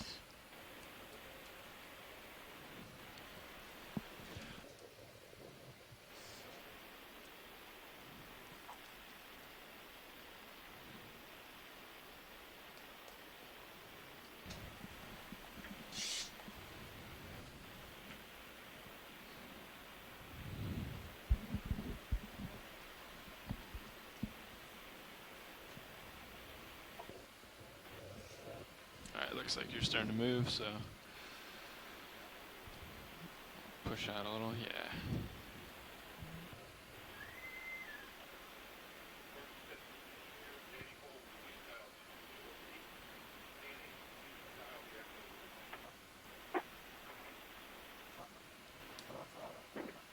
Take a bridge.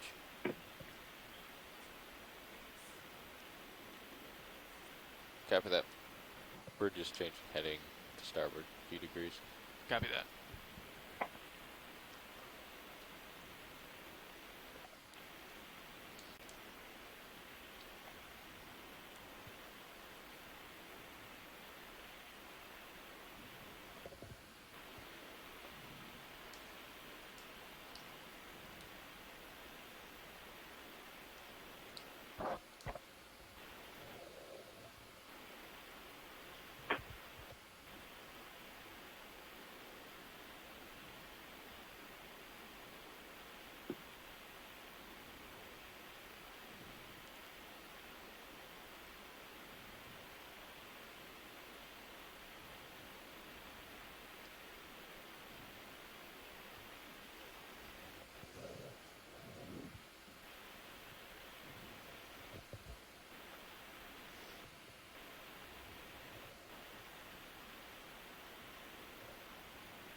So we have just over an hour and a half, maybe a little less. left in the benthic portion of this dive.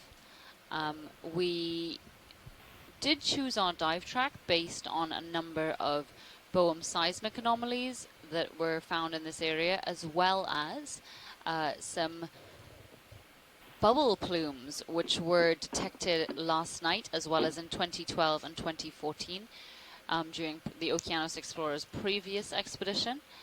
And we were hoping that our track would lead us through a very geologically active area. Copy that. We'd like I'm to sure that put is in another ship there move. may still be an element of that here. Same as last, 30 meters. But it does seem to be degrees petering out compared to decimal how three. many areas of seepage we had seen previously during this dive. Yes, thank you. And this is interesting. We've just recently come into this area of abundant mounds relative to the much smoother, flatter area we saw before. And you can see right here in the field of view how abruptly that can change. It's mostly smooth in the foreground, and then you get into this field of mounds and cones in further in the distance. Thank you, Bridge.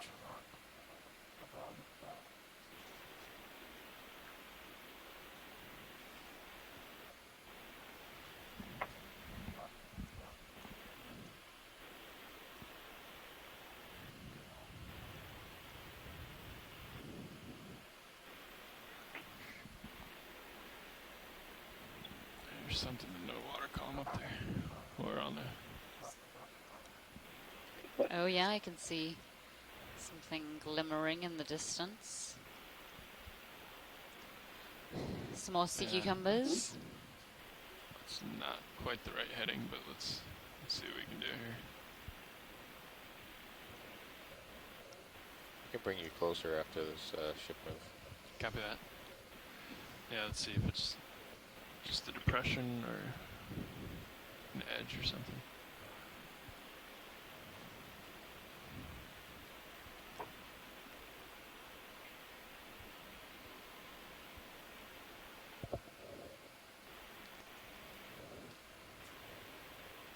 Copy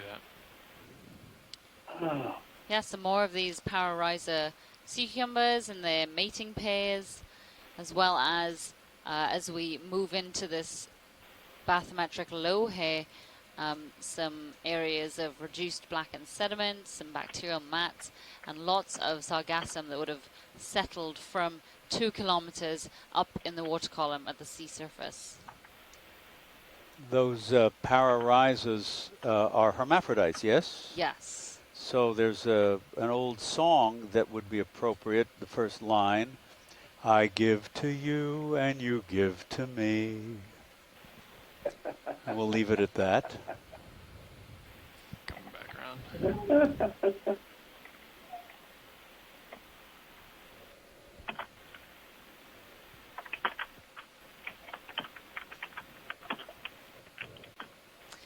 If you are not speaking, please do mute your mic. We are getting some background noise on the call right now.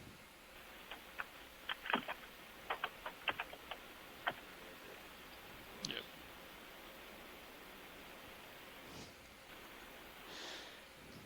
So again, in one of these lows, we seem to be seeing very circular features during this dive with areas of seepage and chemosynthetic communities. Copy that. In this area.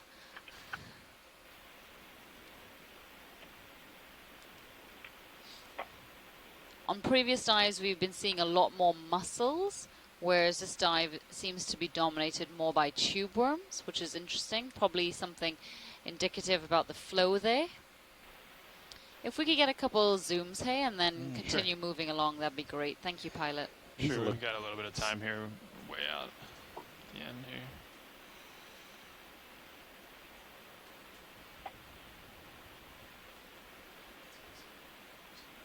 Copy that.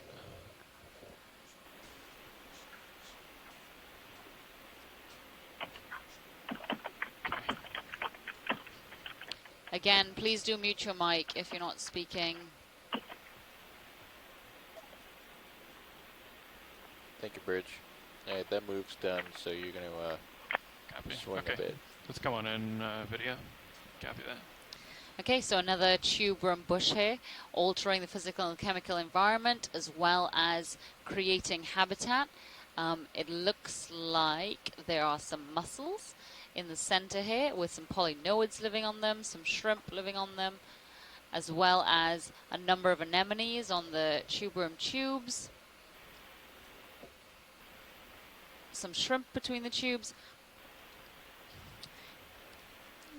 And I don't see any of the, unlike some of the other places, I don't see any of the zoanthids. They're all anemones. Appear to be. Here.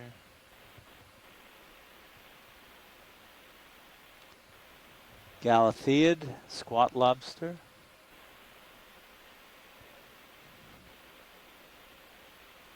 And the huge swarms of copepods again. Now there's a zoanthid, a little gray disc, I think.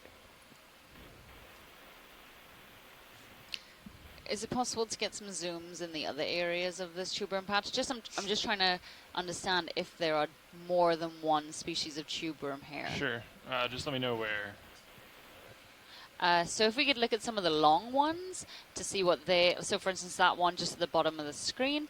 If we could look at that, and then a couple of the others that are more tightly assembled. Let's get a look at So this is definitely lamellibrachia. Oh, that's beautiful. Look at that. Yeah, and so you can see how that obturaculum is shaped, and as well as the lamellae, and it almost looks like it has petals. That's great, Pilot. Thank you. Sure. Okay, so let's see how the other ones compare. So it's up. You come back in on these ones. So I think the larger ones may be lamellibrachia, whereas the smaller, more densely packed ones with the zoanthids growing on them may be Escarpia. Yeah, there are plenty of zoanthids there. Okay. Copy. Okay. Copy, Copilot.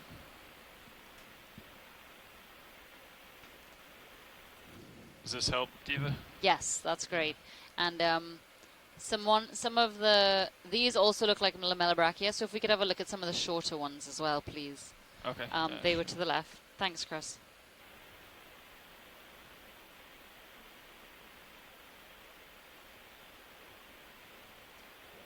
Looks like is that a big amphipod on one in the center there? Or I think this scale worm or what?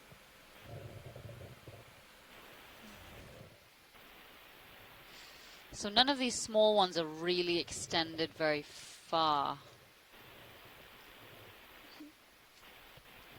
Can we zoom in on the worm directly to the left of the central shrimp?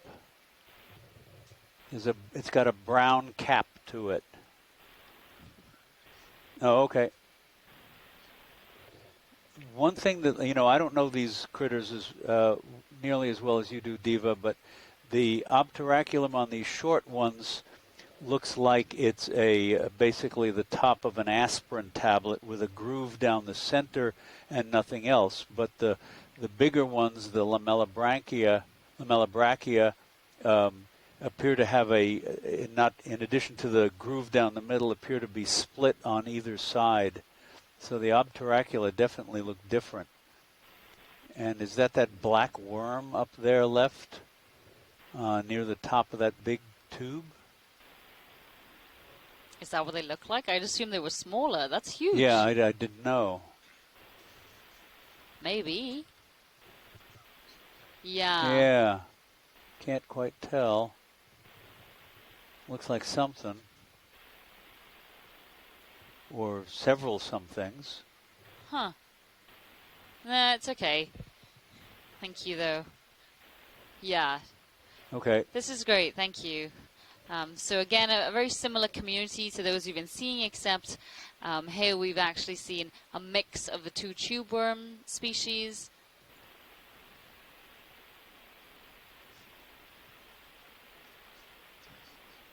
No, thank you. But a lot of the same players as before. And again, you can get a great shot of it by looking in camera 2, the Sirius feed of D2, and you can see how small that area is compared to D2. That looks like our glyphocrangon friend. And these little... That's what he is. Thank you, Mary. And these little tufts of material on the seafloor, maybe fecal casts.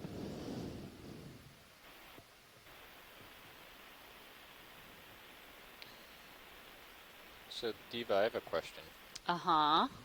Do these... I'm slightly worried. Well, so I remember reading somewhere or seeing some talk on geothermal vents and talking about how there's sort of like a cycle to them where, I don't remember if it was the mussels or the tube worms move in first and then one or the other crowds out the other species over time.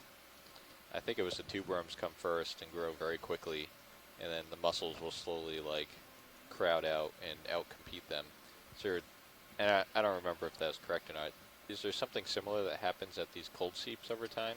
Yes, exactly. And so I think Chuck and I were chatting about this a little earlier, but it's, I guess vents can have, maybe not. It's all about, I think, flow concentrations. Mm-hmm. So vents could be a little bit more stable, but it basically will depend on what types of fluid are flowing out, what chemicals are in that fluid flowing out of the seafloor, as well as how concentrated it is. Okay. But yes, so for instance, you've seen the mussels in areas where or closer to the fluid flow, essentially. Mm-hmm. So we can get another one in, probably. I'm also furiously scrolling through my computer while I'm trying to answer this question. I think we can get another. But no, there definitely is some element to truth in that. I'm just I don't want to say the wrong thing, so bear with me. Yeah, I have to put in a ship move anyway. Yeah. Same move? Yeah, I think so. Bridge RVNAV. I'll see what's on the other side here. I'd like to request a ship move, same as before. 30 meters, bearing 320, speed decimal 3 knots. That's correct.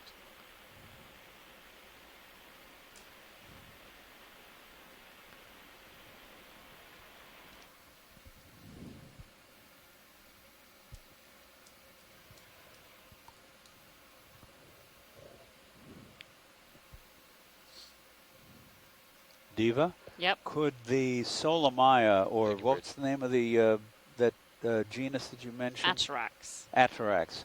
Could would that be? I know they're burrowers. Would that be likely in those depressions, or could that be burrowing anywhere under the seafloor that we see here and be responsible for some of these bioturbation features? I guess that really depends on what is happening within the sediment. Okay. So how much of this fluid flow there is below these top sediments we're seeing. I suspect a lot of this area may be active just below the sediment surface and may not be actually making it to the surface of the sediment, but who knows? Yeah, so they may be at all these seeps that we've been stopping at, but we may not see them because they're buried. Okay, Josh, so ecological succession. First organism to take advantage of this is, are you hearing me? Yes. Is bacteria. And so those will use that hydrocarbon-rich fluid to create their food and multiply. Yeah, can we have a quick zoom on that, please? And of course, they do that via chemosynthesis. And during that initial stage,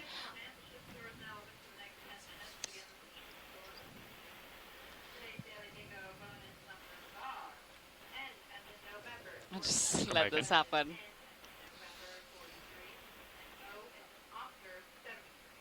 Right. And that is...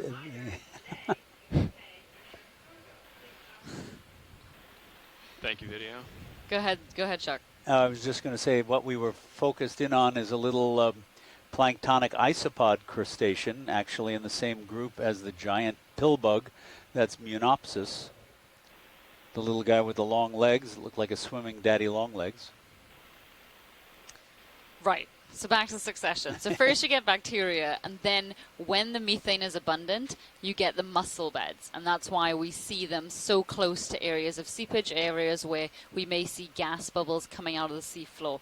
And those are, of course, mostly Bathymodiolus mussels, but you can also get like the clams as well as that Solomyid we just saw living at the seeps during this time when the fluids are abundant. Then, of course, you also get calcium carbonates forming during this time, and you get the orthogenic carbonates, and then you have that zonation with the corals around the outside and so on. But that carbonate formation also attracts Siboglynnid tube worms to settle. And so these tube worms, because they have that root that can get a little deeper in the sediment, that means that they can be a little further out from those mussel beds. But they can co-occur, as we've been seeing here. But then, like you were saying, in terms of succession, when that fluid flow begins to wane, because the mussels can't get very deep into the sediment, they will be the first to die as that fluid wanes and drops back down in the depth of the sediment. But because the tube worms can get a little lower down, they will continue to thrive, and so that's why we may be seeing some of these areas where we're seeing mostly tube worms rather than mussels. Essentially. So the mussels are shorter lived and methane hungry, whereas the tube worms will then take over, and they can persist for a much longer time as the seep wanes away. That's a great explanation. Thank you, Diva. Thank you, Wikipedia. Well, it still doesn't matter. I mean, it's backed up by, peer-reviewed resources, so. So again, thank you, Josh, for bringing that up, because that means a lot of the communities we may be seeing here, we may be on the way out, as compared with some of the ones we saw on earlier dives, where we saw very extensive mussel beds, where we saw the brine lake, and so on. Those may be newer, more newly formed areas of seepage. Awesome. I appreciate that answer. And then, of course, the final step is when the fluid flow completely wanes and you're just left with carbonates, and then you end up with a coral community, which we've also seen during this expedition. But all the chemosynthetic animals will die off. I'm sure the time frame varies widely, but is there any, are we talking minimally centuries or minimally decades? No, I think it really does vary according to location. I mean, even on this expedition, even though gas flow or bubble streams aren't necessarily indicative of seeps, there will be seeps where there aren't bubbles. 0 meters. That we've drawn over a couple of, or we've mapped areas where bubbles were found in 2012 and 2014, but now they are not. So that could be an indication that the seeps do switch on and off on much shorter time scales, like, a couple of years. Very good.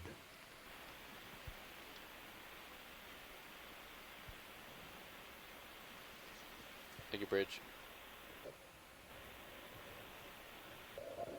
So, in fact, while we're over this particular seafloor, we see seeps switch off and on sometimes within hours or days as well, and it depends on a lot of different factors, we think. Obviously, where you've got a chemo community, though, you've got to be supplying enough of what the chemo community needs to sustain it through those periods when the seepage is off, if in fact it's depending on, for example, a supply of methane. Okay, that's interesting. Thank you. And remember that our colleagues at British Geological Survey in some cases have dated oxygenic carbonates near these places where there's active seepage now, and the dates are thousands of years old. So that doesn't necessarily mean there's been continuous seepage over that time or a continuous chemo community, but it does mean, obviously, that there's been at least there was an episode in the past, and clearly many times we are at a place that's active now. We don't necessarily know what goes on in between those two, though. Right. Is there any indication of how long, once conditions are right, that it takes a layer or stratum of that carbonate to form? Is that a 10,000-year process or a century-long process to go from a layer of, I guess, sediment with bacteria to rock. I think Bob actually asked me this the other day, and I didn't respond in part because I didn't want to go out on a limb. But obviously, if we're able to find carbonate rocks that are 2,000-3,000 years old, compared to the age of most rocks, it's quite young. But it doesn't take that long, then, apparently, for these carbonates to form. I mean, the carbonate is deposited, obviously, all the time with some of these microbial processes, but for it to become liquefied, clearly it has to happen in some places in fewer than 1,000 or 2,000 years. So Okay. I think they're fairly young rocks as rocks go. Could it be anything remotely like the cementation processes that take place in shallow water carbonates in like the Bahamas, where I guess things can the grains can be cemented by I guess it's micrites. In very short periods of time, a couple of years or something like that, if I remember correctly. Yeah, you're probably referring to beach rock. Yes, in yes. the Bahamas and in the Caribbean. Yeah. Okay, we can come on in video. Yeah, that's a very rapid process because you're seeing a lot of evaporation and you're seeing changes in concentration in the seawater. But Harry Roberts has done a lot of age dating. The one thing he doesn't have, and he sure wishes he had, in all the spots he sampled, is cores. Right. Because what you take off the top of a rock outcrop is not necessarily indicative of the overall age of the rock.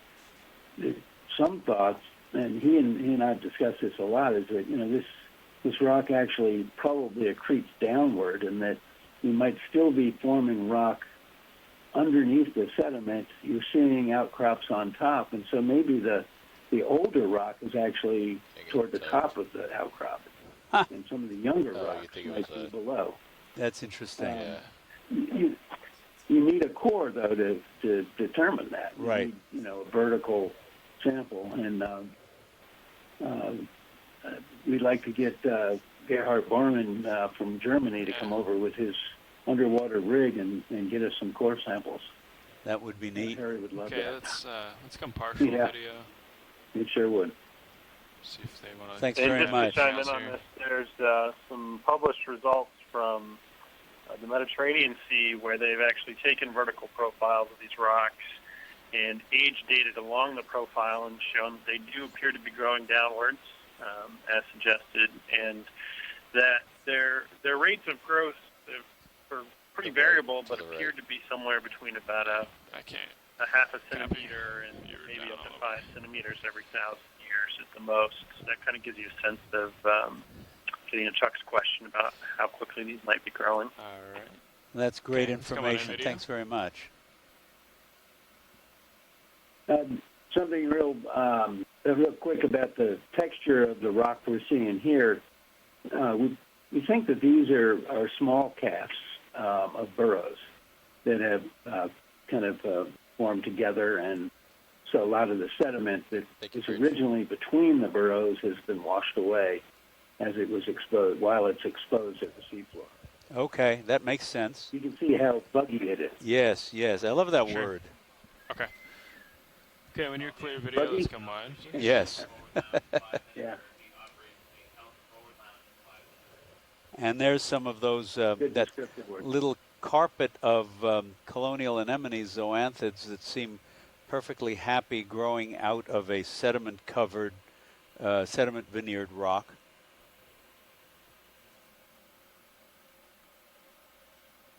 And of course, Bob Carney reminds me that my reference to the carbonates in shallow water, where I was talking about the cementation taking place over short periods of time. Copy that. I'll come back. The water there in the shallows, the seawater is saturated with carbonate, so it precipitates out very easily. Of course, in deep cold water, the carbonate, there's less of it, and it would dissolve under these conditions. rather than precipitate, unless, of course, it was helped by the bacteria. I hope I didn't get that completely wrong. You didn't get that wrong. It's we're below what they call a carbonate compensation zone. It's level. We're actually in a place where carbonates will dissolve if not sustained or enhanced by biologic activity. So then Copy that. The question is, with that very nothing really on sonar. vuggy fenestrated carbonate rock, is that also like 60 meters at 0.2. Possibly the result of dissolution, because we are below the compensation depth? On where we think it is, where we think these are. Well, personally, I don't think so. I think if you look at the morphology, it really does look like tubes, and the gaps are more just gaps between the tubes. Gotcha. You have much higher permeability in the tubes, in the burrows, so you're going to have gas concentrated in there and precipitating. Yeah, oh, I see. Okay, thanks very much. It's likely to be offset. That's very cool We have it stuff. at 2020, and it's really 1919, so it's, something's wrong there.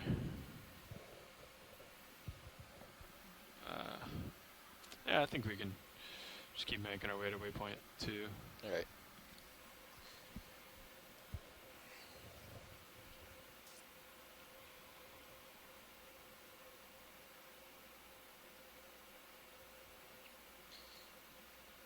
Bridge, RVNAV. Ship move, range 60 meters, bearing 320, speed .2 knots.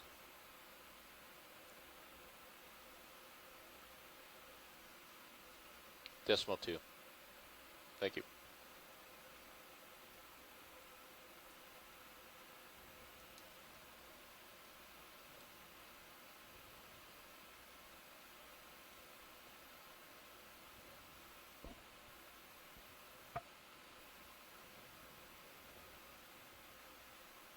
Is that trash or shells? That's shells, I think. Let's go ahead and snap here video. Well, that's a tin can, aluminum can, and a shell. Okay, we can come on.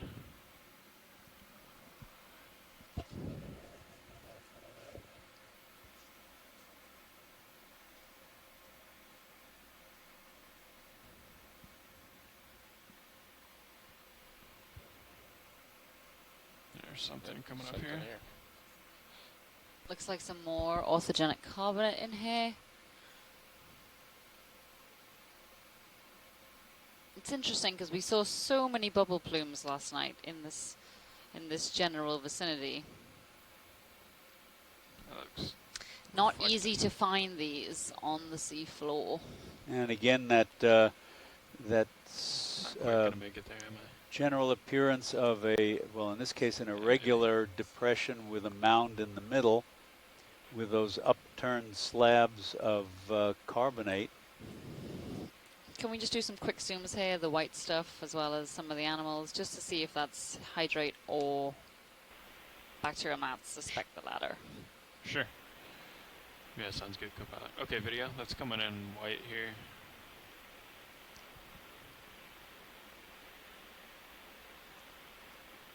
Yep, that looks like bacterial mats and more of these swarming copepods and Chaetopterid worms and Bathymodiolus mussels, with covered in zoanthids and huddled around this carbonate outcrop, which is providing homes for lots of Munidopsis squat lobsters, some tube worms.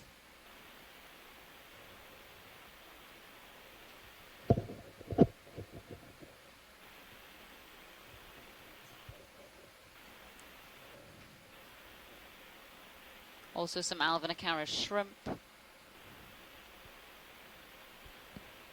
That's great. Thank you, Pilot. Sure. Okay, when you're... We are happy to move on if you are. Copy that.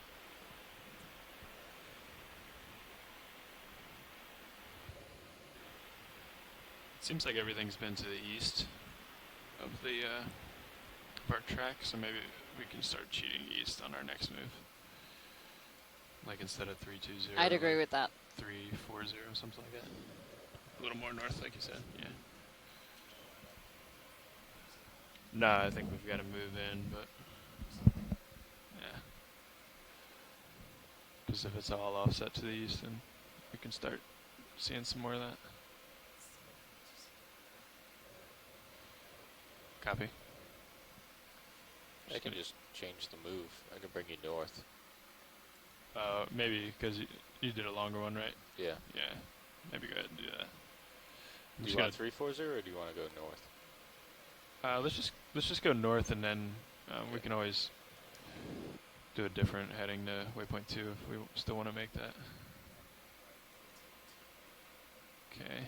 I'm just spinning my head just to give a sonar look.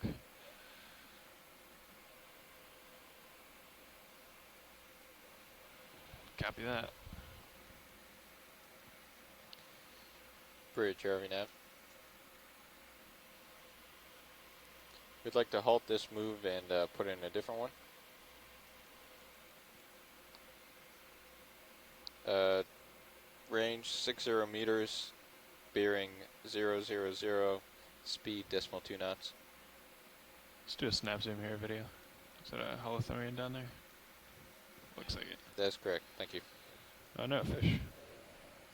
Oh, yes. I think we've seen this guy before. I'm not sure. Looks like a rat tail, but it has filaments from its pelvic fins, I think. Sure.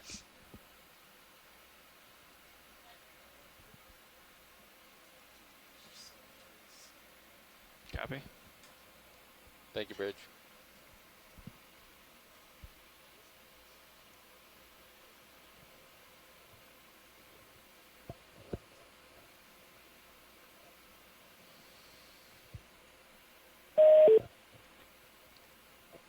Okay, video. We can come wide. I'm way out there.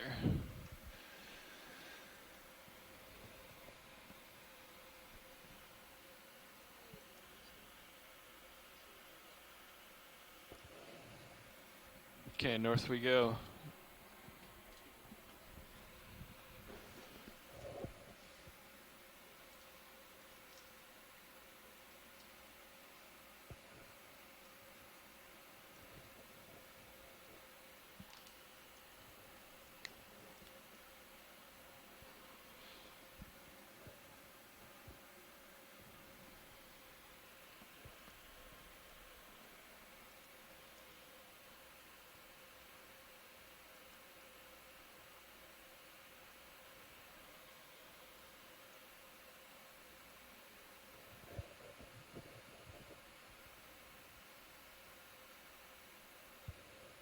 Couldn't get a good look at that fish, but it was in the Ophidiiform group, which includes the cuscules and brochulas.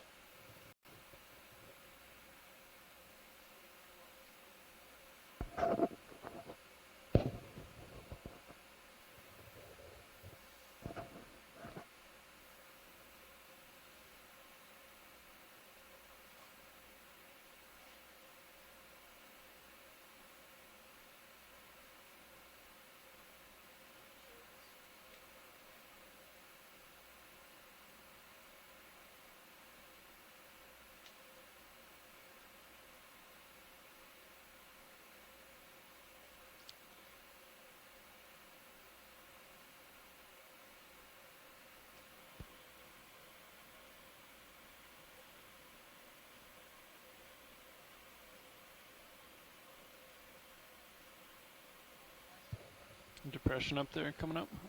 Check. Maybe. Looks like there's something in the bottom of it, but I'll give a scan to the right and come back to it.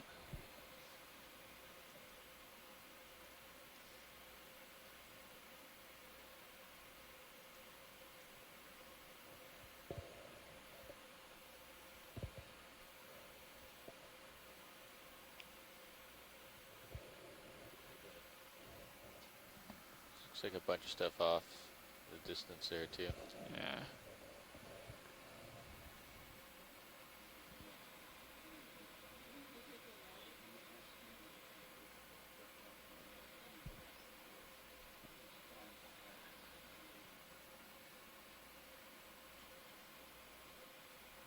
There's a pretty consistent. So that dark fish that we saw a little while ago, Tracy Sutton identified as catatix, which is the one that we've seen on a regular basis so far.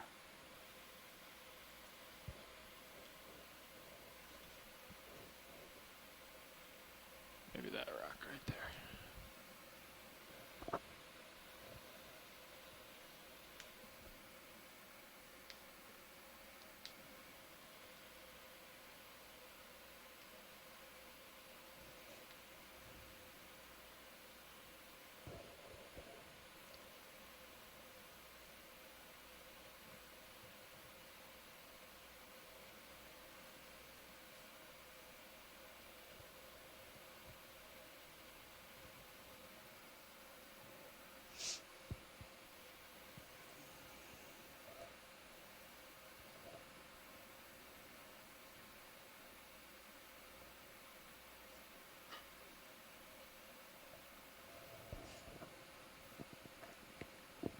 There's another one of those unusual scour marks on the sea floor. We're passing by, and another on the left.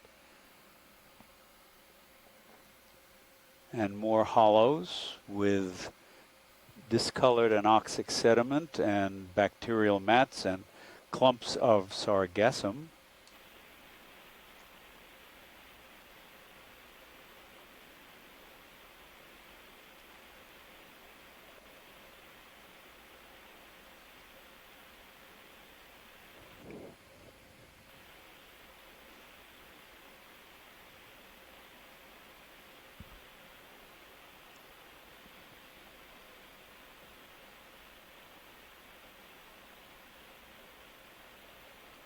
There's one of those large shrimps.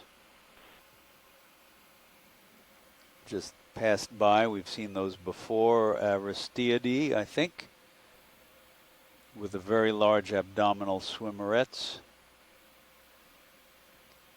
And again, a depression with a slab of carbonate down in the bottom and some bacterial mat.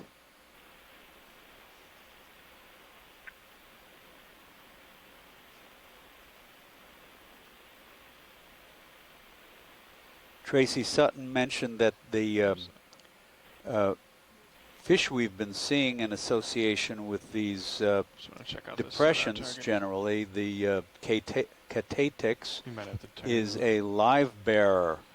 There are other cuskeel types that release their eggs, but this is a live bearer. The little baby fish come out after they've hatched.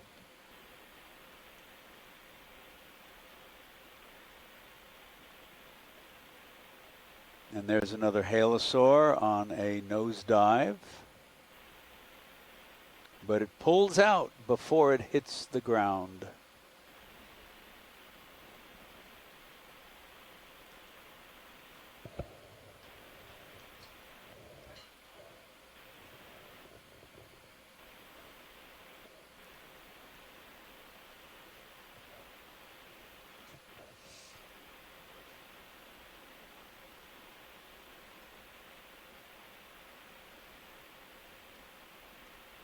Come back for you. I'm tugging you. And now we're back on uniformly smooth bottom, but there is another depression ahead. Really, these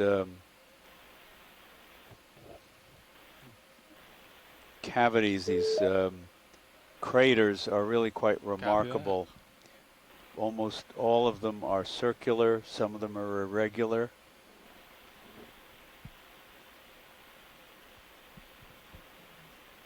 Let's see what's down here.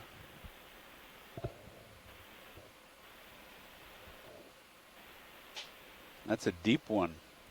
A perfectly circular ring of anoxic sediment, almost perfect. Lots of sargassum in there, but a few bits of bacterial mat.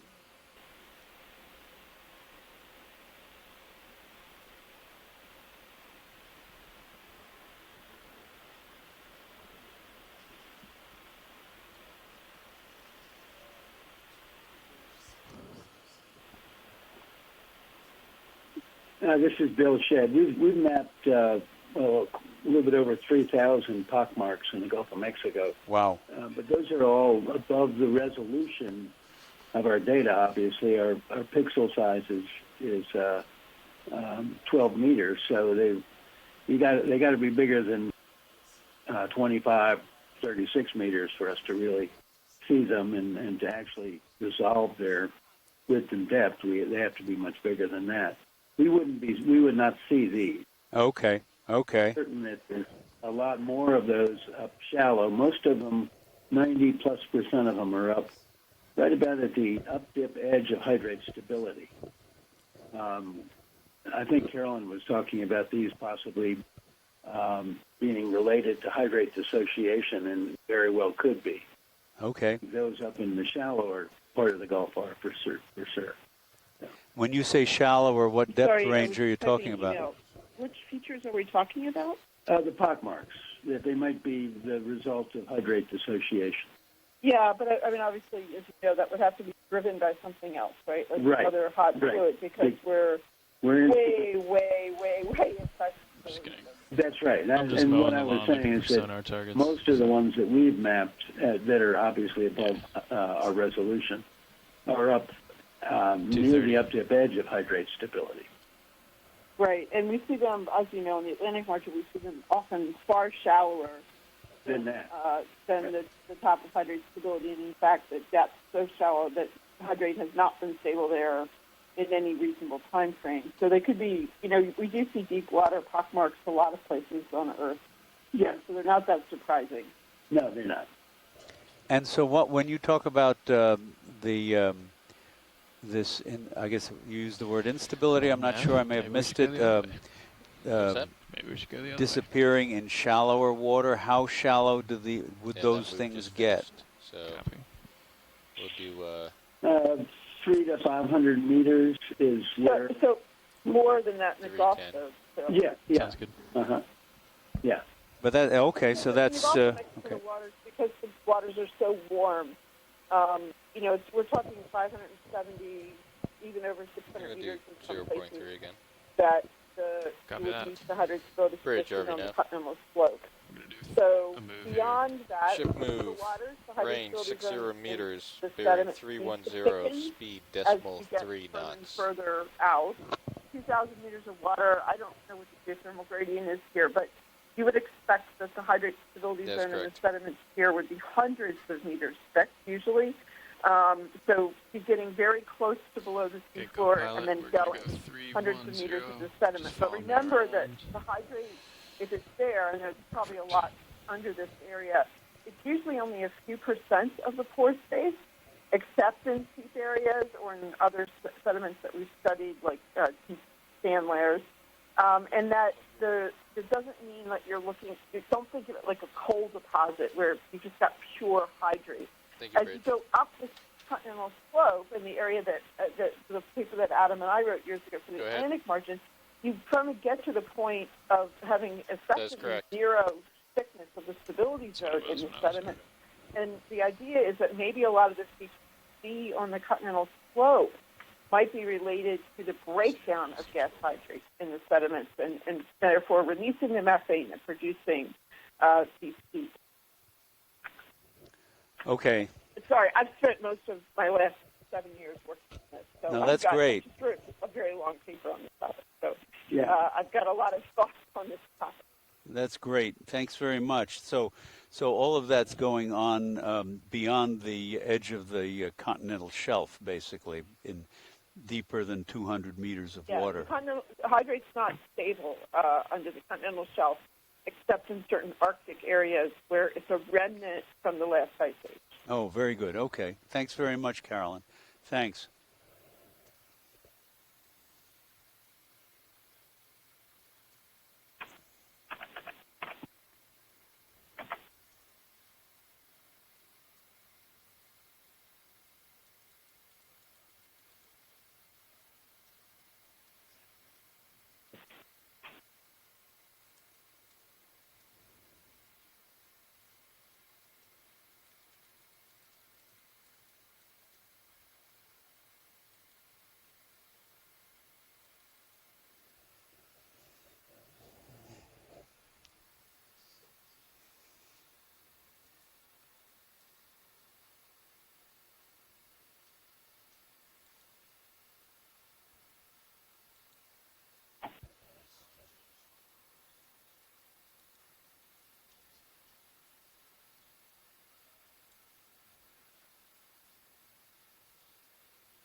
Well, actually, this is Nav.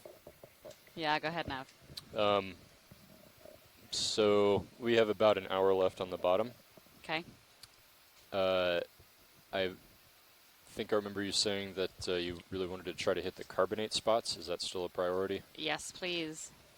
So should we maybe after this move not continue toward waypoint 2 and maybe just head straight to waypoint 3? Sure. Yeah, let's try that. At least it'll give us, hopefully, some substrate variety, I guess. Okay.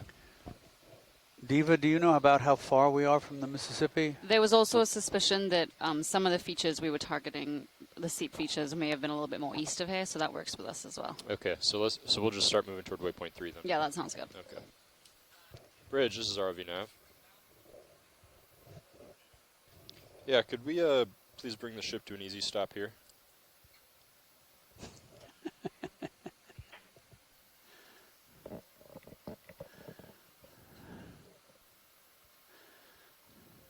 Oh, I think your mic's open. That's a good copy, Bridge. Thank you. Okay, well, actually, we're gonna do a pilot change, and sounds good. We're at the end of our tether, so it's a good time to do it. Sure thing. Thank you very much, pilot. You got it. So just doing a ROV watch change now, and so we will just hang out here for a second while that happens.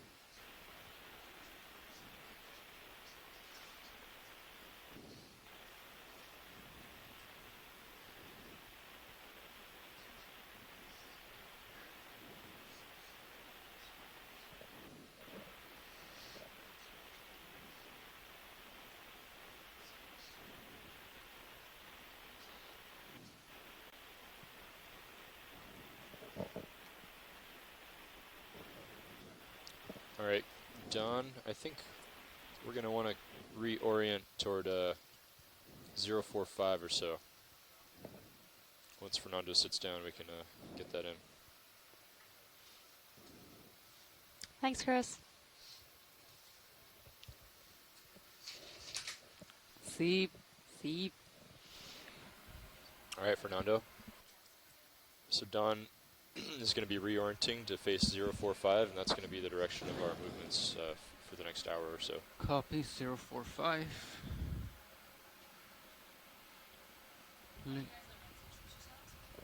Thank you. Yeah, so we just had a shift change in the front row.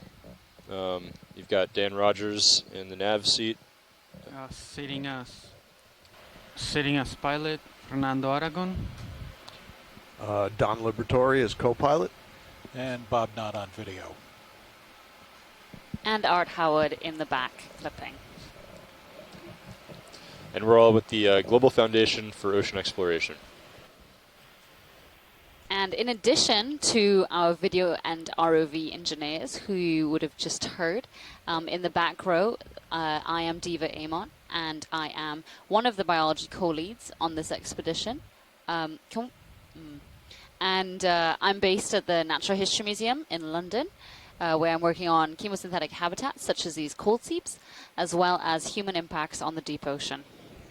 And this is Chuck Messing. I'm in the Department of Marine and Environmental Sciences at Nova Southeastern University in Fort Lauderdale, Florida.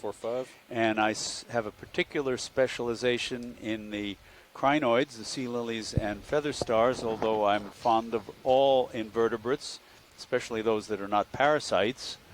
And I also do some work on deep sea coral habitats. And I am Alex Avila. I'm a PhD student in fisheries at Oregon State University.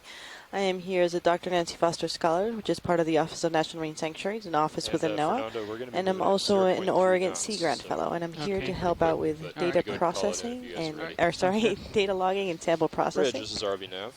Come in, video. And our dive today has been exploring Dauphin Dome. This is a salt diapier in the Gulf of Mexico. We're currently at a depth of 1,922 meters. And our dive so far has been following some bubble targets, which we detected last night in our during our multi-beam survey of the water column, as well as the sea floor. Some have been profitable. We have seen a number of these very small cold seep habitats, as well as the chemosynthetic communities associated with them, as well as we're going to be moving northeast now for the next hour to try and hit some areas of hard bottom. So this will be most likely orthogenic carbonates, which form an association with hydrocarbon seepage and are known to host coral colonies as well as other suspension feeding colonies. We're going to move as so quick as we are hoping to come across some of those to finish this dive on a high. But before we come off, before we leave the water, we're going to come off the seafloor in about an hour, a little less than an hour, and head up to 900 meters depth, where we are going to do 4 transects, 900, 700, 500, and 300 meters depth, 10 minutes at each transect, to do some mid-water exploration, which what we like to do, is going to be led by Mike Ford, and he's going to be able to tell you a lot more about that in the zigzag next side to side, 50 minutes or so. mow the lawn, So as our they dive say. today isn't So going to you're end not just until stretched out quite forward, late. We've got an waiting for Sirius to extended catch dive. up. You're kind of We're not going to be coming out of the maneuvering water side to until side about and going I at the think same pace that after Sirius 6 Alright. Central Standard Time, 6 p.m.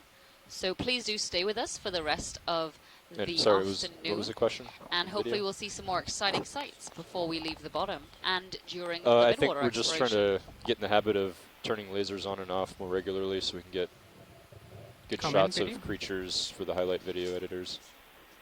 Yeah. All right. Yeah, sure. Yeah. Yeah, if we do see something cool, definitely want to turn them off. Yeah.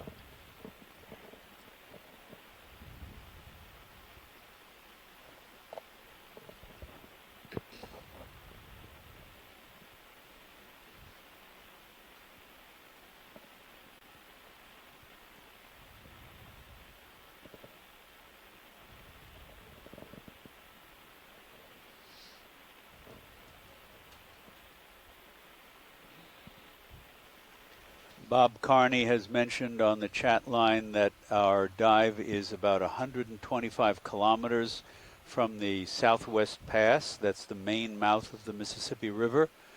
And the discharge from the river if you average it over time, is to the west of us.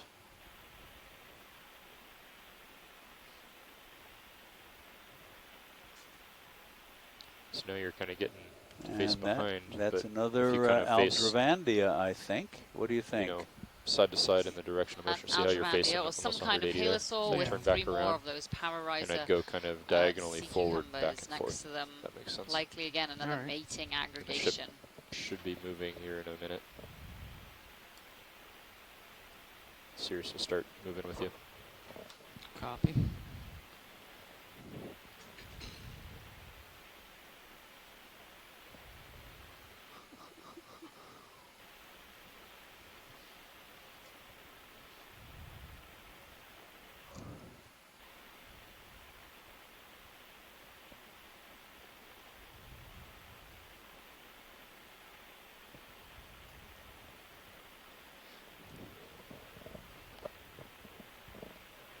It looks like a lot of these little dark spots are slight. Maybe it's my imagination or the video view. It looks like a lot of these little dark spots are slightly smudged to the left. Is that my imagination? We're not on much of a slope. No, I see what you're saying.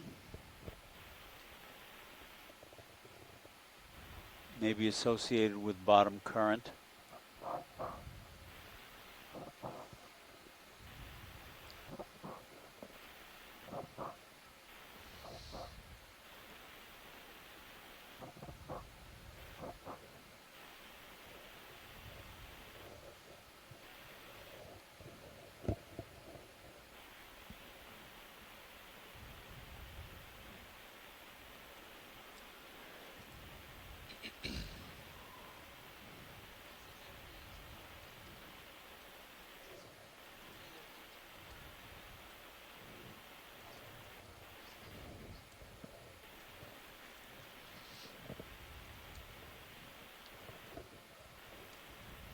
And Alexia says she's checked the records. We've likely seen over 100, I would say easily 100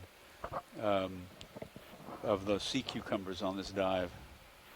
Probably significantly more, because sometimes frequently they're in pairs and the record only counts one observation. And sometimes we can see 3 or 4 at a time in a single field of view.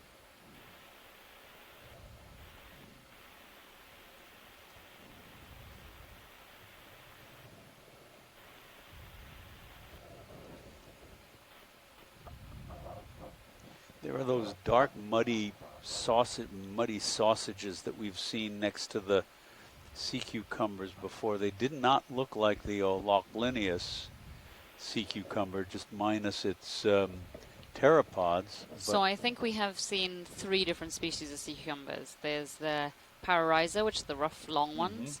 Then we've got the ones that Bob was able to ID at the beginning. I can't remember what they were. Zygothuria lactea. Yeah.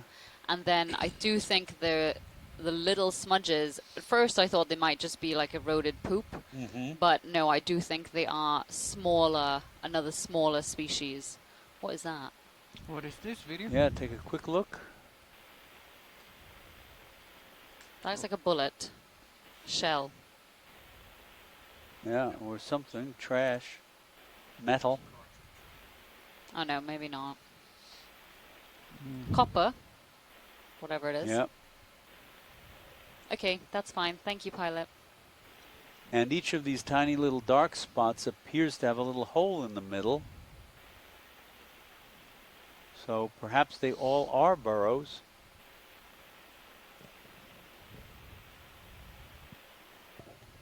Yeah, Scott remarked on chat that we saw a dome, conical dome with 4 or 5 pits in front, sort of in a semicircle, and we've seen that before and don't know what's making that.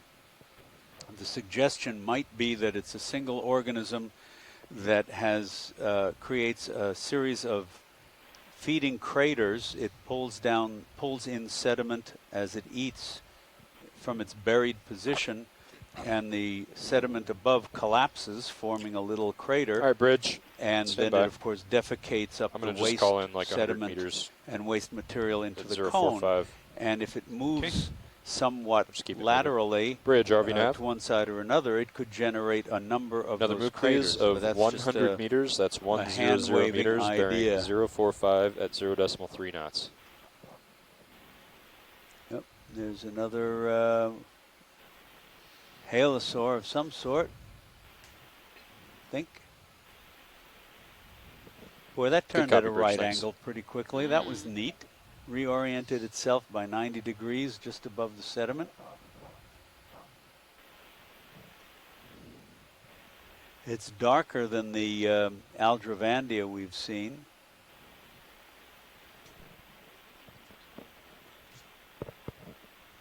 Let's just continue.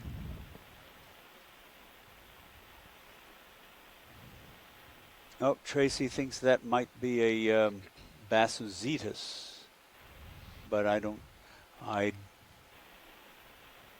question that one. That looked too skinny, and it had a fairly pointy face.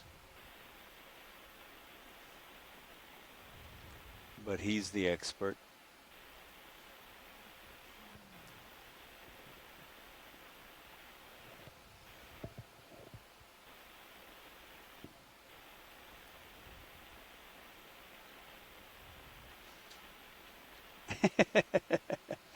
He says, Tracy says he questions himself too, because he says Ken Sulak and Andrea Quattrini are the experts.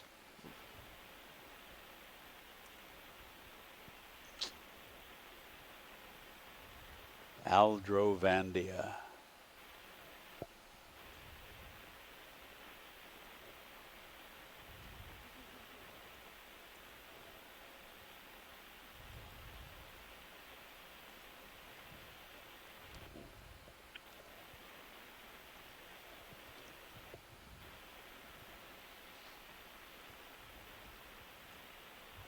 Really beautiful imagery.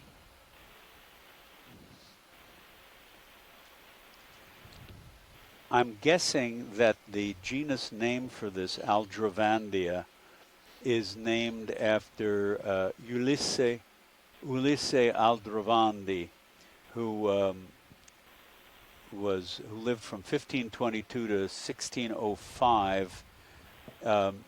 He was based out of Bologna. He established one of the first botanical gardens in Europe, and both Carl Linnaeus and Buffon reckoned him the father of natural history studies. The older literature refers to him as Aldrovandus. I've certainly come across his name before.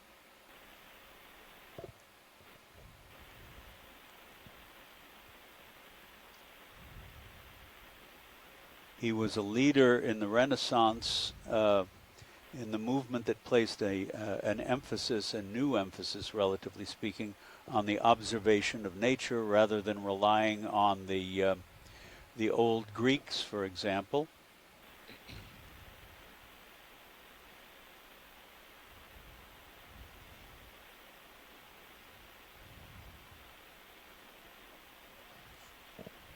Yeah, let's come in. 3 Power Riser sea cucumbers in the distance. Just 3 of them together. Okay, so never mind. Trying to get as close as possible to each other so they can disperse the gametes into the water column, and hopefully there'll be a better chance of fertilization happening so that they can have baby sea cucumbers. Produce the next generation.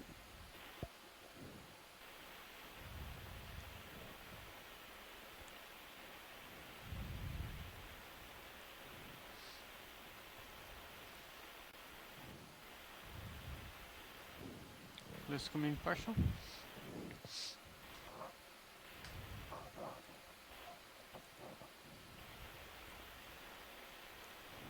Yeah, I don't think there's much here. Well, let's come out.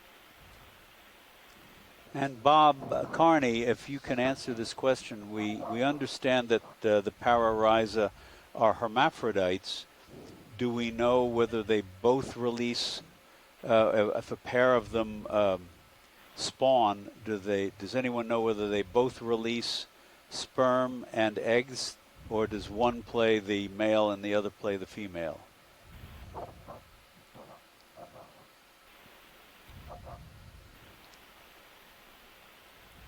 Let's come in right here. Is this anything? Nope, sargassum. All right, let's come out. Thank you, though, pilot.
There's a large area of bacterial mats with a lot of sargassum in it.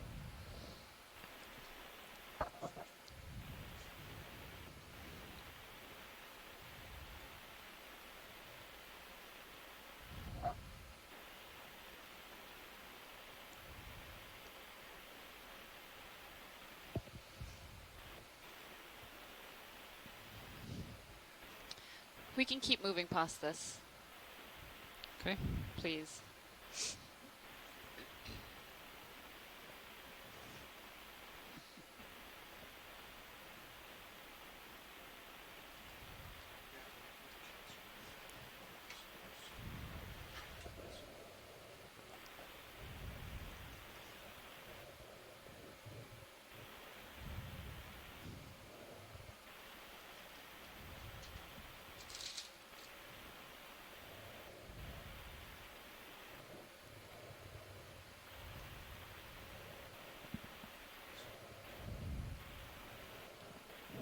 Could you actually select waypoint 3? Sure. Thank you.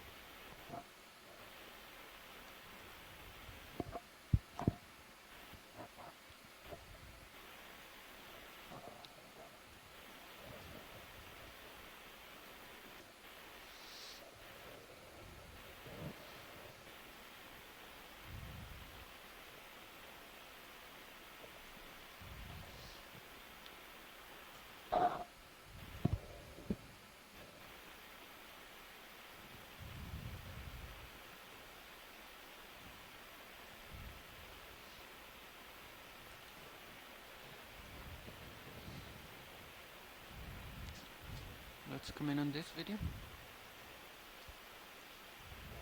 Oh, great find. Oh, look at find. that. So that is the discarded egg case, not a shell, but an egg case of an animal called Argonauta. It is an octopus, or related to the octopuses, but it is pelagic. It is open ocean near the surface, relatively speaking. And the female looks like an octopus, except two of her arms are extremely broadened and paddle-like. They look like big spatulas. And the male is, unlike most octopuses, the male is much, much, much, much, much smaller than the female. It lives tucked inside the egg case, and one of its arms is enormously elongated. Octopuses and many cephalopods, the males have one of the arms modified for delivering a sperm packet. They don't just copulate and shoot sperm in. They deliver the sperm inside frequently a baseball bat shaped packet called a spermatophore. And so in most octopuses that have this, it's only the tip of one arm that's modified for delivering that spermatophore to the female during copulation. But in the male Argonauta, first of all, that arm starts out as inside a little sac. So the immature male looks like it has 7 arms in a little sac, and then the sac opens up, and this great long arm extends out. It's much longer than the male itself. And with the sperm packet, the arm actually breaks off inside the female's mantle cavity when it delivers the spermatophore, and that's of course unlike other octopuses, which don't lose their arms during copulation. And as an interesting point, also, well, just to confirm, when this was first discovered a couple of hundred years ago, it was thought the first thing that was discovered was the broken off arm inside the mantle cavity of the female, and it was thought to be initially a parasitic worm, and given the name Hectocotylus. That was the genus name of this supposed parasitic worm, which turned out to be the broken off sperm delivery arm of the small male. And since then, since that was recognized, the sperm delivery tip of the male octopus or Argonauta, whichever it happens to be, is called the Hectocotylus. And one other side note, and that was when the Argonauta, it's also called the paper nautilus, even though it's not closely related to the chamber nautilus, which is a separate group of cephalopods. But it has the same sort of superficially similar shell, although the construction is completely different. But when they were first discovered, people thought that the Argonauta sailed around in this little boat-shaped shell at the sea surface and used its paddle-shaped arms as sails, and that's why they named it Argonauta after Jason and the Argonauts. The ship Argo, of course, carrying Jason and his fellow sailors, who were termed Argonauts. And there are a couple of species, but I think the commonest one is Argonauta Argo.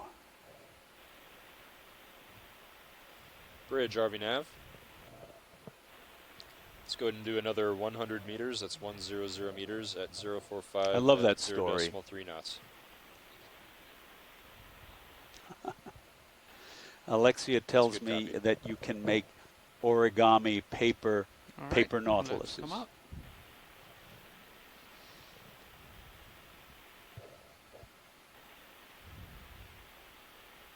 And unlike, so they are very paper thin, of course. I'm not exactly sure of the material out of which they're constructed. I have to look that up. But unlike the chambered Nautilus, the Argonaut egg case does not have partitions, septa. It does not have chambers.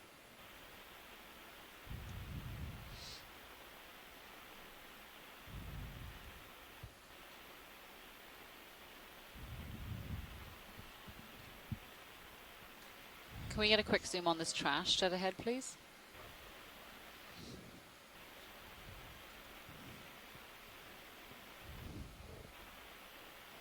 Right, oh, there's a couple of them. This may not be... It's like a glass. Is that just a like a highball glass? There's another one in the distance as well, behind this one. Yep.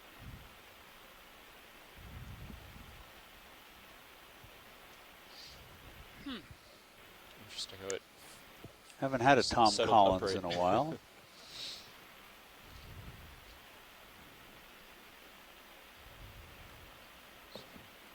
Just watch your toes, Fernando. Yep.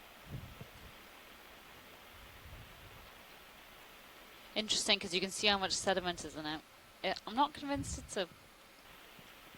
I wish... Yeah.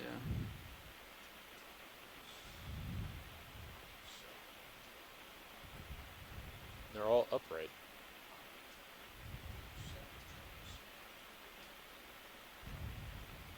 Are there 3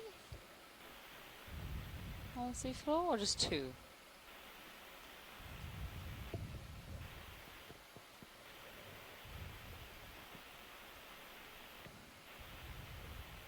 Could they be cores?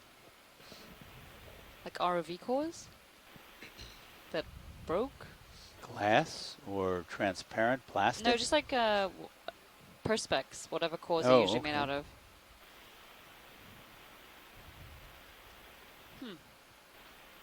That's weird. As vertical as I can take the camera.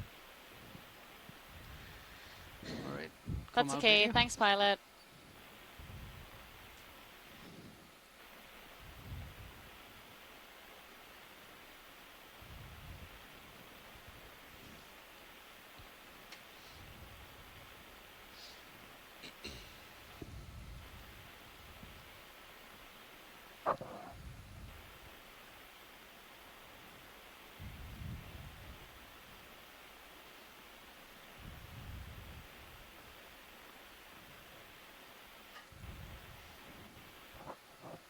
So at this point, we should start keeping an eye out for hard substrate in the sonar. About 50 meters out from waypoint 3, but maybe scan around as you move forward and look for hard returns. Not really seeing that hard substrate we were expecting in this area.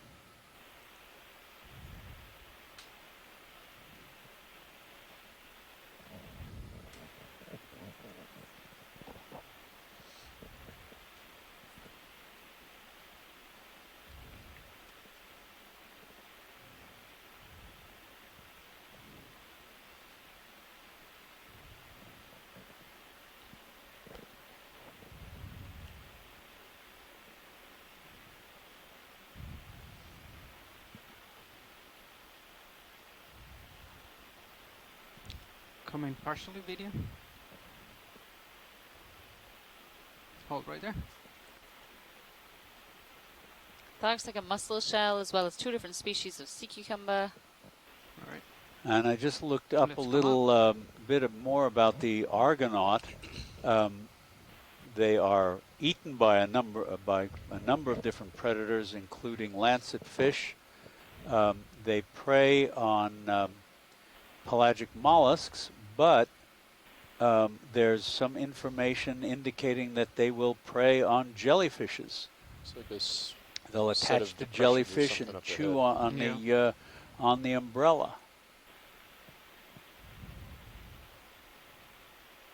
That might be a different species of sea cucumber. Can we just Yes. get a quick zoom there, please? Hold right there, please. Yeah, that is not one we have seen today, unless it was one of the ones covered in dirt, sediment.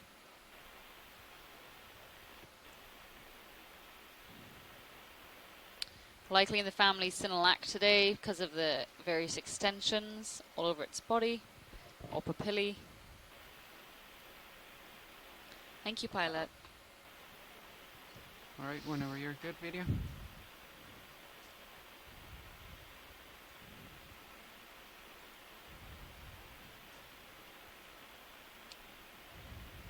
And the egg case of the Argonaut turns out to be calcium carbonate, but it's very, very thin.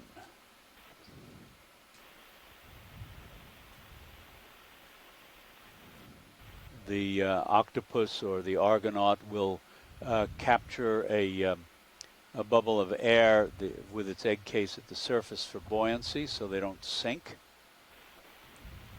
Partial in.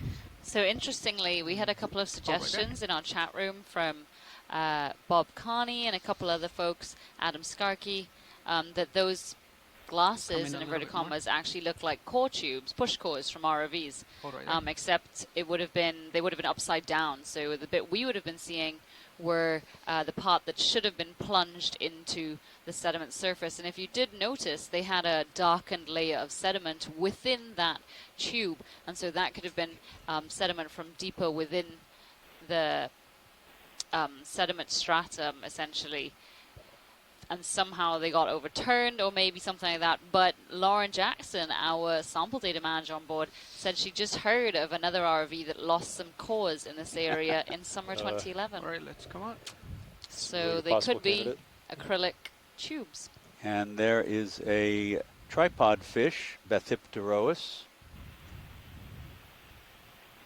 Carolyn's saying those are made of Lexan, not acrylic tubes. Sorry. Or Bob is suggesting perhaps the pushco handle came off on the way down, which is also possible.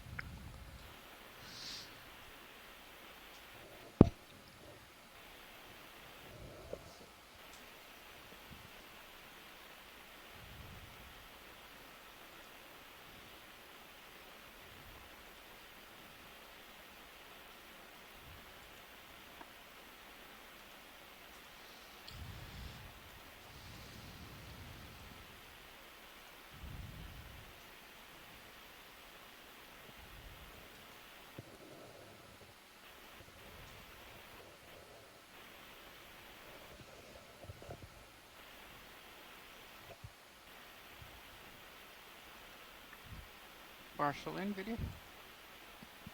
Oh, it's just a shrimp. Never mind. It's never just a shrimp, Fernando. Then, maybe we'll just head due east toward waypoint 3. Due east. Okay. What do you guys think? Work for you? Yeah. Okay. Bridge, RV nav. Can we please bring the ship to an easy stop here? Thank you. How far is that? About like 20 meters or something? Yeah, within a tether. But I figure we'll scan back and forth. You can run north to south while Sirius moves east. Okay. Scan for hard returns on the sonar.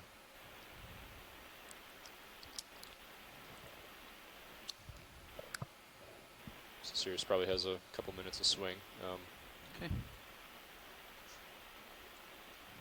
Coming around to starboard.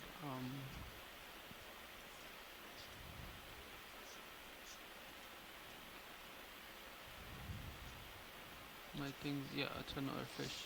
That's a real crater. Look at that. Okay, do we see anything on sonar? How far is my sonar? It's 50 meters, but it'll be toward the east, according to our waypoint. So if you kind of want to get out ahead of Sirius a little bit again, and then Yeah, so just turn for our east. listeners, to be clear, this is not something that dropped onto the floor of the Gulf of Mexico. It's like a feature that originated because of the fluids and gases underneath of this area. Pretty impressive.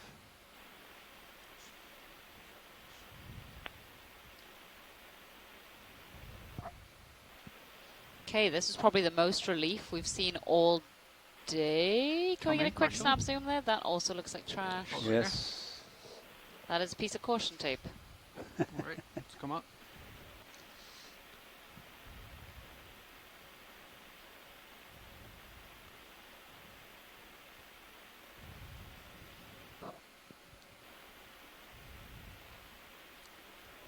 I can't remember if I mentioned in the story about the Argonaut that the female uses those big spatula-like arms to secrete the shell.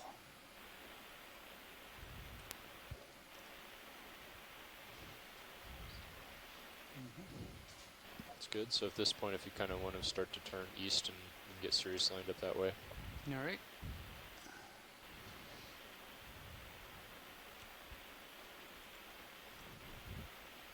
Do you want to follow me a little bit, co-pilot? To turn your A starboard, halosome, yeah. another different type of fish in view right now. As well as some bivalve shells, some sediment, more sediment, even more sediment.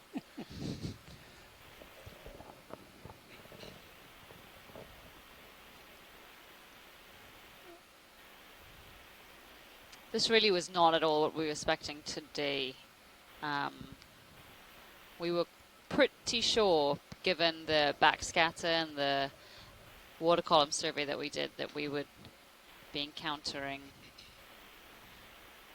much more chemosynthetic habitats as well as some pretty hard substrate. But that is exploration.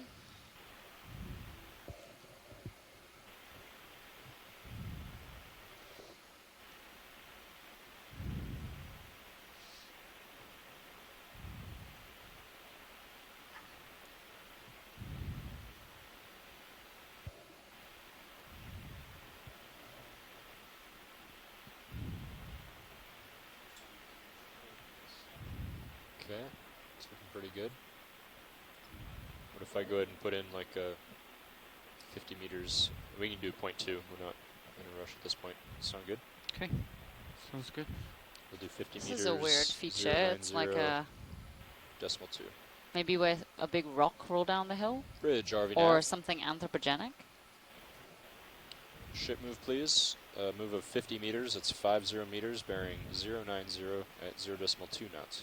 And you can get a great view of it in the Sirius cam. So if you switch over to camera 2, you can see this weird feature we're looking at. Like a wavy indentation in the sediment. It just kind of ends. Gives you a great sense of scale as to what the terrain we are navigating with D2 and Sirius. In the distance, it looks like there's some white, there's an atarax shell, but it past that, it looks like there's some corals, maybe. Don't want to get too excited, but some corals on some outcrops behind. Thanks, Bridge. Okay, we're going that way.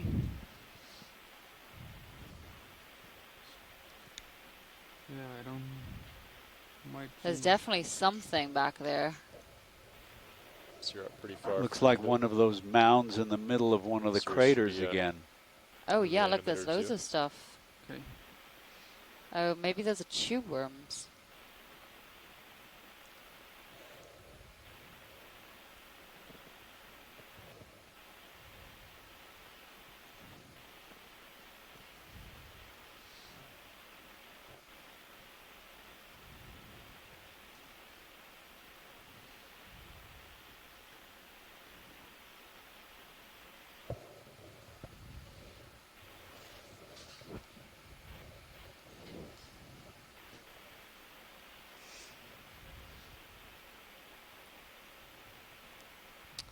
Okay, not corals, but perhaps some carbonate outcrops in this really undulating area of seafloor. So watch lead. We were right over waypoint 3, which we were expecting to see carbonate at. Great, but thanks. We'll continue to move east and kind of follow the contour. And isn't there a waypoint 4? Well, it's way far out to the northeast. But it was northeast. Yes, it's 500 meters to the northeast, 600 meters almost.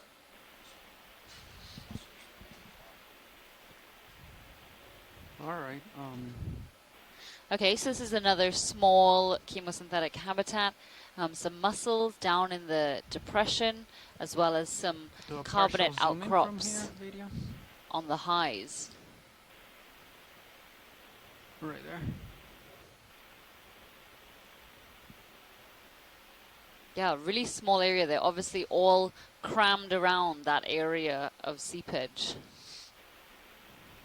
That point seepage. You can almost, see how this could be like a point where fluids are seeping out of the fissures in the rocks below this sediment. So these are Bathymodiolus brooksii, most likely, with some limpets, Munidopsis, squat lobsters. Looks like there's a couple tube worms here and there. Camera view. I think I'm seeing 3 different types of tube worms in this area. Just watch your aft port corner. It's going to start dragging sediment if you're not careful. It's looking down slope a little bit. All right. Let's come in right there. A lot of markings on the sediment to the left. Right there, hold. And more terrestrial plant vegetation debris. But above here, there's a clump of tube worms, if you just tilt upwards. To the left, to the right? No, above. Yeah, it's right there. Those are the curlicues. Or one of the curlicues. Okay.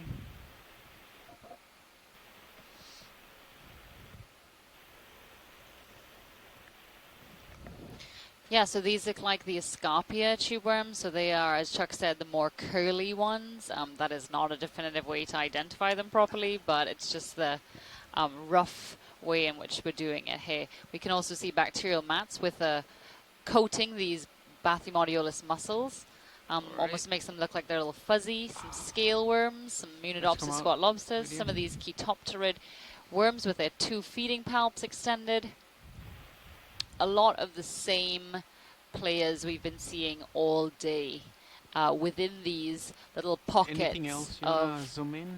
life. Yes, so just a quick zoom on the right below that carbonate outcrop. There's some tube worms also that look quite big.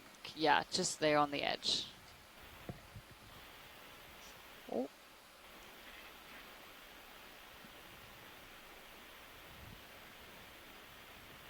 Right, hold right there, please.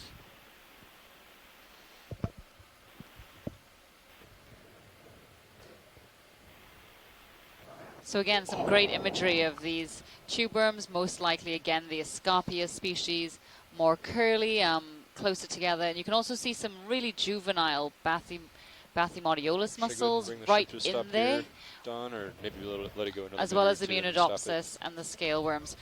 We don't have to stop, we can continue moving. Okay. Not sure. Let me know and what then you want. Yeah, polynoids, scale worms. All right, let's come out. And then we are moving 090, right? Okay. Do you want to stick around here for any reason, watch lead, or do you want to just keep moving east? I can't hear you. Can you repeat that? I think she wants to keep moving. You want to just keep moving east? Okay. All right.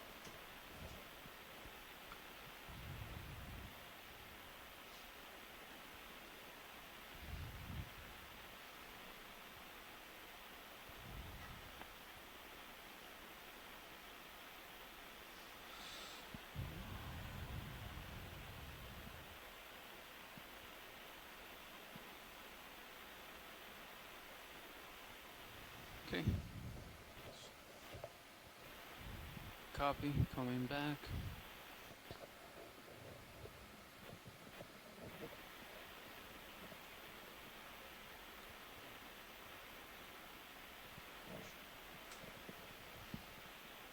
pushing out.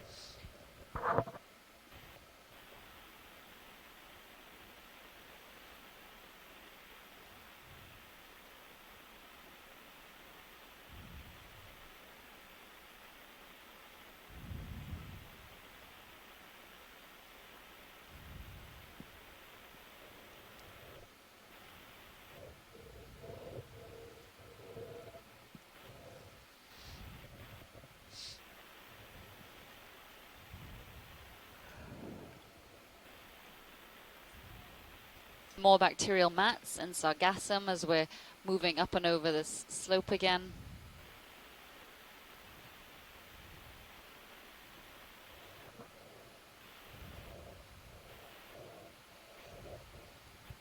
Coming right there, video, just partially. No, it's probably nothing right. Never mind. Come up. Thank you.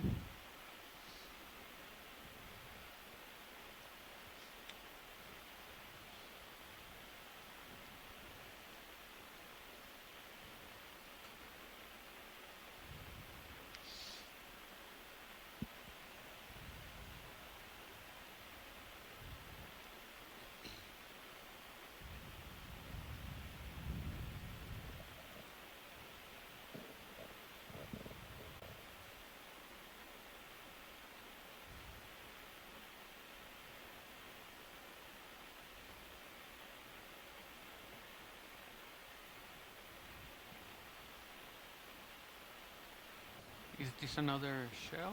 Yeah, we can just keep moving, please. Okay.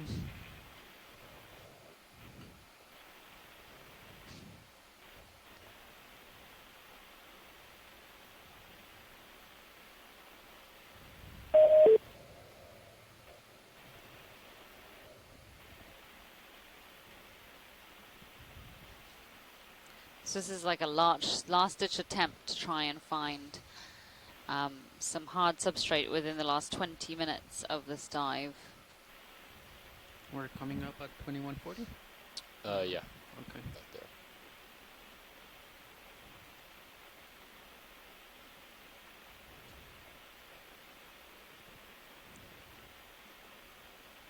And some more sea cucumbers. With some more bacterial mats and reduced Copy, sediment. Bridge, stand by. Well, we covered that area. I'm thinking maybe we turn just a bit more toward the northeast. Okay. We'll just kind of follow this area here.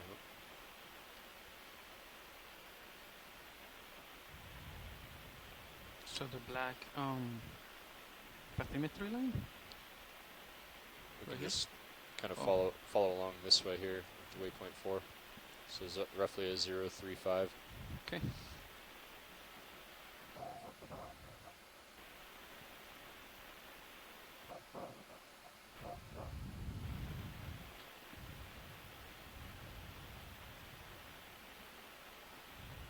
Oh, that's a pretty big area of bacterial mats and reduced sediment.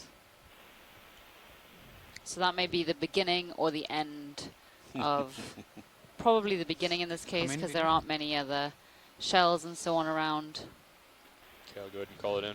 Go ahead. And this looks like some Bridge, small RV now. dead tube worms that have now been colonized by little anemones. And there's the first snail I think we've seen. Maybe Is two. that alive? Yeah, so one you can definitely see the foot of. Right. Oh, there's two. Yeah, and you can see the Like siphon a of the move, please. second one below. Of 50 meters, that's Yes. 50 meters, bearing 035 at 0.2 knots. Oh, a little surprise here at the end. And a long palp. These palp worms have their one palp out. It's interesting. We'll sometimes see these Chaetopterid palp worms with just one of their palps extended, and other times with two.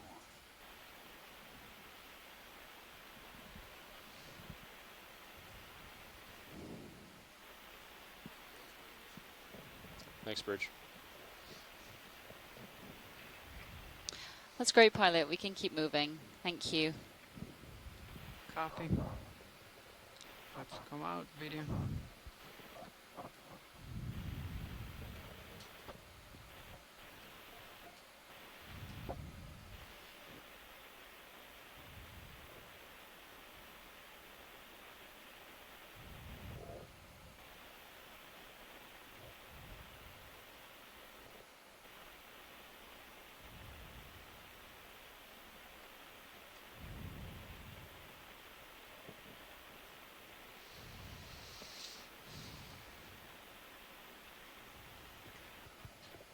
Is that 0.2 or 0.3? 0.2.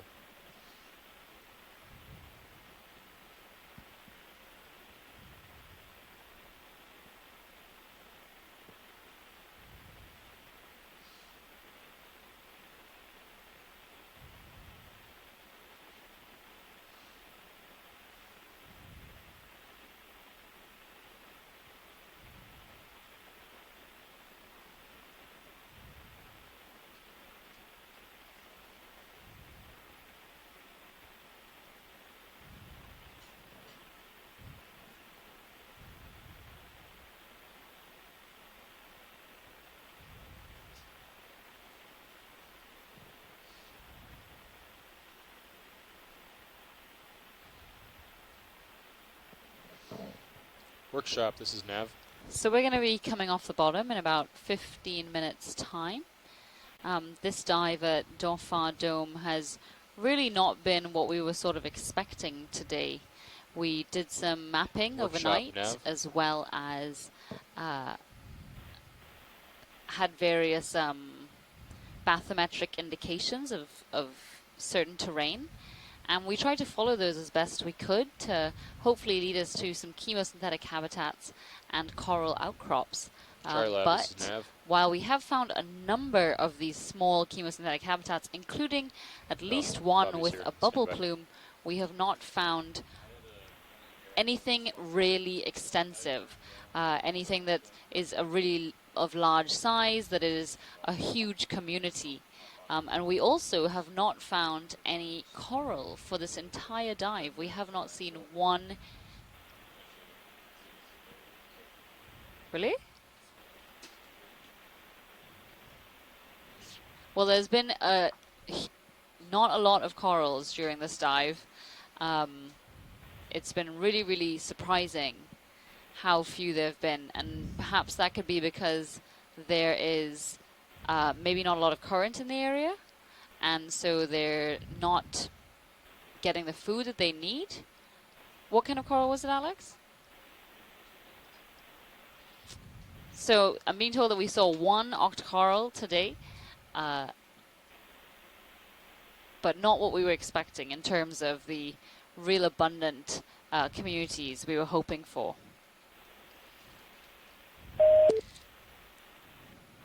We are going to start some midwater exploration soon.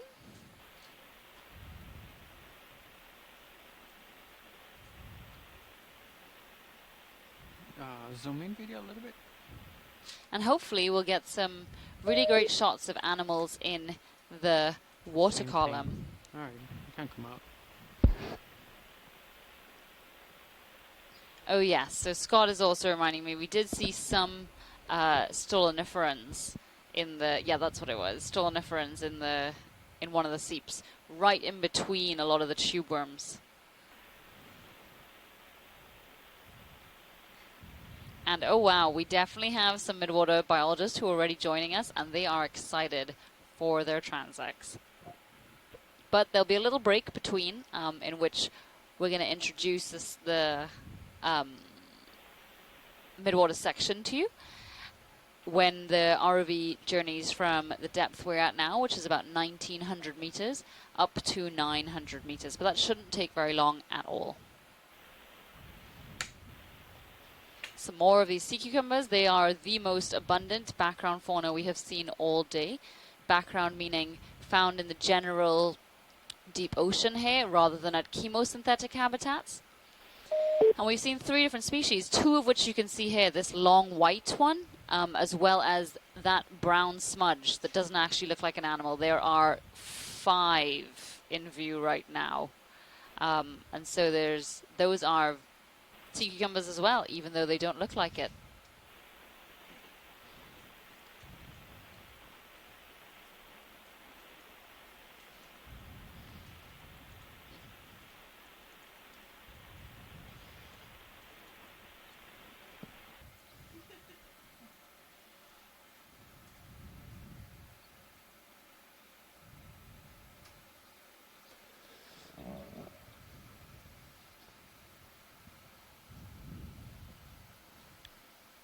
Partial in video. Right there, hold. So lonely. Do we have any more zoom? Go ahead. We've seen very few of these background shrimp today. Mostly we've seen the Alvinicara shrimp, which are endemic to chemosynthetic habitats.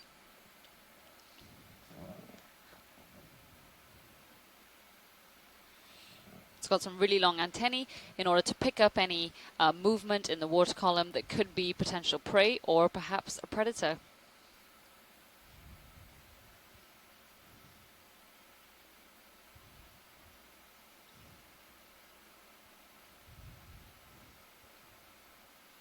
That's great, pilot. Thank you.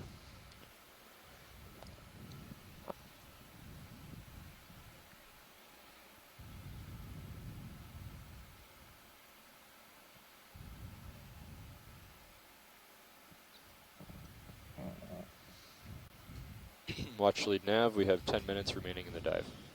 Thank you. Or okay. the benthic portion, at least. Yeah. So folks ashore, you may have heard that. Nav just informed us we have 10 minutes until lift off of the sea floor. Sit here to come off bottom. Have you come up off bottom before? A couple of times, yeah. Okay. Well, why don't you guys do that, and then I'll hop in once we're ascending. All right. Does that sound good? Yep.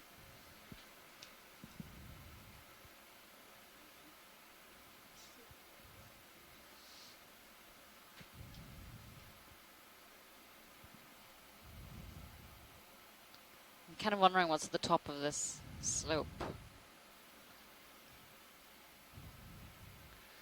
Apart from sea cucumbers.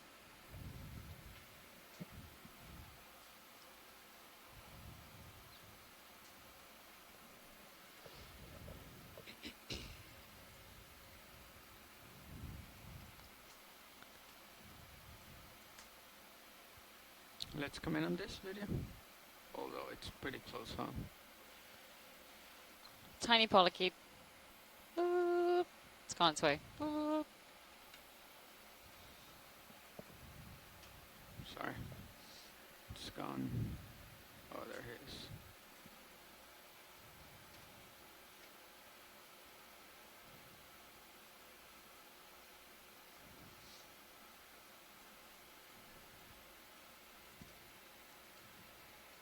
I'm going to call in one more move. I'll call in 30 meters, 035, and then once that's done, it'll settle out for a few minutes and we'll be ready to set up for ascent. Sounds good.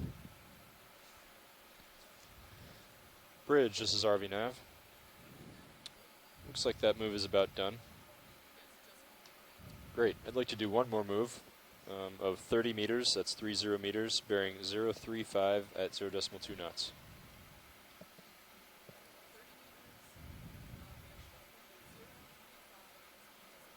Good copy.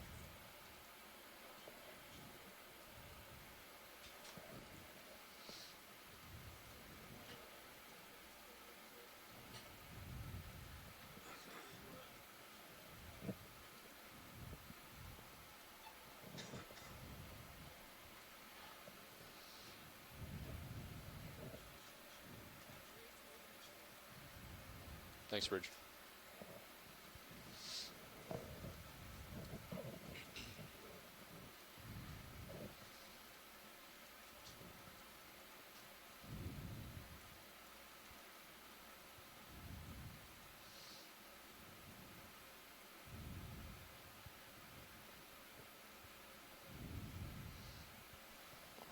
What do you got for me, pilot?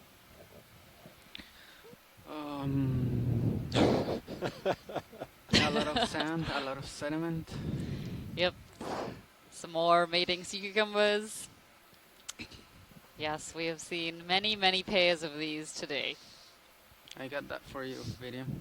You want to zoom in on it? Sure. This is probably the 100th pair we've seen today.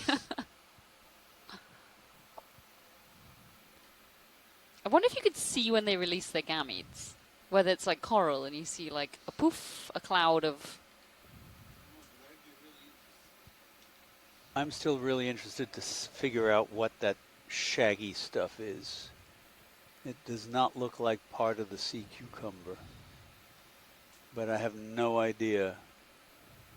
I mean, I suppose it could be, but there's parts, you can see parts of the sea cucumber don't have them. And they first appear to form as strings, and that one's lifting itself up. So he's lifting up for you. That's weird.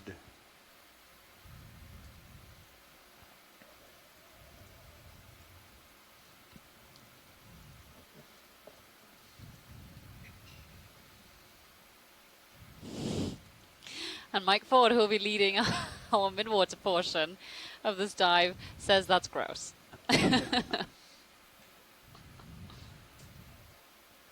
There you go, video. That's pretty much the last hour and a half of the dive. Bob Carney thought that it might be a benthic hydroid, but certainly couldn't see any extended polyps.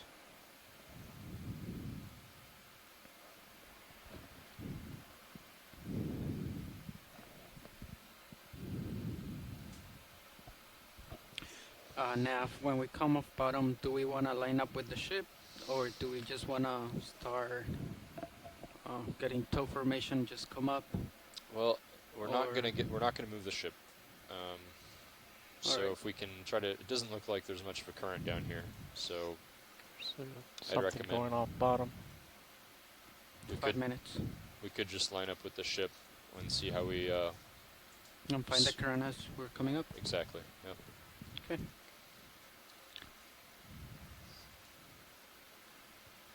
Do that in about 4 minutes. So we're just getting ready to leave bottom, and during today's dive we have collected one sample, a piece of orthogenic carbonate with likely associates living on it, so that should be exciting when that comes up. We've traversed through very sedimented areas with lots and lots of mating sea cucumbers with... What fish is that?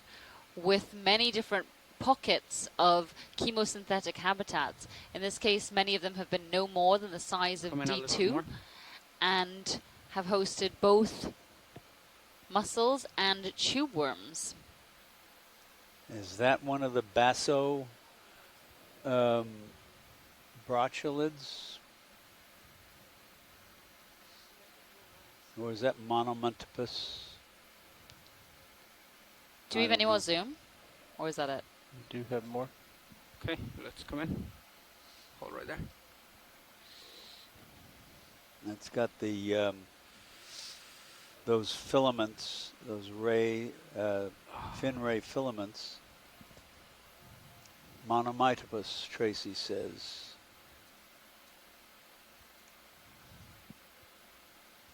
Maybe.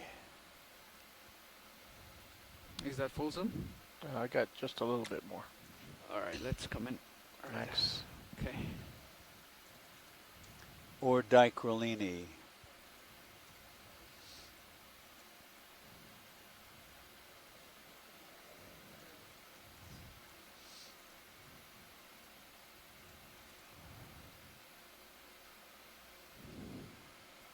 Just let it swim through the camera.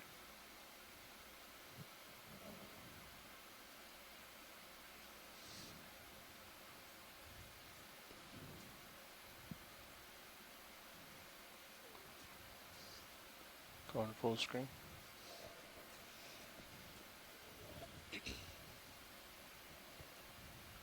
So for those of you who have not followed previously, this is a sort of a classic example of a bottom-associated deep-sea fish. Gray. They range from very pale grayish white to dark gray and elongated and either eel-like or tadpole-like. Video's clear. Okay. So I think that move is finished. Let it settle out for a couple minutes and not every one, of course, but many of them.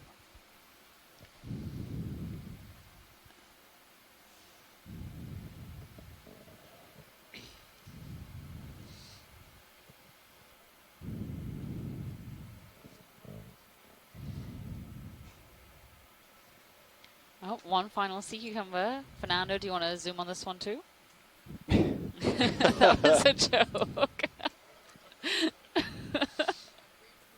Partial Thanks, zoom Bridge. video. Hold right there.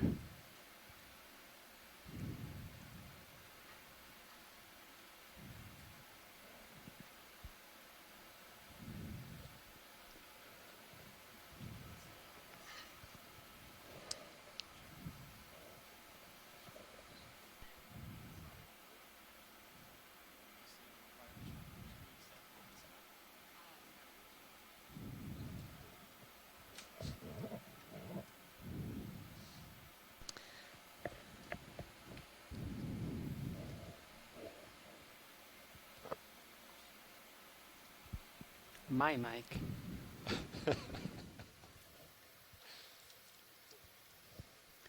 So I feel like it's fitting It's like to almost end on my with a teeth, shot Roman. of the Powerizer Palins. We've seen so many of these. Right there? Probably close to 100 of them throughout this dive. And so to end with a shot of one of these really is pretty appropriate. And it looks like the shagginess is confined to the front and rear ends in this one. Weird. All right. Very well, weird. After this zoom, we're going to call it off bottom. Whenever you're good, video. But don't forget, we did see some really cool seeps today, Okay. including some Do you wanna- swarms of Do you think you're copepods. stop swinging? That- or that you're was still really Tube swinging? worm bushes, surprising, yeah, yes. like lots of really interesting things today. Okay. As well as, of course, these mating aggregations of these Powerizer are also really rare and interesting. Do you want to come off bottom a So little bit? we're going to come off bottom Alright. now and head up to 900 meters. Now, how long is that going to take to head to 900 meters? Roughly half an hour. Okay, great. So midwater folks on shore, it should take about half an hour to get to 900 meters depth. And then we're going to start your transects, So exploring which way does Don the need to unknown turn? water column. Yep. And then Yeah. which way are you going to turn? I need to turn to port as Exactly. well, right? Yep. Okay. So Yeah. So once Don gets up a little bit, he'll start stowing the swing arms, and you can come around. all right. Okay, goodbye sediment and sea cucumbers.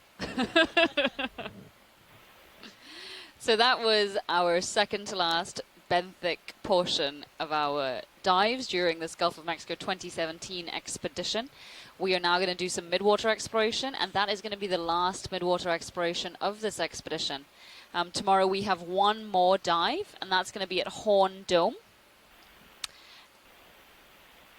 It should be a pretty exciting dive, hopefully, so please do tune in, as well as do stick around for this midwater exploration. Some of these animals living in the midwater are just absolutely beautiful, So that's and good. So you're at 20 meters delta. just That should be confound fine. the mind. So I would lock in. So what I like to do is I lock in. we should begin heading? those And transects auto-heading, in about yep. half an hour as well, and then we're going to be doing that for about 2 hours. Then I have to turn port. But we may see things on the way up. Exactly. The way there. So you don't want to miss it. Don't leave. But for folks ashore, scientists ashore, we are going to have our dive planning call for tomorrow's dive immediately after we finish those Copy. midwater transects. So that should be around 6:15 Central Standard Time, but I will update that in the chat as well as on the conference line. All right. So you're gonna line up with the ship.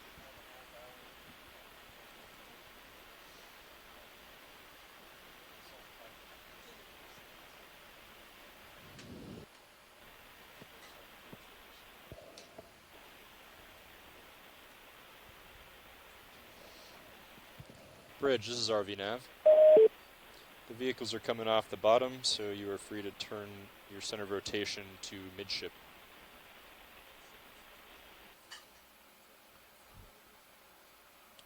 Thanks, Bridge. So a huge thank you to all of the scientists who joined us for the benthic portion of the dive. Okay, I'm holding out of Without that. your comments and Then I'll start contributions and pushing out. I think we're expertise, lined up. our commentary would not have been what it was. So we really are All right. grateful that you So stuck I'll with start us, pushing out. both on the phone line and in the instant messenger, and kept us company and really helped to make this dive a lot better than it was, and a lot more useful to the community as well.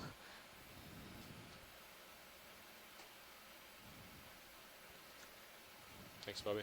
So thank you again to everyone, and we will chat in about less than half an hour now to begin our transect. So Midwater folks, if you could come back pretty soon. Don't go too far because we'd like to do some introductions and chat about the Midwater exploration and so on before we actually begin those transects. So once you're kind of at the bottom of the fisheye or beyond it, you can start to keep pushing forward, but also come up in your depth, and then you'll look for you can see Sirius in the D2 aft cam now, and then you'll wait to see the light pool from D2 and the Sirius aft cam. All right.